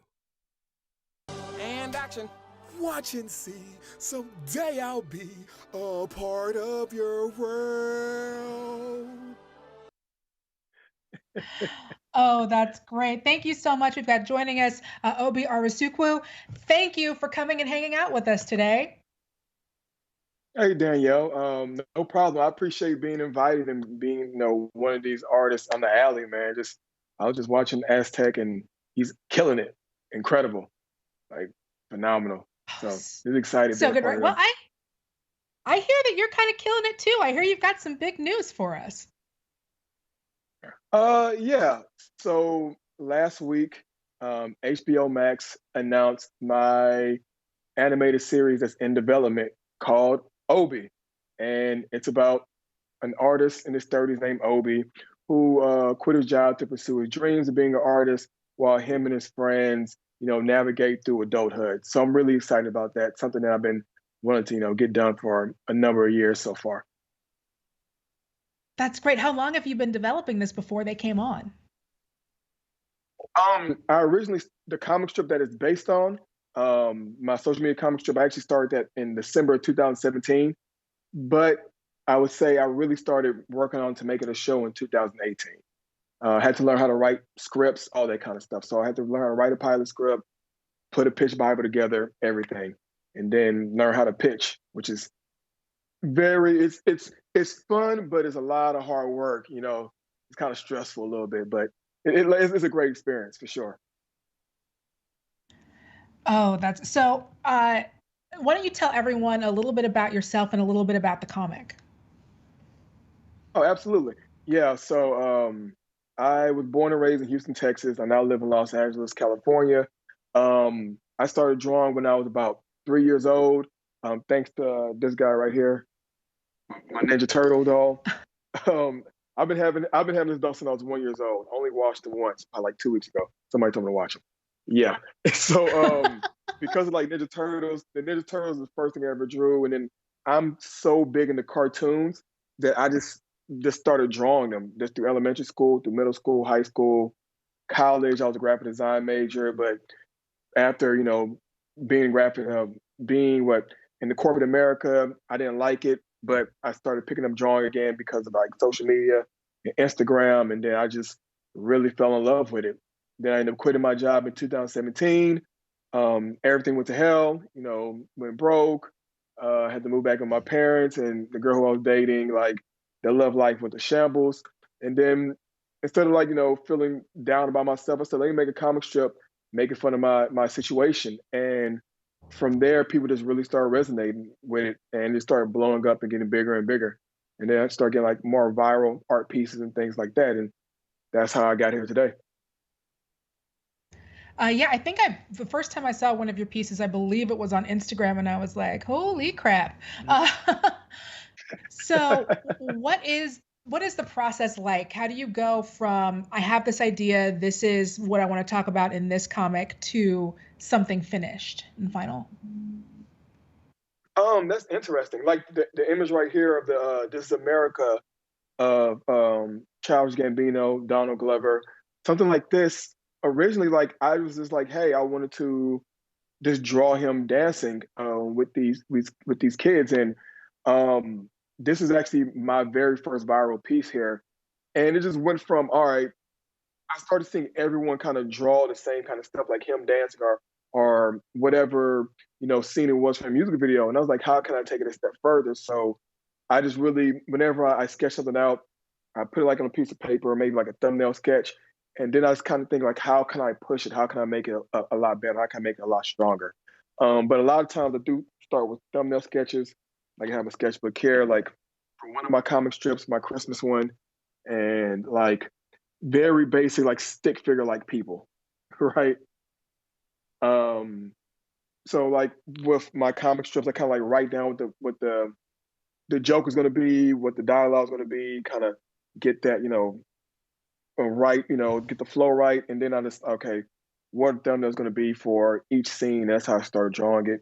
But this typically just how can I make the drawing different or stuff like that. But it usually changes in the process. So a lot of times it doesn't look like what I sketched it out to be.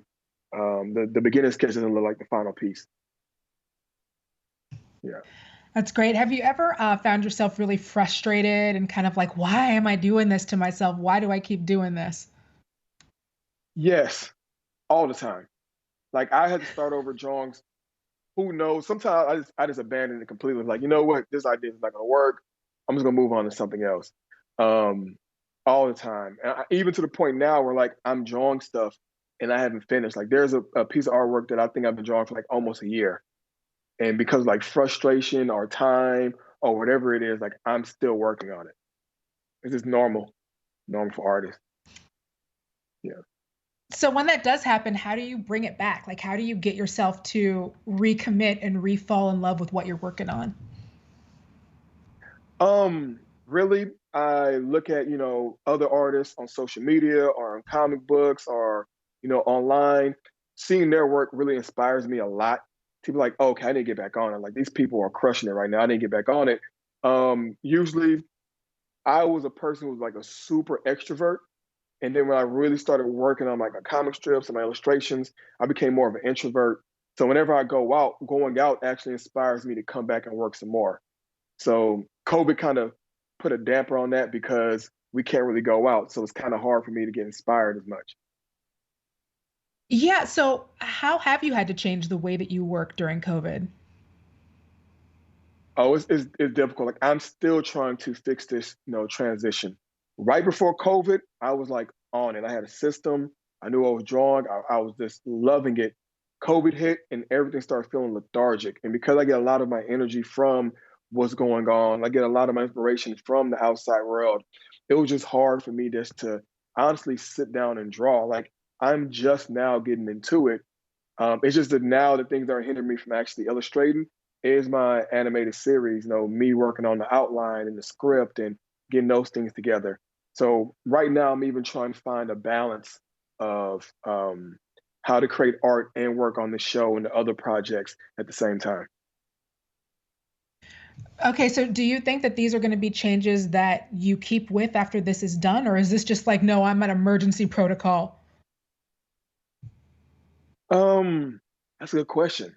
I think that no matter what, I'm going to have to find a way to make sure I get that balance right and make sure I dedicate a lot of time still towards my craft because I love drawing, I love art. I also love, making a cartoon and making an animated series is my dream ever since I was a kid. So I don't know how it's going to happen. I'm going to clone myself, I guess. I don't know, but I'm going to have to get it done for sure. So 5-10 years ago, is this what you thought that you would be doing? Honestly, no. I was in corporate America. I thought that I was going to be an art director for like an oil and gas company. And it just started going down here. Like my love for being in corporate America just started fading. Like I was a graphic designer and being in that world just really made me not want to create websites and logos and business cards and brochures and things. But my love for drawing was starting to amplify. And so I said to myself, hey, I'm about to quit this job to be an artist. And I want to work for myself because seeing that I was in corporate America and seeing how that killed my love for graphic design, I don't want something like that to kill my love for drawing. So if I'm doing something, I want to do it on my own accord. I want to do it for me. I don't want to work for anybody else. I only want to work for myself. Okay, where do you see yourself in 5 or 10 years? At least having a couple of animated projects out. Honestly, I see myself with a production company where I'm just kicking out, cartoons, either the ones that I've created and also other people created. Like there's a lot of really talented people out there, and I really want to help them also, get their dreams right, get their dreams to where it needs to be. Like help them achieve that, and also entertain the world through animation for sure. Like I love cartoons. It's shaped my life, and I feel like the world is better the more cartoons we have out there. That's great. Speaking of talent and talented artists, who are your favorite artists, or who are you like really, really enjoying right now? Right now, for sure, there is an artist named Mel Milton. He goes by Mel Made Dukes on Instagram. His caricature art, his art in general is phenomenal, but his caricature art, when it comes to the drawing, the shading, the different colors, like that's someone who like I always go back to look at to see like, okay, for inspiration, or to get ideas with, or just to learn from. Because right now I'm in a really strong process of, actually I can show you this, of working better on like my caricature art, and like, back up a little bit, like caricature art and drawing people and things like that. So I really just love Mel Made and Mel Milton and the work he puts in, and he's just phenomenal. Do you think, has Instagram been something that's been a huge boost for you? Have you had to try to learn to use that in order to promote yourself? It was before, like whenever I quit my job, I told myself I was gonna use Amazon. I'm gonna say Amazon. I was gonna use Instagram as a platform to promote like myself. I'm gonna use it as a business. And once I changed the mindset of just taking it as a personal profile to a business profile, things began to shift. And now I'm at a point that honestly, I feel like I have enough followers. I have a lot of engagement, so I don't necessarily need to use Instagram as much as I needed to, like, promote myself. I just use it now just to share my work and just for people to enjoy. That's great. What is if you own art, what's your favorite piece of art that you own? Yeah, so I'm glad I took this off my wall just for this, right? So this here is, I got it framed. This is I kind of framed it kind of tacky-like. I got to redo it. But can you see it? This here is an original Spider-Man. It's not the best Spider-Man copy, but I actually got this one signed by Stan Lee at a comic convention. And so this right here is like my favorite piece of artwork. That's the signature, like right. I'm trying to get the direction right. Yeah, that little silver marker right there. So that was an incredible experience of, getting somebody who's like one of my icons, getting, his hand, his John Hancock on an original comic book. Like, I'll forever have that. I don't think I'll ever give that away. Have you ever been to a Comic-Con where you've gotten to do some signings? And if so, what's that like for you? Yeah, actually, this was 2019. Yeah. I was actually hired by HBO to go to the New York Comic Con, which I was just a kid in a candy store just going there. But HBO, they had a Watchmen lobby, and I was literally there to sit down and create caricatures of different fans to come in. And it was a great experience because, I really like drawing on digital tablets now. And so literally had a digital tablet hooked up to a TV, and I was drawing the people while they were watching themselves being drawn on the screen, and they were able to print it out, and I was able to sign it for them. That was a really, really cool experience. That's amazing. Yep. All right, we're going to wrap this up. Where can people find you online? Okay. You can find me on my website at www.obiaris.com. That's OBIARIS. Or go to my Instagram page and my Twitter, both at obiaris.com. Oh, that's great. Thank you so much for joining us today. And thank all of you for hanging out, and we will see you back later. Bye. All right, peace.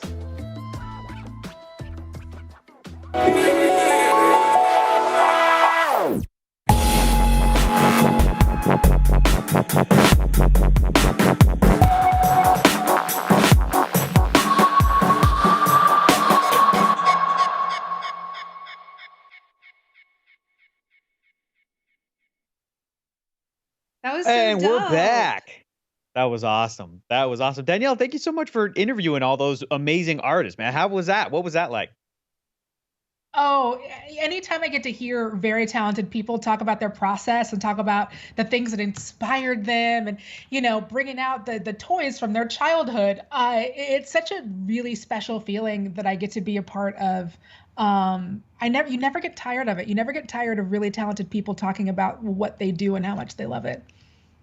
I did not think that Obi was going to pull out a signed copy of The Amazing Spider-Man signed by Stan Lee. That was pretty cool, and you could tell it was so special to him. I peed my pants a little.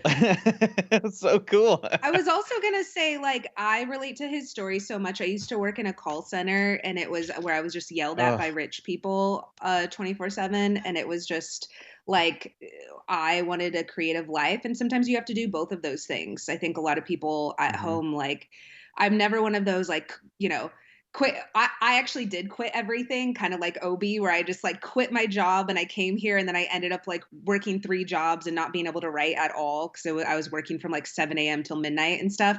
But if you can keep your day job and kind of work on the side until you're ready to fully jump ship, I always encourage that too. But I relate to his story so much of taking risks and just believing in your talent. And it's really hard the first couple of years, but then you meet a lot of people in the trenches. You meet a lot of other artists. I feel like y'all are my friends. We've all been in the trenches together, and now we're hosting big events and stuff. We were just kind of, making stuff in our backyards together. So yeah.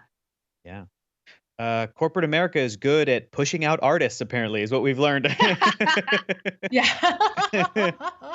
I'm a real big fan of Jesse Hernandez, Urban Aztec. I love the idea of using his Aztec heritage as this pop culture infused inspiration. I think it was so dope. It was so great to get to see Danielle. You talk to both of them, and I don't care what he says. I'm gonna call Attack Peter from now on. That's it. It's a cool name. How do you not say Attack? It's so super cool. Yeah. Also, come on, you got to give it up for that Macho Man. I want it. I know. Oh heck yeah! That's what I'm calling you from now. Attack Danny. Yeah, it was so funny when Peter was like, "Nah, just call me Peter," and then Jesse was like, "Hey, don't be Defense Peter," he was telling him, you're going on the defense because of that. So that's a viable nickname for him as well. Yeah, absolutely. Danielle, we didn't get a chance to talk to you. I know before the Amazing Artist Alley panels, Danny and I were chatting, and we were talking, just reminiscing about Artist Alley in a physical comic book convention setting. Is that something that's super important to you, Danielle? Do you go and scope that stuff out? Are you an art collector person? I know Danny is. She's kind of a hoarder a little bit. She has to give stuff away. But how do you feel about this, the sort of art world when it comes to the geeky stuff that we love? Where are you at with that? It's so important, and at so many of these conventions, it's grown beyond comics, and it's become really these pop culture events. And I think that that's awesome, and there's a place for that. But you gotta always make sure you stick to your roots, and that's where Artist Alley really comes into play, where you can go and buy great art. And believe me, when I can afford it, I've got a whole hallway of Black superheroes. You know how in some hallways, they've got the Martin Luther King painting and all of those others. For me, it's just the hallway of Black superheroes as soon as you come into my home, because that's what I want to celebrate. And they're all pieces that I've gotten from Artist Alley or people who I've stopped by and I grab their card and I see where I can support them later. It's always a great time. And again, it's you got to get back to those comic book roots, Mm-hmm. Absolutely. Yeah. I know you're a massive wrestling fan, Danielle. You're a huge wrestling fan. Is that something, if you see some dope art, you mentioned Macho Man, is that an automatic buy for you? Because I think we each have our own we've got our own things of if I see this, it's going to be an automatic buy. Is it wrestling for you? Is it Black superheroes? Is it more? Or is it, what's your automatic, I'm going to be attracted to that? Well, it's definitely, I'm trying to add more to the wall. I want the wall to become epic, but yes, so the bedroom is going to be all wrestling. And I've been able to get some great pins. I know we've talked about some pins here. I like to collect pins, so I get some great like old school wrestling pins. Lucha Underground was one of my favorite shows, miss it so much. And I've been able to pick up some art from there, like some other pins and some t-shirts and stuff like that. So yeah, no, wrestling is what I dedicate my bedroom to. I want to go to bed dreaming of suplexes. Danny Fernandez, Mine other has, than custom art, other than Molly portraits, what's your? Well, you know me and Twilight. I have a bunch of Twilight Zone throughout here, but my bedroom is Morticia and Gomez Adams. I have a bunch of sexy that. time. That's what I like to go to bed thinking about, manifesting relationship goals. So I have a lot of them. Goals, yeah. Yes, I have them in my bedroom. I think the stuff that I mean, I love so much geeky stuff, as you can see behind me, but honestly, it's usually like a great take on the Ninja Turtles. That's the thing that gets me like, oh, hang on, this is super cool. Look at this cool, like Japanese woodblock style art piece, but it's Ninja Turtles hiding in some bamboo. I'm like, I gotta get that. It's so cool. That's usually the thing that I am super into. So someone who is good at segues, Attack Peter had a great one. I believe he had a Ninja Turtle one that I remember my friends were all trying to get. Y'all stop using me to get to Attack Peter, okay? No, I'm just kidding. Message him yourself. Slide into his DMs. I mean, he's married, but like, y'all stop making me. He did. Okay, I have it right here. I have it. Okay, there it is. Yeah, so cool. That see? Raphael is so dope. We can see it. It's so fantastic. I love that stuff. Now you can bother Danielle to try to get your Attack Peter stuff. Now she can be your contact, everybody. You better follow and be nice to Danielle online, and then she can maybe hook it up with Attack Peter. But, we've been talking about all these deals throughout the day, and right now there's no exception. We've got another deal that we want to make sure that you're aware of. If you're not already signed up, you got to sign up to, boom, be a Skybound Insider. You get a bunch of rad perks. You get all the perks. You get instant access to over a dozen digital comics. A comic book is added every single month, and you get that early access to a bunch of new merch. I know that myself, as a Skybound Insider, I've had a lot of that early access to a lot of my Skybound merch that I love, including in-person meetups, to be determined, but that is a thing that will happen eventually too. So be sure to sign up if you're not already a Skybound Insider, so that you can be in on the know of what's going on, and just get the email updates about stuff like today, the Skybound Expo. In case you didn't put it on your calendario already, you can get those email updates, and then you're good to go. So what is the next panel that we are talking about and watching today, y'all? What are we doing next? We're going to be hanging out with Attack Peter again.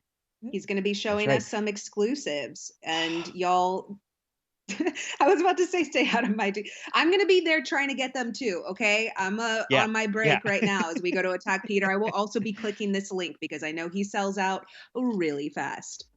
That's right. Peter Santamaria is next. Stay tuned during the Skybound CreatorFest Expo.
Hey! Oh wait, cue the music. Cue the music. Hey! I'm here too. Right? I came prepared. Can you guys hear me? Everybody hear me? I hope you guys can hear me. That's what I'm saying I hope right they now. can hear me too. We're here? Yeah. Oh, good. All right, what's up, guys? This is awesome. Skybound Xpo Creator Fest. Clap. The clap track is yellow. That's loud. That's good too. I'm sorry. But do they a clap one? I don't know. Yellow. Yellow's clap. Yellow. Yeah, we got new toys, guys. We got a soundboard and we're not afraid to use it. I see you, Sean Kirkham. I see you, Big Clutch. All right, listen, we have an awesome show because we have so much crazy stuff going on. Today is basically the Super Bowl of Attack Peter, in my opinion. This is like bigger than the Super Bowl. What do they have? Like 20,000 people? This is Olympics? We have right now 2 million people watching worldwide. Don't look at your YouTube. They don't update those numbers. 2 million people are watching worldwide. This is huge. Oh. I forgot you had a soundboard. All right, let's get into it. So much to talk about, so much to announce. I am Peter Santamaria, and just like Danny, I also worked at a call center and had to keep my day job for years and years and years. That's true. I did work at adult. What call center did for you work Sears? at? I had to sell warranties that's a for bummer. refrigerators. It was awful, but I did it, and I did lots of crazy stuff. In fact, I used to sketch while I was doing my call center, and I got one of the bosses came over and looked over my cubicle and said, what are you doing? Get back to work. We're not paying you to draw. Laugh track. Okay, good. Anyways. You're the worst. Anyway, so if you don't know, I'm an artist. I work primarily in printmaking, which means I carve designs out of linoleum. I don't know is there a second camera feed, by the way? Can you guys? It's not up yet. Oh, there it is. Oh, there it is. Okay, cool. Oh, Every that's once it. in a while, I'll say camera feed too. Okay, put it away for a second. Put it away. I just want to make sure it's there. Don't show. Okay, good. I Everyone love already this. saw Love this. everything. Okay. Anyway, I work a lot in printmaking. I have a show on YouTube Thursday nights, usually at 7:30 Eastern PM and 4:30 Pacific. We do live art. We hang out. We have an amazing community. Shout out Print Crew. I see a lot of you in the chat. What up? I see Colt. I see Rafi. I see Andy. What's up, Andrea? I see a bunch of you guys there. Aquatic All of our Life. I love friends. seeing you guys so much. This is like Yay. our live stream. Timmy's here. This is awesome, man. We have an awesome community. Our YouTube shows are super fun. Gabby and I just kind of hang out. We draw. We design stuff. We look at cool, geeky stuff on the internet together. It's just a cool hang. Yeah, it's a cool hang. Wonton is usually there. Our dog Wonton. Yeah, and he's here, but he's sleeping. And then we release prints and merch and stuff like that. And it's an awesome way for the community who's super, super passionate, super, super interested in what I'm doing here in my studio to get a direct line. And it feels very, kind of like cozy and down home and intimate. But then we do crazy stuff like what we're doing today. And what we're doing today is we're launching the first ever Attack Peter figure. And I can't even believe that I'm saying it. I still feel like I'm going to wake up in a weird episode of Black Mirror and John Hamm is going to caress me inside of a snow globe. But it's really happening. Thank you. Yes, we're so good at it now. I did it right? Yeah, that's good.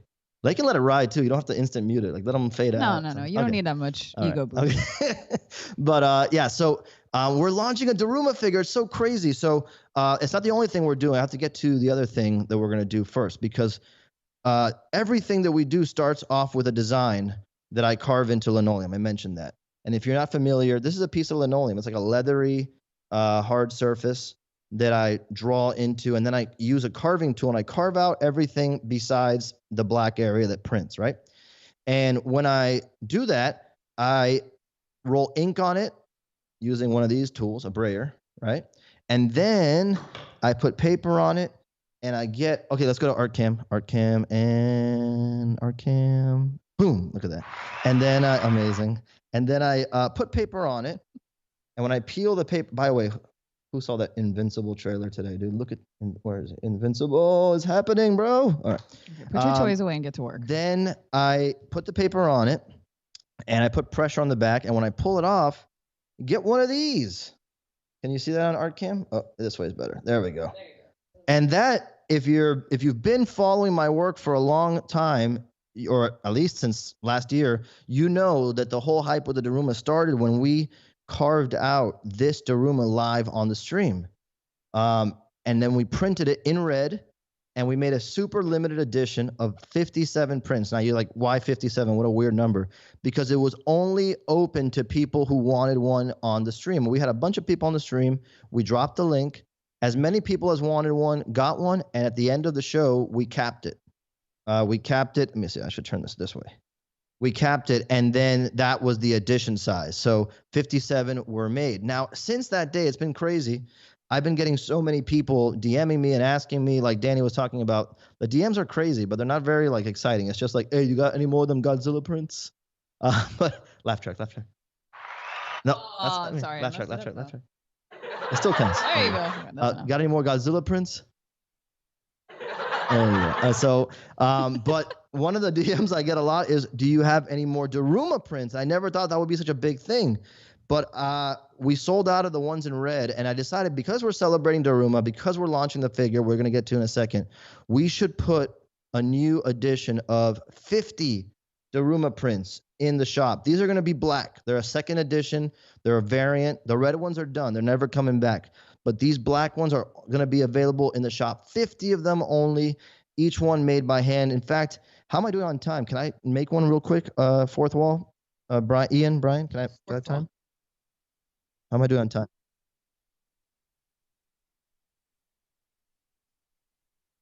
Oh, you could totally do it. I could do it. Yeah. I'm going to do one live. Yeah. If you want, you can make my art cam the big cam. Or you can leave it like that. Whatever you want, Ian. You know better. Ian's in my ear. You guys can't hear him, but it's the best now. 15. Oh, we're going to do it. Okay. So I'm going to do a demo here. And while we're doing this, if you want to put the link in the chat and let people get a chance to get one, go ahead. Or if you want to hold off until I finish, up to you, man. Locke is in the driver's seat in terms of the shop. In fact, anything that goes right or wrong today is Locke. I'm just kidding. I love you, Locke. All right, so let's do it. Oh, thank you, God. It was so awkward until you did it. Like, we have a crickets button if you want to just do crickets, which is the purple one, I think. Oh, you're definitely getting cricketed. All right, so I'm going to take some ink provided by the amazing people at Speedball. They make this amazing ink, and they always hook it up. Might you zoom out a little bit so they can get like the full experience? Because it's a little zoomed in. I can't control that, can I? Pull your camera away from. Oh, like this? Yeah, like the old school way. Pull the camera away from your desk. I'm going to break it. Is this because it's cropped on the Skype? That's all right. Okay, it's okay. We're going to figure this out. It's like Bob Ross, but nothing works like the way it should. All right, so I'm going to put some ink on the tray over here. My left is this. Like this? This? Yeah, Beautiful. Okay. Ian, anytime you want to say anything, you can say it. It won't throw me off. I love hearing It'll throw you. him off a little bit. Anyway, okay. so yeah. And by the way, anybody who watches our show normally, this is super on brand. This is exactly. Oh my God! Always, it's a work in progress. It's always, yeah. In fact, this is way more pro because Gabby and I are just a couple of folks who figured out how to use a camera and some lights. Two old folks learning how to use old folks. A camera. That's right. Okay, so now I'm going to take this ink, run it on the Daruma carving. Check this out. Some of you might have done this like in school, printmaking. I never did this in school. You never did this? No, I think I did carve into the little styrofoam plates. Okay. But I don't think we used ink. I think we used like like tempera washable paint? markers. Oh, really? Yeah, like you just draw with the markers onto the styrofoam plate, and it, as long as you catch it fast enough, it transfers to the paper. But I don't think they ever trusted us with ink. This is all a setup for me to use that. So I says to Mabel, anyway, so it's something that I used to teach art for 13 years. And one of the reasons I got into doing this professionally at like conventions and stuff like that is because the students were always most into this process. I'm sure a lot of you guys get your hands dirty. You get your hands dirty. It's like the same concept of giving kids finger paint. Yes. But for older students. You can get your hands bloody too. And that includes little kids. Those are my favorite stories of yours. Because the kids would cut themselves every time they would slip. There's always one kid. And I would tell them too, I'm like, guys, you got to pay attention to the safety instructions. But they wouldn't. And they were always like, "Shut up, Santa Maria, you don't know anything." I'm like, God, one day I'm gonna leave you all. Until and lo and behold. And so let me move this out of the way. And of course they would come running to you. Oh God. Well, yeah. So like almost, immediately as we started the project, there was always one kid. It's usually the kid I expected that was listening the least, who would stab himself by accident because he was cutting the wrong way. And it's always a gusher. I'm like, well, that's it, dude. Because of fingers, man. That's the fingers bleed. Yeah. Hand me that. Can you hand me that roller right there? So what I do is once I ink the linoleum, I'll put the paper right on top of it. And this paper is handmade. I don't make the paper. I used to make it in college, but I don't make this paper. It's called Lacta. And we import it. Shout out Big Clutch, hooking it up there, helping out with that. We imported from Nepal, believe it or not. And each sheet is handmade. And anybody who knows and has bought my work in the past, you got to see this stuff up close. You really can't fully appreciate it until you have one in your hand to feel the texture. Some people think it's like a papyrus. It's really soft. It's really soft. Yeah, it has texture. Very pliable. Yes. Yeah. And it looks like it's old, like it's like it should be a scroll or something like that. So, but not at the same time. Yes, I agree. It has it definitely has an artisan feel to it. Like you can tell it's handmade and you can see the little bugs and stuff in it, which is cool. Yeah. All I'm thinking about as we're talking is we should have had a ooh sound. But we'll get that for the next one. We'll get there. Okay. So I think I got enough ink on this boy. Let's see. Ink? Yeah. All the way through. Is art cam looking good right now? Yeah, I think you need to push it closer to the phone itself so that people can see it. Yeah, keep pushing it closer and closer to the phone. There you go. There you go. Good? Yeah. Push it closer to the phone. There it is. Look at that. Wait. Yeah. Amazing. Nice. So there you go. That's how each one of these is made. And I'm going to make 50 of them. And every time I make one, of course, I sign it. But I also take this little stamp that I bought in Japan. There it is. And I bought it in Japan, and it says Kogeki, which translates into attack. And I just think it's really cool to be able to do it. And I'll stamp each one of them. Oh, sorry. You see that? We'll stamp each one of them like that, and then I'll sign each one at the bottom. Oh. And they'll be numbered out of 50. So amazing. We definitely need the ooh-ah button. This is one of 50. This is one of 50. All right. So those are available. Locke, you can drop that link whenever you want, my man. We got to talk Daruma figure because that's what everybody came to talk about. That's it. That's the whole point we're here. So the Daruma is so important to me. I talked about it a little bit in Jesse's panel, if you were watching the Urban Aztec panel. This thing is a really cool aesthetic. I love what it looks like. And it reminds me of the goals that I set out to achieve myself. In fact, this one specifically was created, I've mentioned before, when Gabby and I set the goal to buy a house. And we just got one. And so we colored in both eyes. You color in one eye when you set the goal, and it's like one eye open, one eye unfilled in, one empty. And then you color in the second one when you achieve your goal, and it kind of like sits on your mantle like a trophy. Then when people come over, they see it, they ask you, oh, what if they know what the Daruma is about? They go, oh, what did you do to accomplish? And then you talk about it. So it's a great conversation point too. We have the craziest achievement, and I can't thank the folks at Skybound and the folks at Mighty Jaxx enough for this incredible Daruma figure. Let's put the pictures up already while I talk about this. They're tired of seeing my face. Let's get those Daruma pics up. There they are. My God, look at that thing. I can't believe it's real. I got to see the prototype.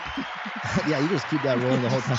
I got to see the prototype last night over a Skype call, and I couldn't believe how awesome it looked, but also how big it is. You guys, I thought this was going to be like this size. Okay, it's like twice the size of this thing. It's massive. The size of your head. Yeah, it's almost the size, and I have a big head. It's almost the size of my head. It's like between 6 and 7 inches. It's vinyl PVC.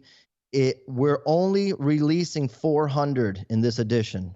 Okay, 400. People have been asking me. It's huge. It's going to be a super limited. It's got a base, fully colored all the way around.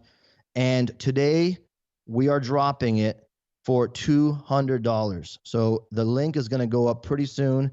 People have been asking me. It's the first of what I hope will be many Attack Peter toys and figures in the future. But you guys don't understand. This is the most exciting day of my career. It's something I've wanted to do my whole life. I've always been so inspired by toys, toy design. I got to interview one of my favorite toy creators last year, James Groman, talking about it. To be able to take a design that's in your head, put it on paper, and then work with an amazing team to translate it into 3D and know that that's going to go into your homes and remind you of your goals, your challenges, your whatever you set to achieve for yourself. It blows my mind. I can't believe we're here. I said it in the beginning that Attack Peter is going to be a big, big thing. It's not just going to be prints. It's not going to just be T-shirts and apparel. It's going to be toys. It's going to be games. It's going to be everything that we can get the Attack Peter community and family and involved in. We're going to do it because it's fun and we can do it. And I can't believe it. And it's because of you guys who watch the streams, you guys who join us on YouTube Thursdays, you guys who talk on Instagram and Facebook and Twitter with us. You guys are the ones that make this possible. So to me, I hope that you love this. I hope that you realize there's a point for it only having one eye colored in. I hope that you understand that it means a never-ending goal, a never-ending desire to achieve, to challenge yourself, to set something for yourself, no matter how difficult it was. I was sitting in a classroom a year ago wondering what I was going to do with the rest of my life. And I got so lucky to work with the folks at Skybound. Everything changed in a year. You know what I'm saying?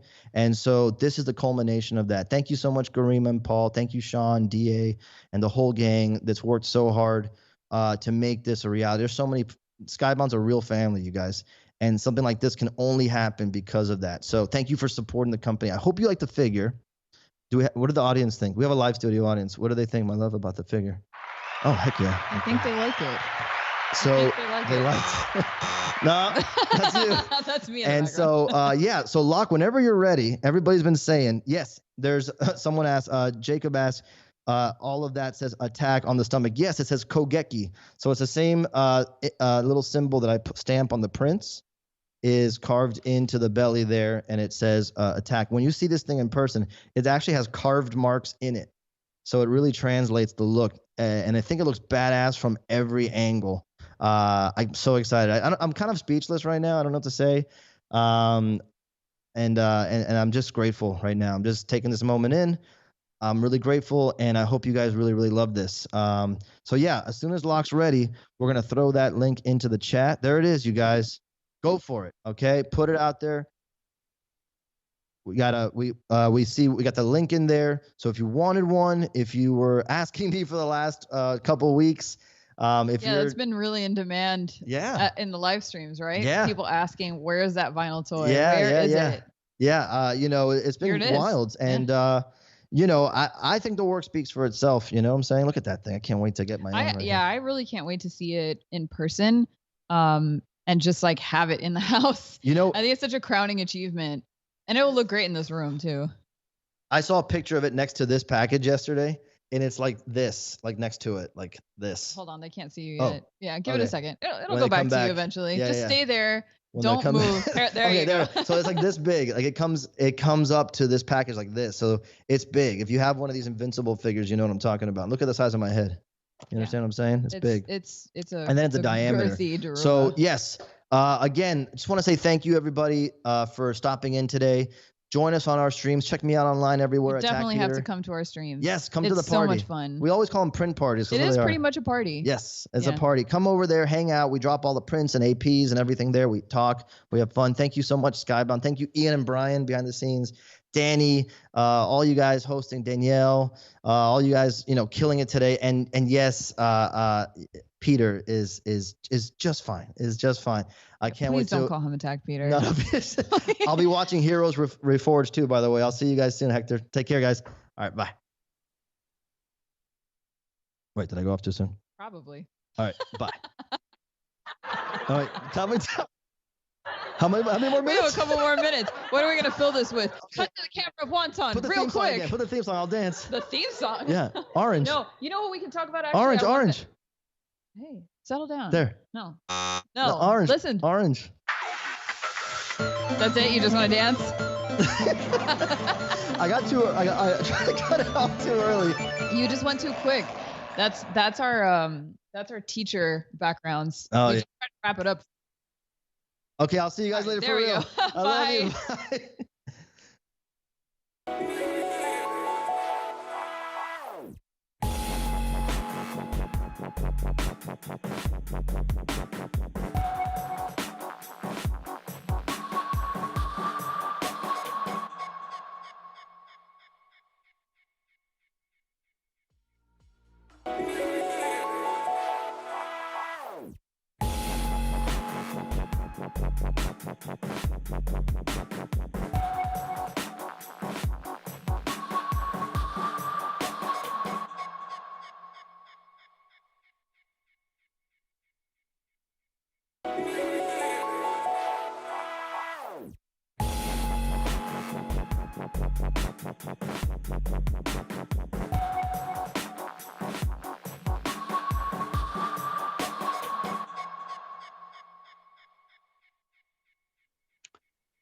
And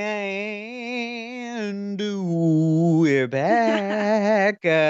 How can you not love Peter Santamaria, one of the best artists working today? Just the enthusiasm oozing out of that dude's pores. And he gave us some beautiful, nice shout outs. So we really appreciate that. Danny, how you doing? How you doing? Good. I'm good. I'm just like texting my. It went live. It went live. The link dropped. Yep. I'm like. Yep. I knew you would be. I knew people were going to be hitting you up for that. But of course, we're talking about the Daruma really 2 million figure. people watching it? Absolutely, Danny. But don't look that up. That stuff lies all the time. Don't look it up. So. We're just going to go ahead and put up that image right now because people are frothing at the mouth. We're talking about the Daruma final figure. There it is. Boom. In all of its gorgeous glory. The Daruma is coming. That link went live. So you can get in there. $200. Attack Peter. What I love about this figure, what I love, it is such a good looking piece of art. But what I love even more is the story behind it and the meaning that Peter's putting into this and how important and significant it is for him. And he's reflecting on his life and how much of his life has changed in a year. And what will hopefully it will mean to everybody who picks one of these guys up is this constant goal setting, constant, set those goals in your life, make your life about trying to hit those goals, whether it's I'm going to get a house, whether it's I'm going to try to get this job I really want, or whether it's I want to quit corporate America and get this other artistic job that I want to do. It's the best way to live life, man. And to hear Peter talk about it, I just loved it so much. It was really, really great. Danny, how many people you got sliding into your DMs right now trying to get one of those? What's going on? Well, I can't look at it right now, but yeah, I love this too. I'm a big visualization type of person, and I'm such a big believer in celebrating small wins as well. I think a lot of us in, the industry, it's like we all forget a lot of times where we came from and how it would. A lot of my favorite thing to think of is like younger me would kill to know that I do this for a living. But this me is like, oh no, I got to do this and I got to do this next thing. And I know the artists are the same way. And even hearing, Obi talking about like selling a show to HBO Max, but then you're like, okay, and then the next thing, and then the next thing. And so it's so important to celebrate your wins along the way. And, but I'm a big visualization type of person and just speaking it into existence, which Peter did. And so I think this is a great way to have like a visual reminder, and also just waking up every day and thinking, wow, I am one step closer to my goal. I think that that's a good way, even if it's not here right now, just thinking like, you know what, but I'm on my way. Every day I get one step closer. Yeah. Every day you wake up. That is a beautiful way to put it, Danny. Let's look at that Daruma figure one more time. Let's go ahead and pull that up right now. Like we were saying, guys, the link has gone live. It is gorgeous. It looks clean. We've got the Japanese symbols that mean attack that's on there, right there on the little belly. And another thing, I want to mention a couple things too. I loved the room that Peter does his streams in. It is so dope. The kaiju collection in the back. I'm a huge King Kong guy, and I'm peeping that Kong figure, and I'm like, that is gorgeous. I love that. Second thing I want to say is we would love to give a little shout out to some viewers right now, some awesome Skybound fans. Danny, I don't know if we've talked about this before. I don't know if we've thrown them a shout out yet, but shout out to Dwayne Stearns, Sarah Large, and Andy Augustin. We so appreciate you guys watching and tuning in and supporting Skybound. And hopefully there's some Darumas in your future and some goals being hit as well. So thank you guys so much for watching. Thank you, Dwayne, Sarah, and Andy. And also just being good, positive supporters and fans. I think that that's like such a important part of fandom is celebrating everyone. And, Hector and I love when y'all say nice things to us. Yeah. Because the internet can be and about each other and about everybody. A little wild. Yeah. The internet can be a little wild. So we appreciate y'all giving us love too. Danny, have you ever done any of that kind of like ink prints work stuff that Peter has done? I'm just fascinated anytime I watch him because it's so, we were talking earlier about stuff you can't do. And I'm like, I don't know how to do that stuff. And it's amazing to watch. Have you done any kind of stuff like that in your artistic life? Hector, I already told you I am not an artist. I can't. But you can draw a little. You can draw a little. No, but I would love to do like, I don't know. I think it's really cool if he ever did like at a con, like a live thing where people could like watch him do it. I think that would be really cool, or bringing on a fan to like kind of teach them. I think back when we can have cons again, I think that would be really neat to be able to do. That's what his streams are. They're like parties. They're like, you can tune in and see an amazing artist's process, but also there are dancing parties. And also I would love to ask the producers of the Skybound CreatorFest Expo, how come we don't have a laugh track? How come we don't have the applause? Let's get some of that. I would like to have some things too. I would also like an ego boost. I want to laugh. Yeah. Yeah, that would be nice, guys. So for the next one, we're going to steal that idea from Attack Peter because it was a good one. Question for you, Danny, just because anytime I see Peter and his backdrop and the stuff that he's into, I think about kaiju. Do you have a favorite pop culture kaiju? Are you a Godzilla person or King Kong person? Where are you at? Godzilla. Easy, hands down, Godzilla. Because of the Matthew Broderick about movie, you? right? Because of the 1998. Huh? Yes, of course. Da-na-na, da-na-na, da-na-na. Da-na-na. Yes, who didn't have that CD? Yes. Sean Puffy Combs. I mean, Sean Puffy Combs. It was you great. Remember that, like on the building, like the music video? Oh, it was amazing. I remember the Taco Bell tie-in commercials for that movie in 1988 with the Taco Bell Chihuahua, voiced by Carlos Azraqui. Like, here, lizard, lizard, lizard. I still remember that. That's amazing how I remember that from 25 years ago. All right. Well, I'm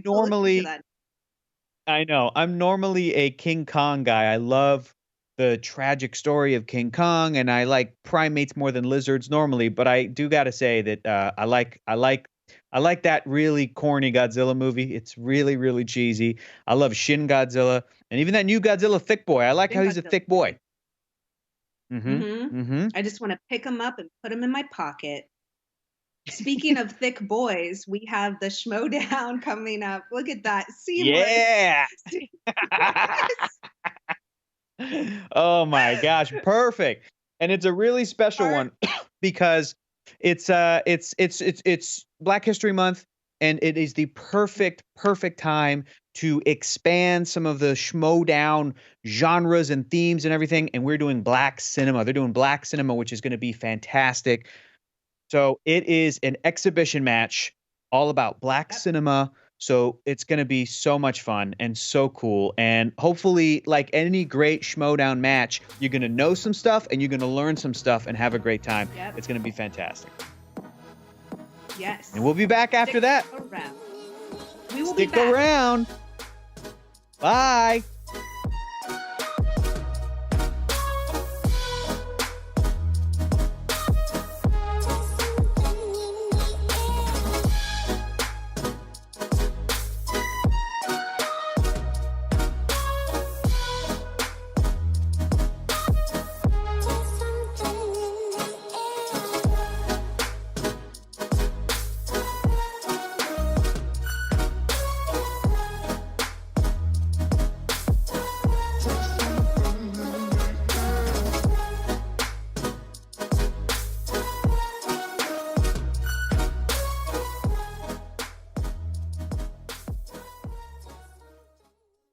What's good, everybody? I am Winston A. Marshall, aka the Swag You Blurred, and I'm here with my co-host, Miss Danielle Radford, and welcome to the Black Cinema Movie Trivia Schmodown exhibition match. I am happy to be here today. Danielle, how you feeling, girl? Oh, I'm so excited. I cannot wait to see these competitors and what they know about this black cinema, yo. You know, ever since I got in the Schmodown a few years ago, I was like, why I ain't got more black? I want to say the A word. I guess I can't swear. I've been told I got to censor myself, which is going to be really hard to do black movies and you can't swear. I'm going to be honest with you. I mean, I don't know about you. I've seen Friday a million times, and there's a lot of stuff between Debo and Smokey and all that. So look, we're gonna keep this nice and clean. We're gonna make sure that just like our competitors play clean, we also keep these mouths nice and minty fresh. All right? Like that Orbit gum commercial, but like that more hood. Either way, we've got 4 incredible competitors that have made a name for themselves in the Schmodown before, but they also made claim that if you don't respect that gangster, they're gonna put you in a corner. Mainly one of our competitors says it. The rest of them tend to be a lot nicer, I'll be honest with you. But we've got 4 hungry competitors here. I've been kicked off the match because I lost last time. So we're gonna have to, let the reigning champ see if they can hold against him. It'll be a nice way to see someone who's been out of the Schmodown come right back in. Do you have any predictions of what you plan to see here today? I think that this is going to be a fun match. I think it's going to be fast-paced. I think there's going to be a lot of trash talk, and I think that everybody's going to enjoy it. I am here for the trash talk, my friends. Look, I done finished my tea already, but Lord knows I was ready. I was ready to see what they had to say, so I could just to sip. I got a water bottle. We're going to have to just sip that tea. Mm-hmm. Well, with that, are you ready then to meet these competitors, Danielle? I'm ready. Let's get it, girl. It's time for the Movie Trivia Schmodown. Introducing first. She is brand new to the Black Cinema Schmodown. She is a pimp by any other name. She is Khary Wiggins. What's going on, Khary? Hello. First of all, I see that Batman the Animated Series over your shoulder. Okay. Oh, no. I actually printed that out at my job. Okay, I'm surprised though you didn't print any Static Shock or Steel, considering this is the Black Movie Trivia Schmodown. But I do appreciate the nerdiness going on, girl. I'm just gonna say Batman's heart is dark. We'll have to take it. He's got a black heart. He does have a black heart, and I have a black T-shirt on. But I realize when I get in the camera that it's all not family friendly, and I already violated the rule. If I were to show my T-shirt, you would see, I don't know, PG-13 content. Hey, that's fair. Now, real quick before we move on to our next competitor, I'll show you guys. It's a little Soul Glow. Oh, the Soul Glow. Let's go, girl. Wait a minute. See, now she's my favorite for the whole match. Well, Khary, let me ask you before we move on to our next competitor, any kind of trash talk, what are you expecting to see out of your fellow competitors today? I'm expecting to see failure because I'm going to triumph. Oh. I mean, that's just how it is. Look, a little bit of black girl magic. All right, I see it. I'm the smartest. That's what's up. Well, I see you, girl. We're going to put you back in the waiting room and bring on our next competitor. Ooh, it's already spicy. All right. Spicy. Introducing next. He is the former Tag Team Movie Trivia Schmodown champion. And he hails from the winning faction, Corruption. He is Chance the Cobra Ellison. What up? Good to be here. That was painful for me. You know how I feel about corruption, sir. But I gotta give respect where respect's due, sir. I mean, when you win, you earn respect. That's just how it goes. Hey, why don't you talk to him? I can't. Oh, come on. It's a. Don't do me like that. Not this month. He's doing you like that in the beginning of the thing. Not this month. Come on, brother. No unity this month. Not according to the rules of Winston. You're let's see. You're in a dark room. You've got your dark sunglasses on. You're looking real sharp there, bruh. Thank you. I appreciate it. Yeah, I mean, gotta dress Sunday best, That's fair. Let me ask you a question. Again, she said dark shades, dark hat. Is everybody in the club getting tipsy? Because I know you are, pretty young. So I just want to make sure you're allowed to be here. I got my ID. I got my fake ID. Everybody fake ID, though? in the club All getting right. tipsy. All right. Anything you want to say to your competitors before we keep it moving? Yeah, I mean, there's no shock that I'm here as the first and so far only Black competitor to win a belt in the Movie Trivia Schmodown. So I'm happy to come in and represent the champ side of all of this. But the rest of you, good luck. And if I don't win this, my girl Clea Wiggins, who's on my faction, is gonna take you. So I do apologize. Clea is on corruption as well. All right. Well, the two corruption clowns are out of the way. Let's move on to our next competitor. All right. Introducing next.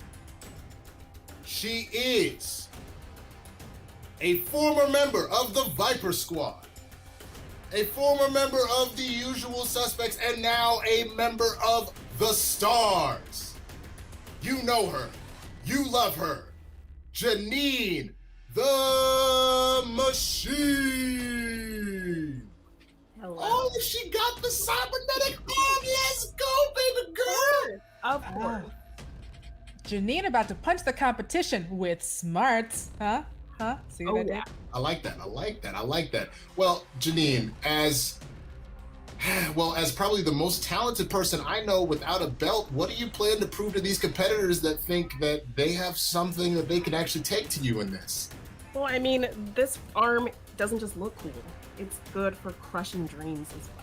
So. You just feel the dreams just drip through the fingertips. Oh, it's like a peach.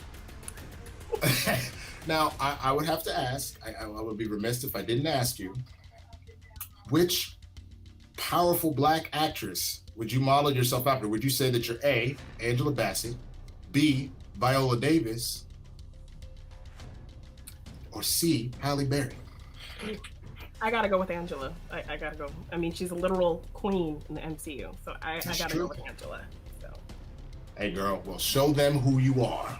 All right. Anything else for her, Danielle? Look, queens picking queens, and I'm ready. I can't choose. Everybody here is a winner to me. But Janine, go eat them up and crush them dreams. Hell yeah. Let's go. All right.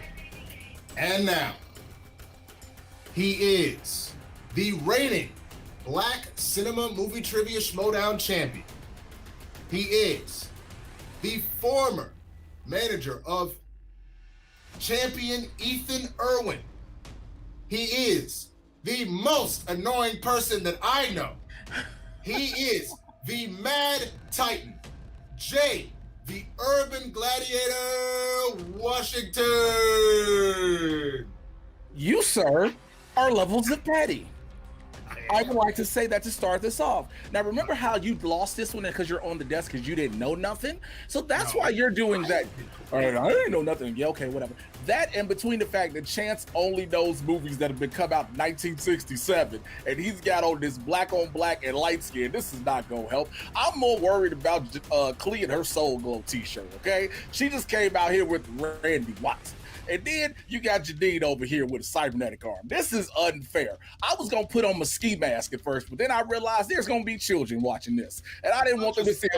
Don't set us back, bro. Like, come on. If I lose, they finally see us as president and vice president. You want to put a ski mask on for a movie trivia schmodown challenge? What's your I was gonna rob this game. It was synonymous.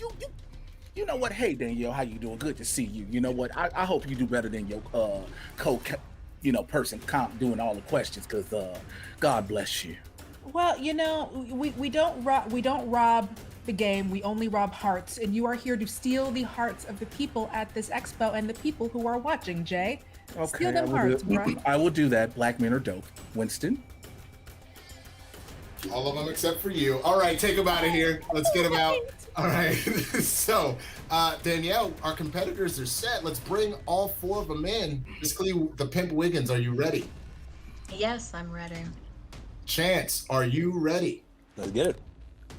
Janine, are you ready? I got a fresh present curl for this, so let's go.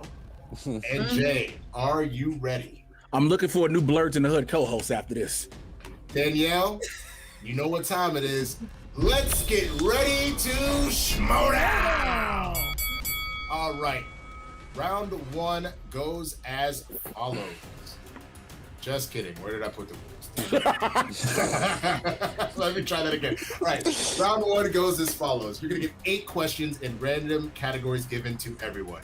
You will have 15 seconds to write your answer on your whiteboard, piece of paper, whatever you have in front of you, and then you will be asked to say that out loud. When I say times down or Danielle says times down, be sure to put your pens down. Otherwise, you will not be able to answer the question. All questions are worth 1 point.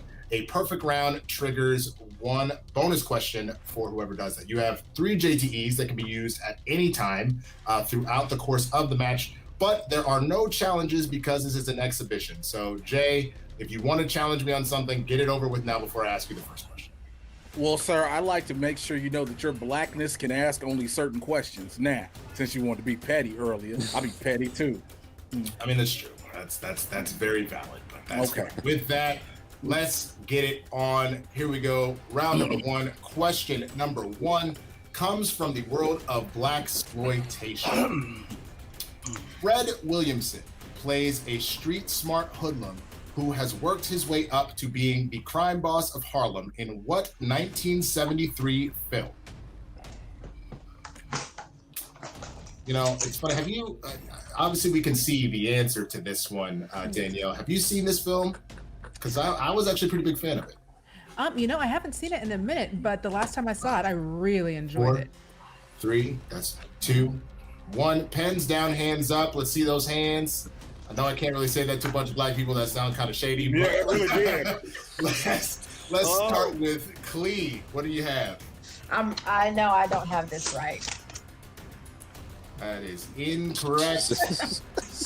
Chance. I don't think I got this right either. I said Rima Williams. That is incorrect. Janine. Superfly. That is also incorrect. And Jay. Black Caesar. Wow. Well, the champion takes an early 1 nice. 0-0 lead. I knew it was black something.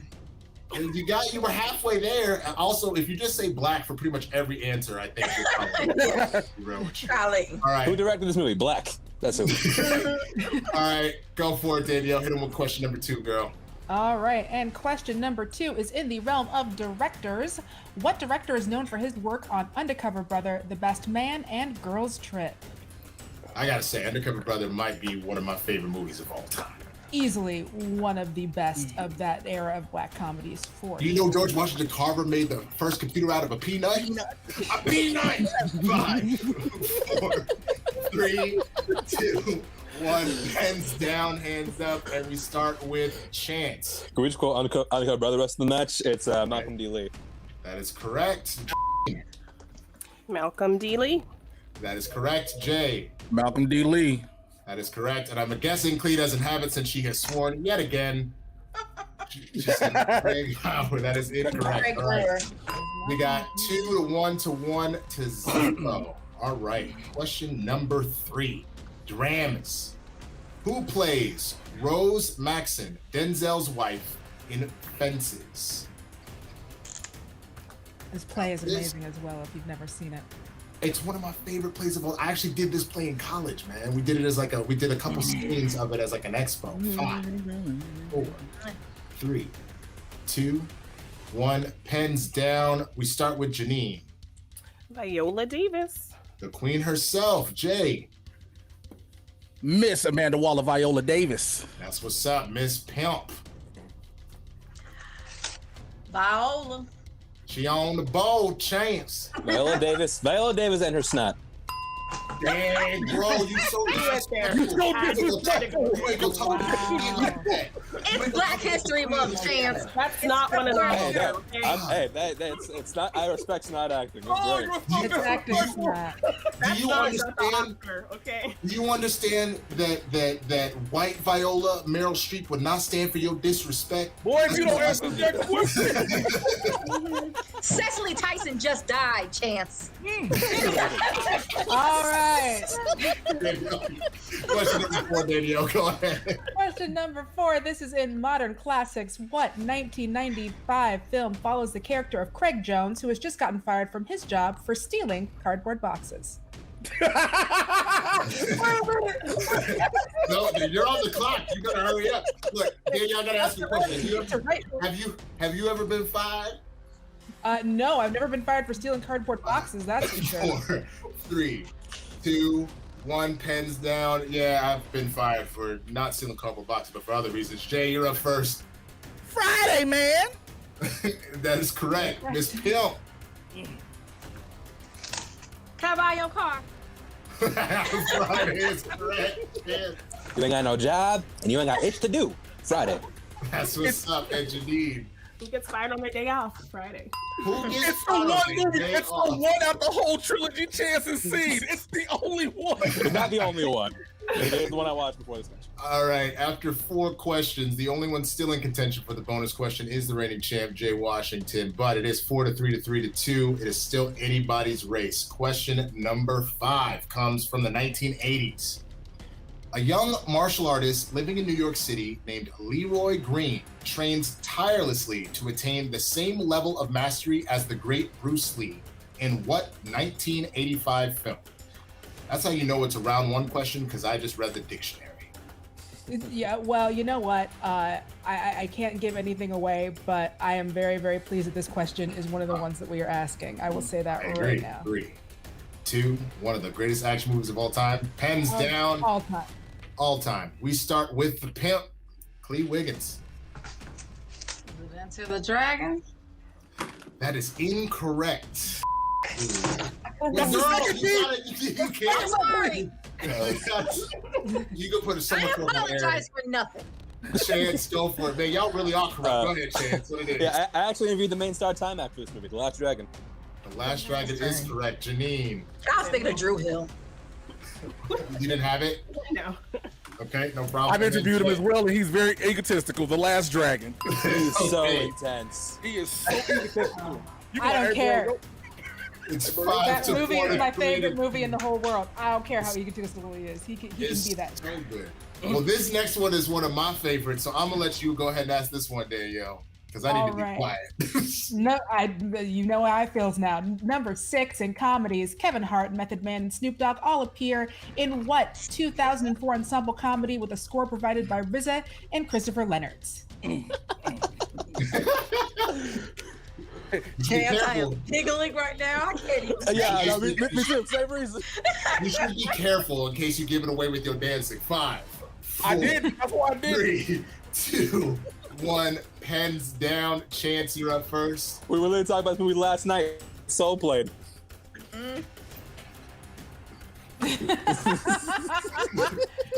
Janine. We've lost Winston to the dance. Jay. It's one of my favorite gifts to use. Yes, Lord. $100 million. And Miss Pimp Khary Wiggins. I was just saying, last night I saw this in a beauty salon on a bootleg. So We all do The only way to watch it. But did you see what the alternate ending? Where the ending, the bootleg ending, they're in Vegas. Yeah. That's how you know you saw the bootleg. The I just bootleg remember ending, seeing it in a beauty salon that was in the back of a Chinese hair shop. So. Well, come on, y'all. Let's not get on CP time with this match. You know, white people have things to do other than just watch us clown out there. Question number 7 comes from horror thriller. Who plays the Candyman? A knife-wielding figure of urban legend that some believe to be responsible for a recent murder in 1992's Candyman. Of course, I had to say 1992 since, you know, COVID took away the 2020 version from us. It might be 21, might be 2022. We'll see when that happens, but I know I'm still afraid of bees. 3. You mean murder hornets? 2. 1. Pens down. We start with the machine. Tony Todd. There it is. Jay Washington. Be my victim. Tony Todd. My God. Khary Wiggins. Tony Todd, Kern, son of Moog. Okay. And Chance Ellison. I love this man, Tony Todd. There it is. All right. This is big right now, Danielle. Matt Titan could end up with a perfect round and a bonus question, so let's hope he doesn't drop the ball on this last one. Jesus! Damn, is it like the Joe Buck syndrome that happened? A little bit. All right, Danielle, you got this. Number 8. This is an action adventure. Samuel L. Jackson, Richard Roundtree, and Jesse Usher star in what 2019 film that is also a part of an ongoing franchise? Now, did you see this? Because I saw this one. I did not see this one. I meant to wait until it got on video, and then and then didn't do it after that. I don't blame you. That's fine. 5, 4, 3, 2, 1. Pens down. Trust me, there's only one movie that came out around that from an old movie that's way worse than this, but that's totally fine. Jay, for the perfect round. It is so bad, Shaft. It is so bad. Perfect round by Jay Washington. Miss Clee Wiggins. Shaft? Tiger That is correct. Yeah, Shaft 2019. That is correct. And Janine? Shaft. All right, ladies and gentlemen, everybody got Shaft, but only one man has actually gotten a perfect round, so we get to ask him a bonus question and get him a little bit further in the lead. Your bonus question, Mr. Washington. Wesley Snipes played the vampire hunter Blade 3 separate times. What is the title of the third and final film? Blade Trinity. My goodness, can you let a Negro finish? Oh, I'm sorry. Yeah, you gotta ask questions. It's fine. It's fine. You got it. You have to ask the question. Question is gonna want you to ask the whole question. Go ahead. My bad. Wesley Snipes played the vampire hunter Blade 3 separate times. Now, if Jay will let me finish, what was the title of the third and final film he appeared in? It was the one he barely wanted to come on set for, Blade Trinity. That is correct. The one he couldn't even open his eyes for, Blade Trinity. Nope. I had to put the eyes on in post. He was not here for it. Even in reshoots, he was like, I don't want to be here. I don't want to be here. He hated doing that movie. Well, after one round, we have a lead with Jay Washington, the reigning champ, at 9 points, Chance at 7, Janine at 6, and Clee at 5. But it's round 2, which is anybody's game. So round 2 goes as follows. Each competitor spins the category wheel. If it lands on something they don't like, they can respin it one time. Unless it lands on opponent's choice, in which case, I don't know who gets to pick. I'm assuming whoever's in the lead gets to pick. We'll figure that out. It's a collaborative effort. You It's a collaborative effort. They get to decide together. Great. Awesome. The competitor will get 5 questions from whatever category that they land on. The questions are worth 2 points. If they would like to go to multiple choice, they can. It then drops to 1 point. There is no loss of points for an incorrect answer. However, opponents may steal if an incorrect answer is given. They're just going to need to write that down on their whiteboard ahead of time so we can see them all have the opportunity to steal that. Everybody that is not the main guesser does have the opportunity to steal. You still all have 3 JTEs, so those can be used. And again, there's no challenges because it's an exhibition match. Did y'all understand that and kind of my ghetto version of the rules since I kind of stumbled through that? Yeah, man. Okay, great. So we start with the leader, Jay Washington. Would you like to spin first or defer to your opponents? Defer. Awesome. That means we then move to Chance. Chance, would you like to spin or would you like to defer? I'll take the ball. I'll spin first. All right. Well, let's bring up that wheel and see what Chance gets. You know, the only complaint I have is that, you know, Black History Month, we couldn't get like no Afrocentric colors. Like we got black. I appreciate that. No, we got the green. We got red and black. Hey, y'all, look, hold on. So now we got to figure out. So it's me, Clee, and Janine. Listen, which one do y'all think this little youngin don't know? Okay, because he actually act like he do nothing but read movies. However, he wasn't born until like 96. So that's very close. Yeah, you're off, but Oh. give him the 80s. Give him the 80s or 90s. I'll give him the 80s. No. 90s. I would think 80s, but I would think. What's up to you? What you thinking, Clee? I already know, and I'm not telling y'all because he's on my team. He's on my back. This is great. Oh no. I need an answer. 80s. You're giving them 80s. All right, 80s. I will do the first round here. 80s. You will get 5 questions in 80s. Everybody remember, if you would like to steal, you will need to write your answer down. All right, here we go. Question number 1 in the category of 80s. Who plays real-life jazz saxophonist Charlie Bird Parker in the 1998 film Bird? Damn. I was looking at this the other day, too. I think I know multiple choice. All right, is it A, Richard Pryor, B, Keith David, C, Forrest Whitaker, or D, Samuel E. Wright? Forrest Whitaker. That is correct for a point. Well done, sir. Well done. All right, question number 2.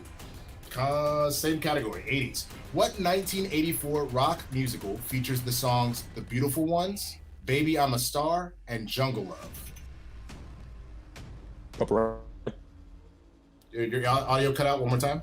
Purple Rain. That is correct for 2 points. And the youngin is showing greatest them that he knows. soundtrack of all time. Yeah, it's true. Youngin is showing them that maybe they picked the wrong category. Question number 3. Denzel Washington stars as Steve Bitko, a leading member of the Black Consciousness movement in what 1987 drama? Black Freedom. That is correct for 2 points. Well done. Well, Jay has got egg on his face so far. Question number 3. 4? This is 4. Yep. Stan Lathan directed what 1984 film about an aspiring DJ from the South Bronx and his best friend who tried to get to show business by exposing people to hip-hop music and culture? Multiple choice. Is it A, Tap, B, Break It, C, Rap It, D, Beat Street? Beat Street. That's correct for 1 point. And your final question in 80s. Eddie Murphy wrote, directed, and starred in what 1989 film that also features Red Fox and Richard Pryor? Harlem Nights. Yep. And with that, Chance Ellison doesn't drop a single one. My goodness. Danielle, I think, I would love to say other words that I cannot say, but I have to censor myself. There's a reason why this kid was a champion at one point.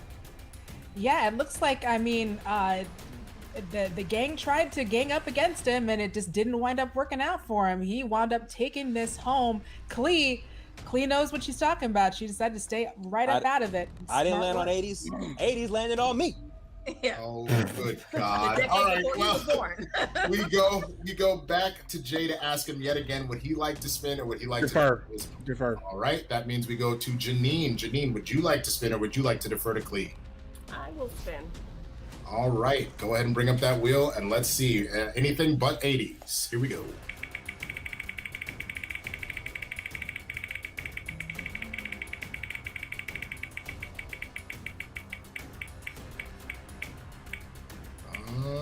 We landed on dramas. The dramas. Drama. Well, what are you thinking? I'll spin again. Spin again. Go right ahead. Do one thing real quick. Shouldn't have no more phones ringing. No mama drama, no drama for her. No drama for her mama. She got sports. Sports. All right, Danielle, go ahead and serve her up 5 questions for the category of sports.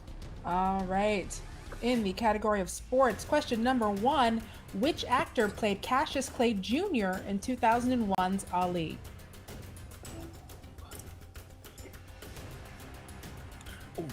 Multiple choice. Multiple choice? Okay.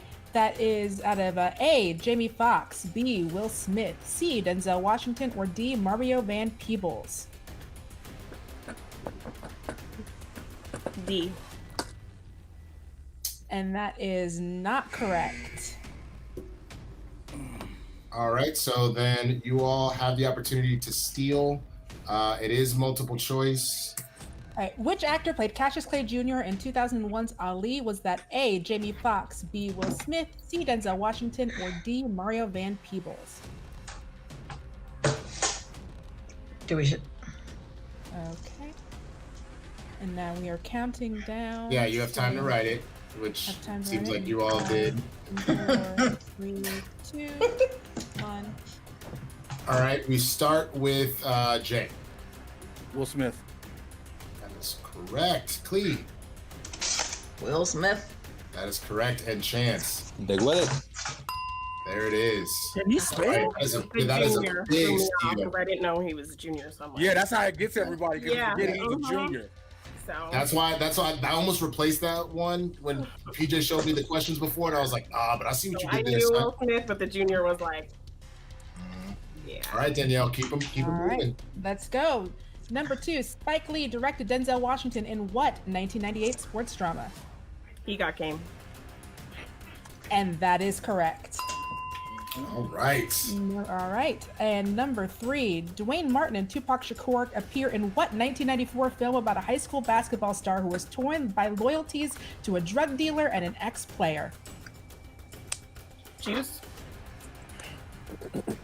That is not correct. So that gives everybody else a chance to steal. So go ahead and read the question. Dwayne Martin and Tupac Shakur appear in what 1994 film about a high school basketball player who is torn by loyalties to a drug dealer and an ex-player? All right, no multiple choice answers, so hopefully they can figure it out. Jay seems to know what it is. He Jay's dancing pretty early. Oh, I do this when you ask a question.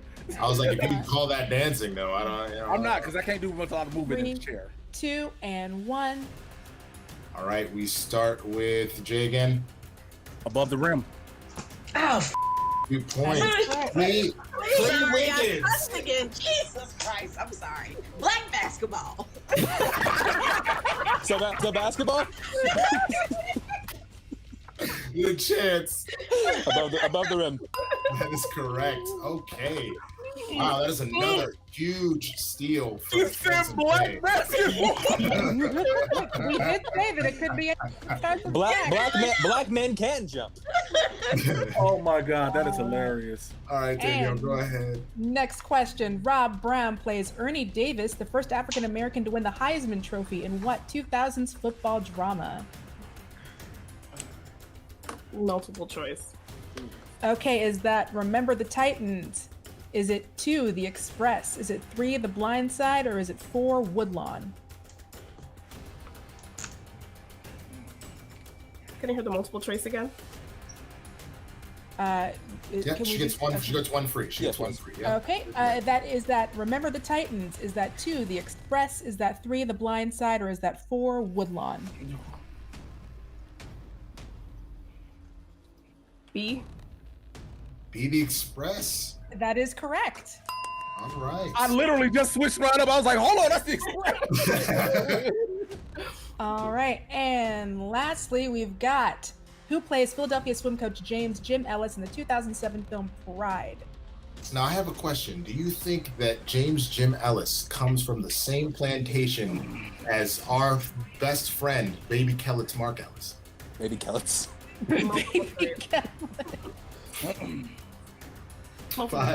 Multiple choice? All right, is that A, Terrence Howard? Is that B, Don Cheadle? C, Bernie Mac? Or D, Samuel L. Jackson? All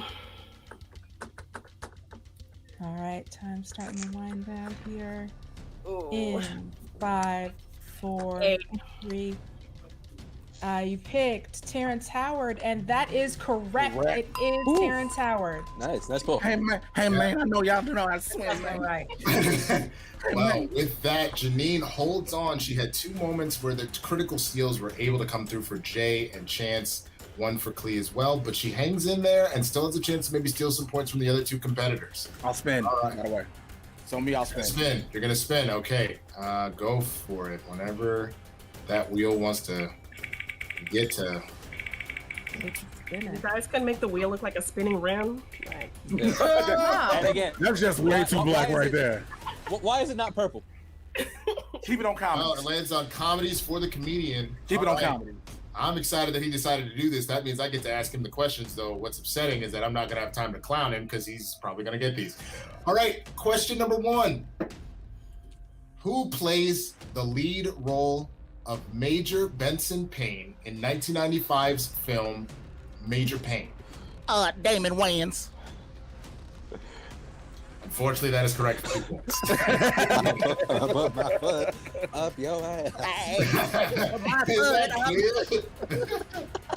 All right, question number 2. What 90s romantic dramedy stars Taye Diggs, Nia Long, and Terrence Howard? The Best Man. That is correct for 2 more points. Nice. Oh my goodness. All right. Question number 3. You'll find the characters of Calvin, Eddie, and Terry in what 2002 comedy set in Southside Chicago and directed by Tim Story?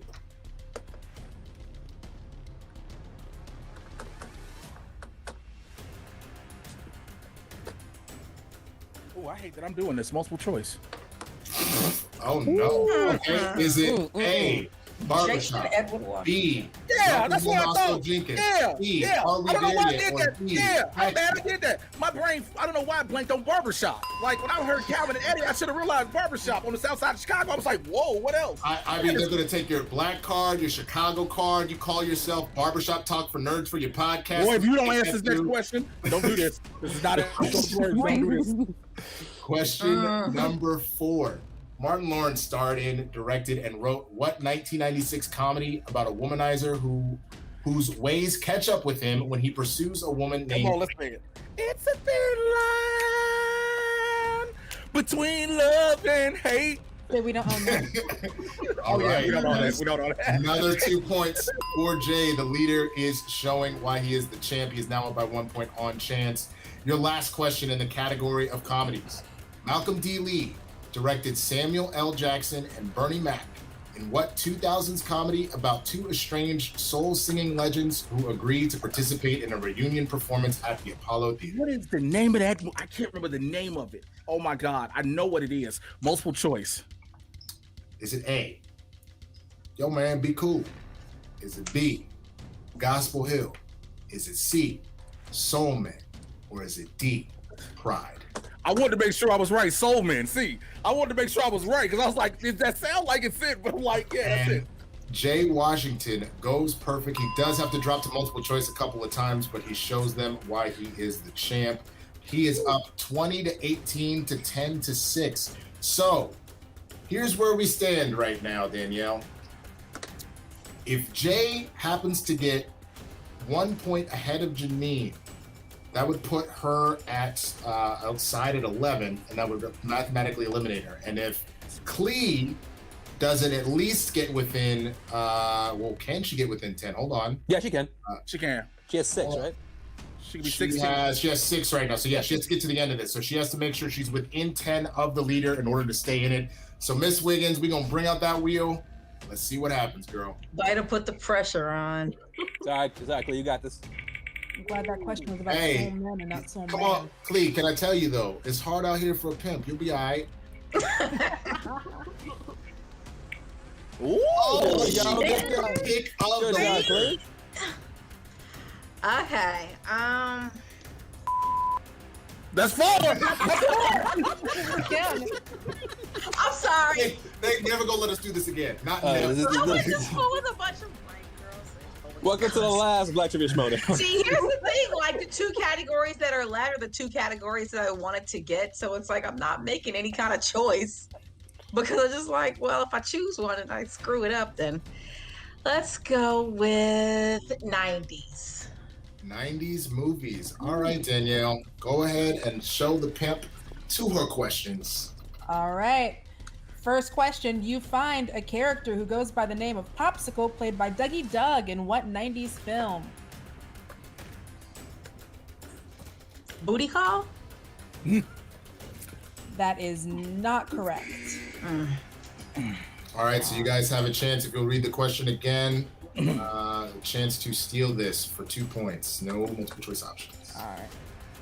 You'll find a character who goes by the name of Popsicle, played by Dougie Doug, in what 90s film? Oh, this is so beautiful.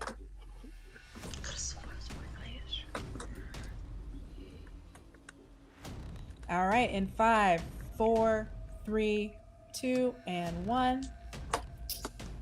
All right. We start with Chance. Black ice cream. Nope. Janine. He's cool, but he's sloppy. Class act. Yup. That is correct. That's it.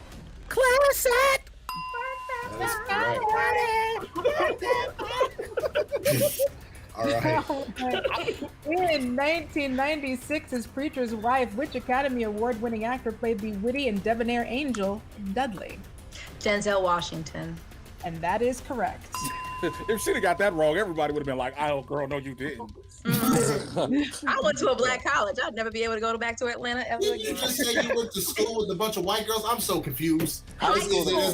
Oh, And elementary high part. school. I didn't hear that part. That's why I went to a black college. Listen, All listen. those She years got was out. All right, she got out. She got out.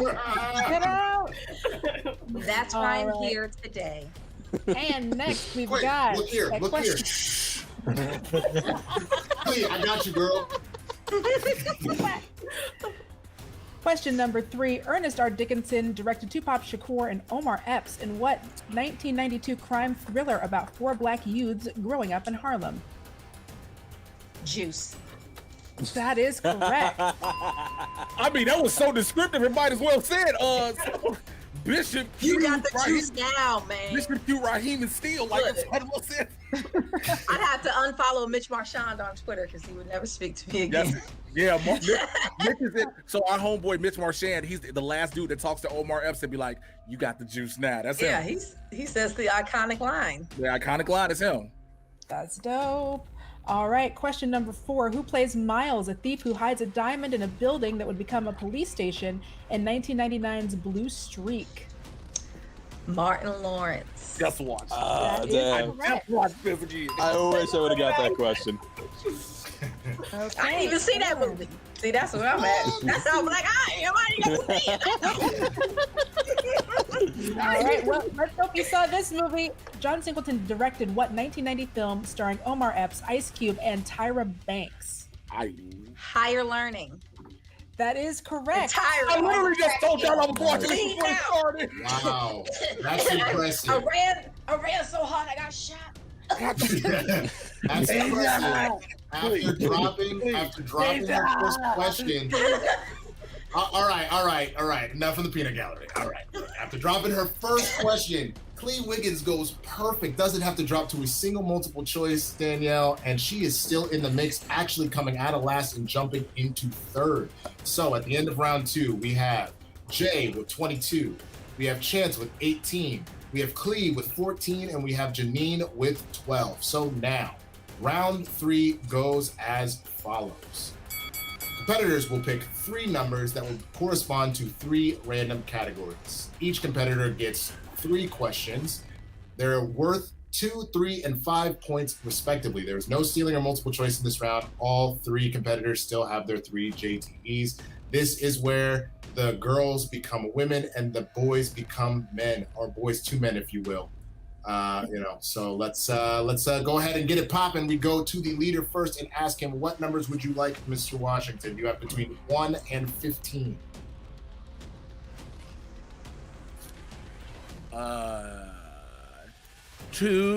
7,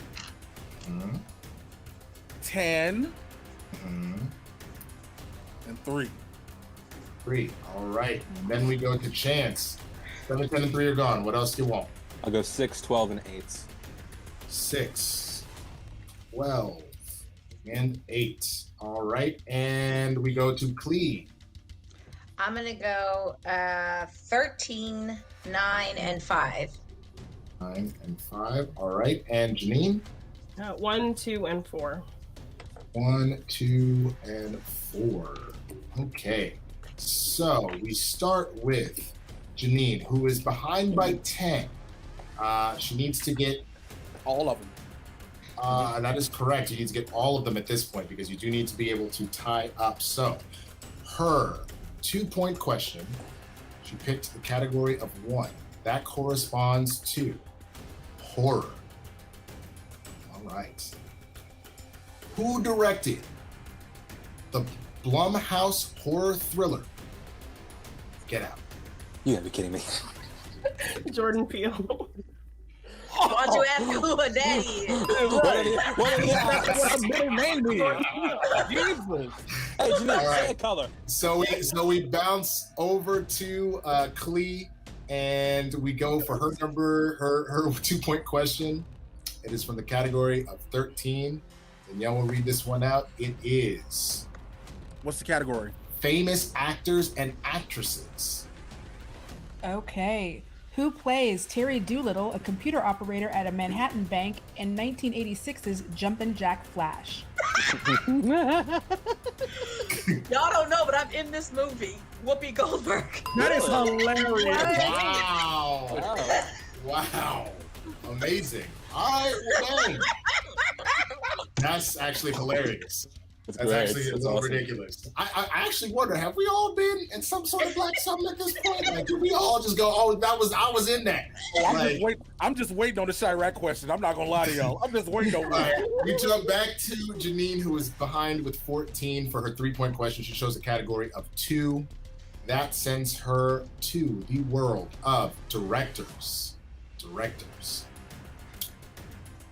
Who directed 2007's The Great Debaters?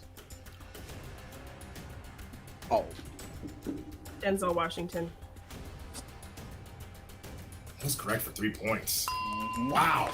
Look at Janine hanging in there. She ain't being taken out by nobody. We jump back to Miss Wiggins, who was at 16 points. Her 3-point question is in category 9, which is the 2000s. Alrighty. Nick Cannon, Zoe Saldana, Leonard Roberts, and Orlando Jones star in what 2002 film that takes place at a historically black college? Drumline. Filmed at my college. That is This is whack. This is so whack. This is so whack. I call blasphemy. I'm playing this round of the protest now. I call shenanigans. Shenanigans. There is voter fraud right now. There is voter fraud in this. Stop the count. There might be evidence. All right. Stop the steal. We go back to the machine. She is scrapping for her life. She chose category number 4 for her 5-point question, and it comes from the world of comedies. Which queen of comedy appears in 2004's Barbershop as DJ Hollerin' Helen?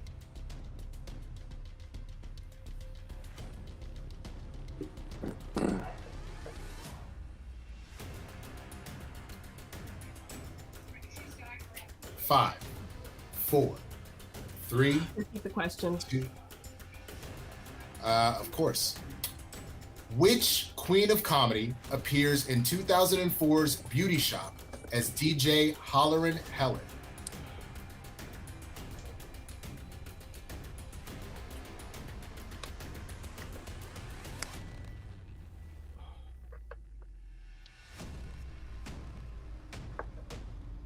Five, 4, 3, 2. Question. No worries, it's your second one. Which queen of comedy appears in 2004's Beauty Shop as DJ Hollerin' Helen?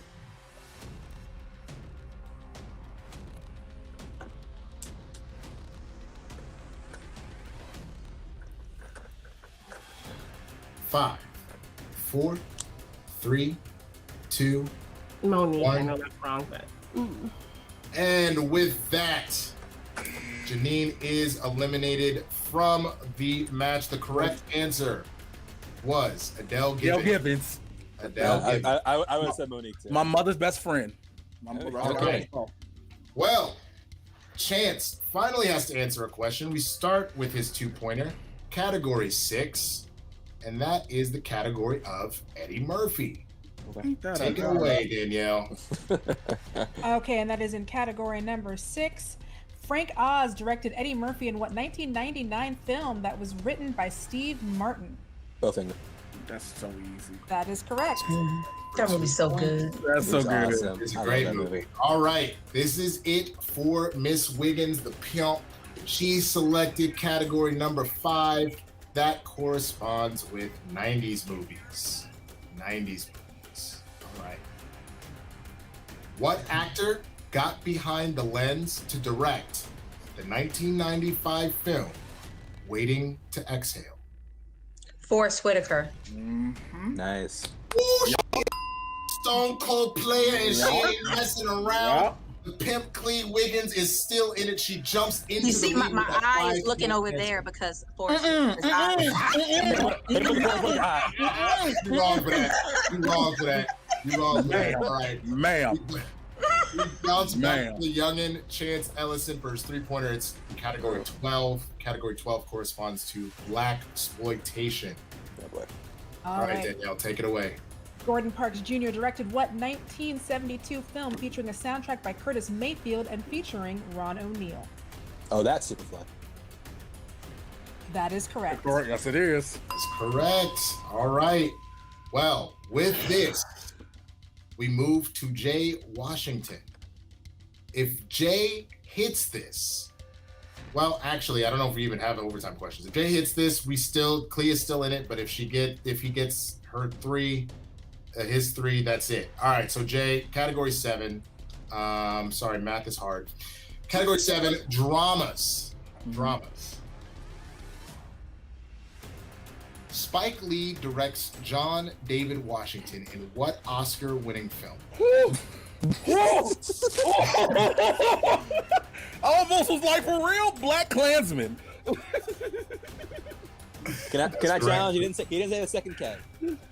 It's correct for 2 points. Chance, it is your turn. It's so your funny. category is category 8, and that is from the Oscar-winning Halle Berry. Okay, and this is a 5-point question. Bruce Willis and Halle Berry have appeared in 2 movies together. Name both. The Last Boy Scout. Oh my God, I was right the other one.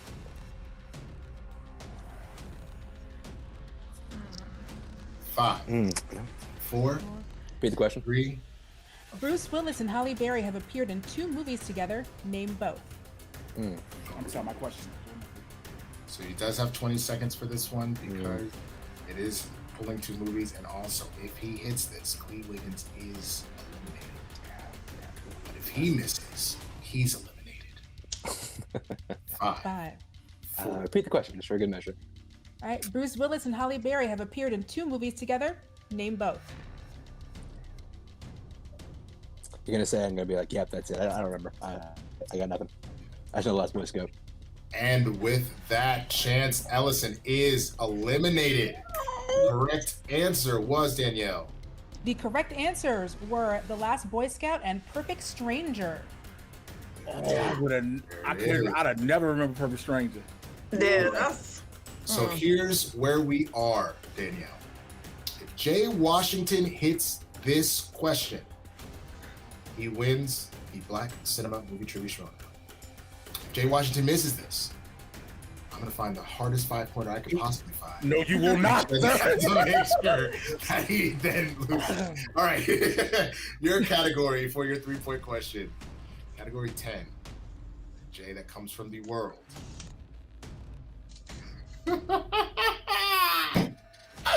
Of Spike Lee.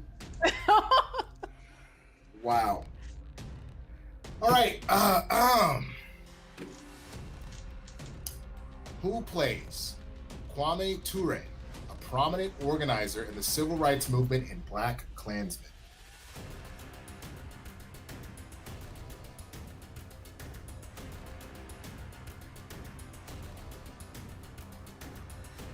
Five, 4, 3. Question. Who plays Kwame Ture, a prominent organizer in the civil rights movement in Black Klansman?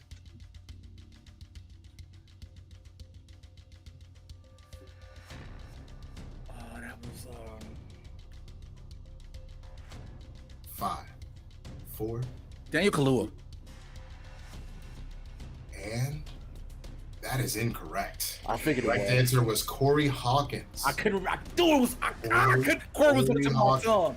Oh, wow. Wow. Back from last place. Well, here's where we are. Here's where we are.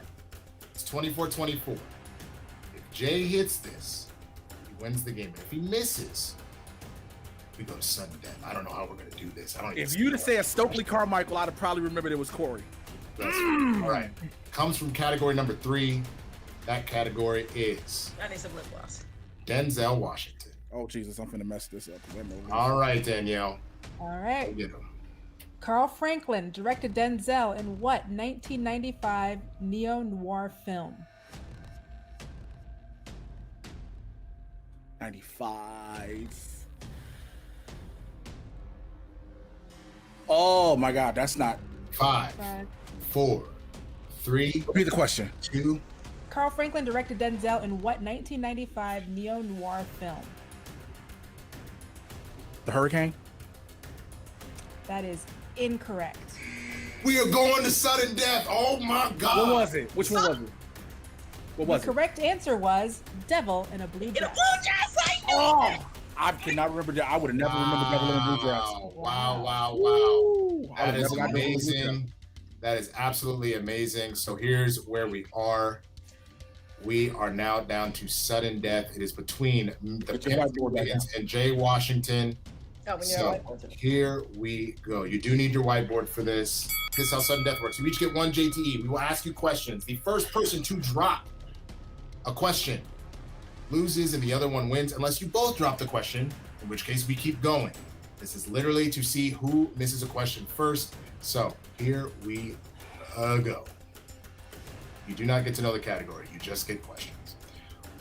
Forrest Whitaker is a contract killer who has pledged his loyalty to a small-time mobster named Louis in what 2000 film?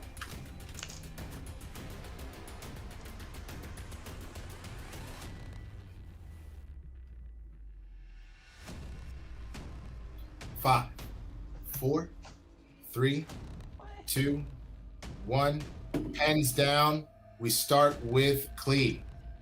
That's supposed to say Way of the Samurai Ghost Dog. Way of the Samurai.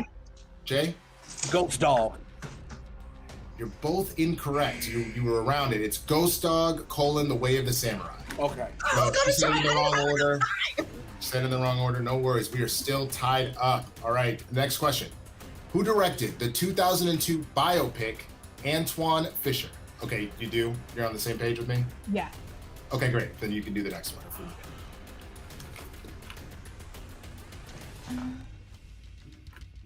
5, 4, 3, 2, 1. Pens down. We start with Khary. Antoine Fuqua? And Jay. Antoine Fuqua. Incorrect. Did I read a different question? Denzel Washington. I wrote Denzel and then I was like, wait, I literally wrote Denzel. Y'all both scared me for a minute, but no, that is incorrect. All right, keep it going. Go ahead, Danielle. Okay, next question. Dwayne L. Jones played Ben, who was one of the leads of what 1968 horror classic?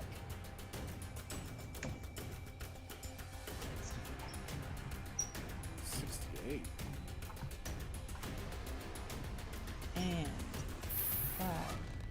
Repeat the question. Dwayne L. Jones played Ben, who was one of the leads of what 1968 horror classic? My God. You can hear their heartbeats. Stop it. You can see the vein popping out of Jay's skull. 5, 4, 3, 2, and 1. All right, Jay Washington. Scream Blackula Scream. And Khary Wiggins. Night of the Living Dead. And your winner, all the way from behind the pimp, Khary Wiggins, with a score of 25-24 to 23-17. Khary the Pimp Wiggins is the new queen of the Black Cinema Movie Trivia Schmodown. Wow. Let me get my old lady candy to celebrate my birthday. No. I have to say, Khary, hats off to you. I just wanted somebody to dethrone this man so he can't hold this over my head no more. How do you feel? Tell the world how you feel. You have no idea. Oh my God. I hesitate to even say. Khary. Ed is going to laugh his ass off. I am over the moon. This is hilarious. I've been trying to get into Schmodown for like 2 years. I got in last year. No, I only had one match. Thank you, COVID. Thanks, Obama. Whoa, wait a minute. How dare you? I had nothing to do with that. I would never in a million years stop you from playing in the movie trivia showdown. That is so rude. That is great. That's great. All right. Well, Khary, I got to ask you one more question before we get out of here. Girl, you were behind hard in the beginning, all right? You started off the match only getting 5 questions in round 1 while your opponents went perfect or almost perfect. But you held in there. You got 4 out of your 5 round 2s, all without multiple choice, and got all 3 of your round 3 questions. I don't think we've seen a comeback like this in a minute. So I told y'all I was perfect. I told y'all I was the smartest. Danielle, you got anything to say to the queen? Just all bow down. Great game played. I look forward to seeing more of your work in the Schmodown, Khary. I'm excited. Thank you very much, you guys. Of course. Well, I gotta say, look, I'm always down for a good time, and you know when you're watching some of these Black films, you enjoy yourself. This was a show, Danielle. Every performer came here ready to win and take over, and can you imagine seeing Khary come from behind and take it all? What a great day in sports. I gotta say, Black women have been killing it, man. They've been killing it, just like the vice president. So with that, Danielle, thank you so much for being with us. I am the Swaggy Blurred Wednesday Marshall. Please be sure to check out the Schmodown wherever the Schmodowns are sold, and keep watching the Skybound Xpo. Back to you, Hector and Danny.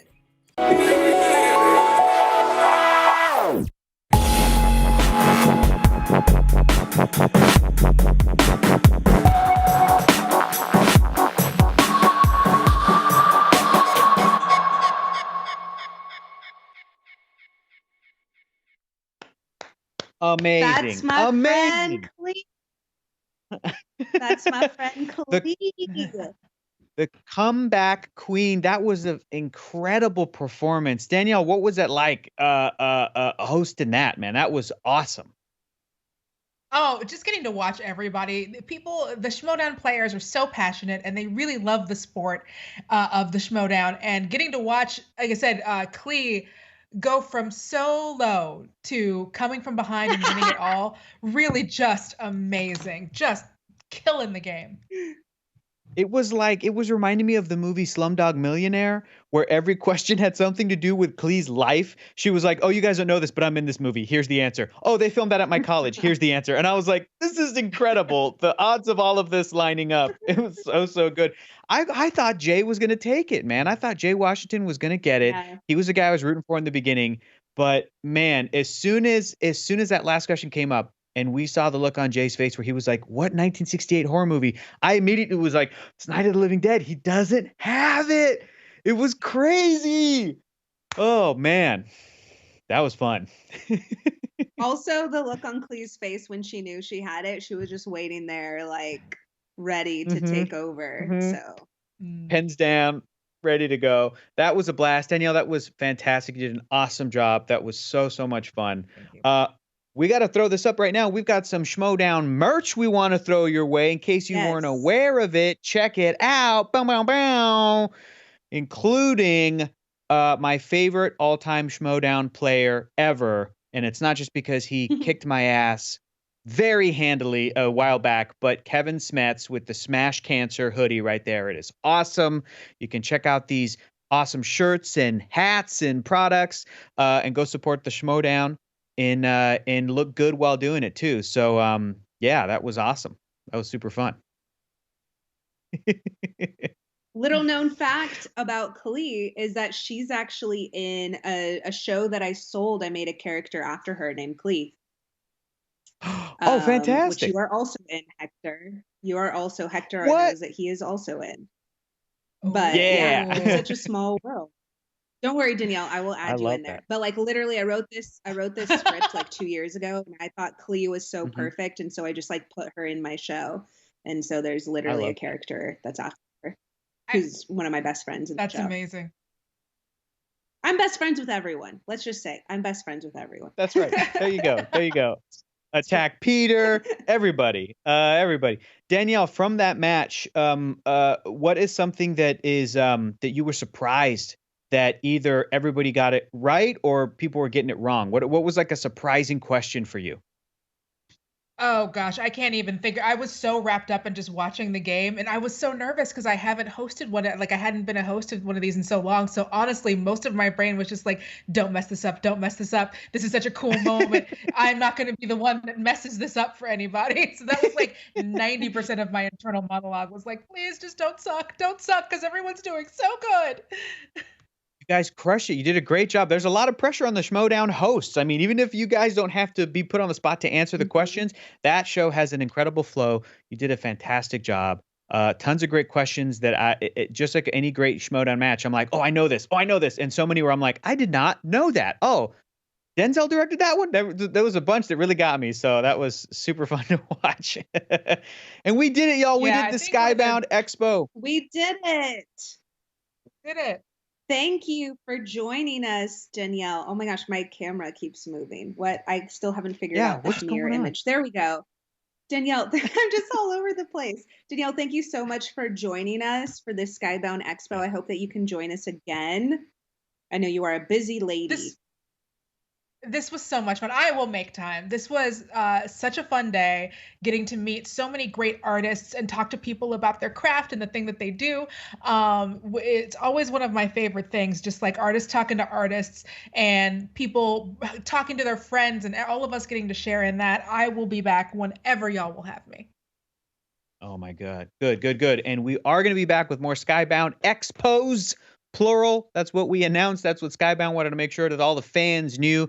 This has been Creator Fest. Don't forget all of the stuff we were talking about today. Check out the Skybound store. 30% off key certain products.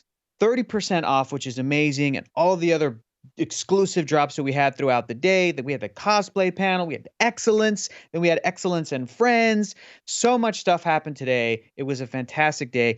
I want to thank everybody behind the scenes. The Bryans, everybody at Skybound, everybody at Amazon for the Invincible show, everybody watching and supporting. We so appreciate you guys busting your chops to get this thing to work. And I would also like to thank Danny Fernandez for co-hosting with me as well as Danielle for joining us. Thank you. There we go. There it is.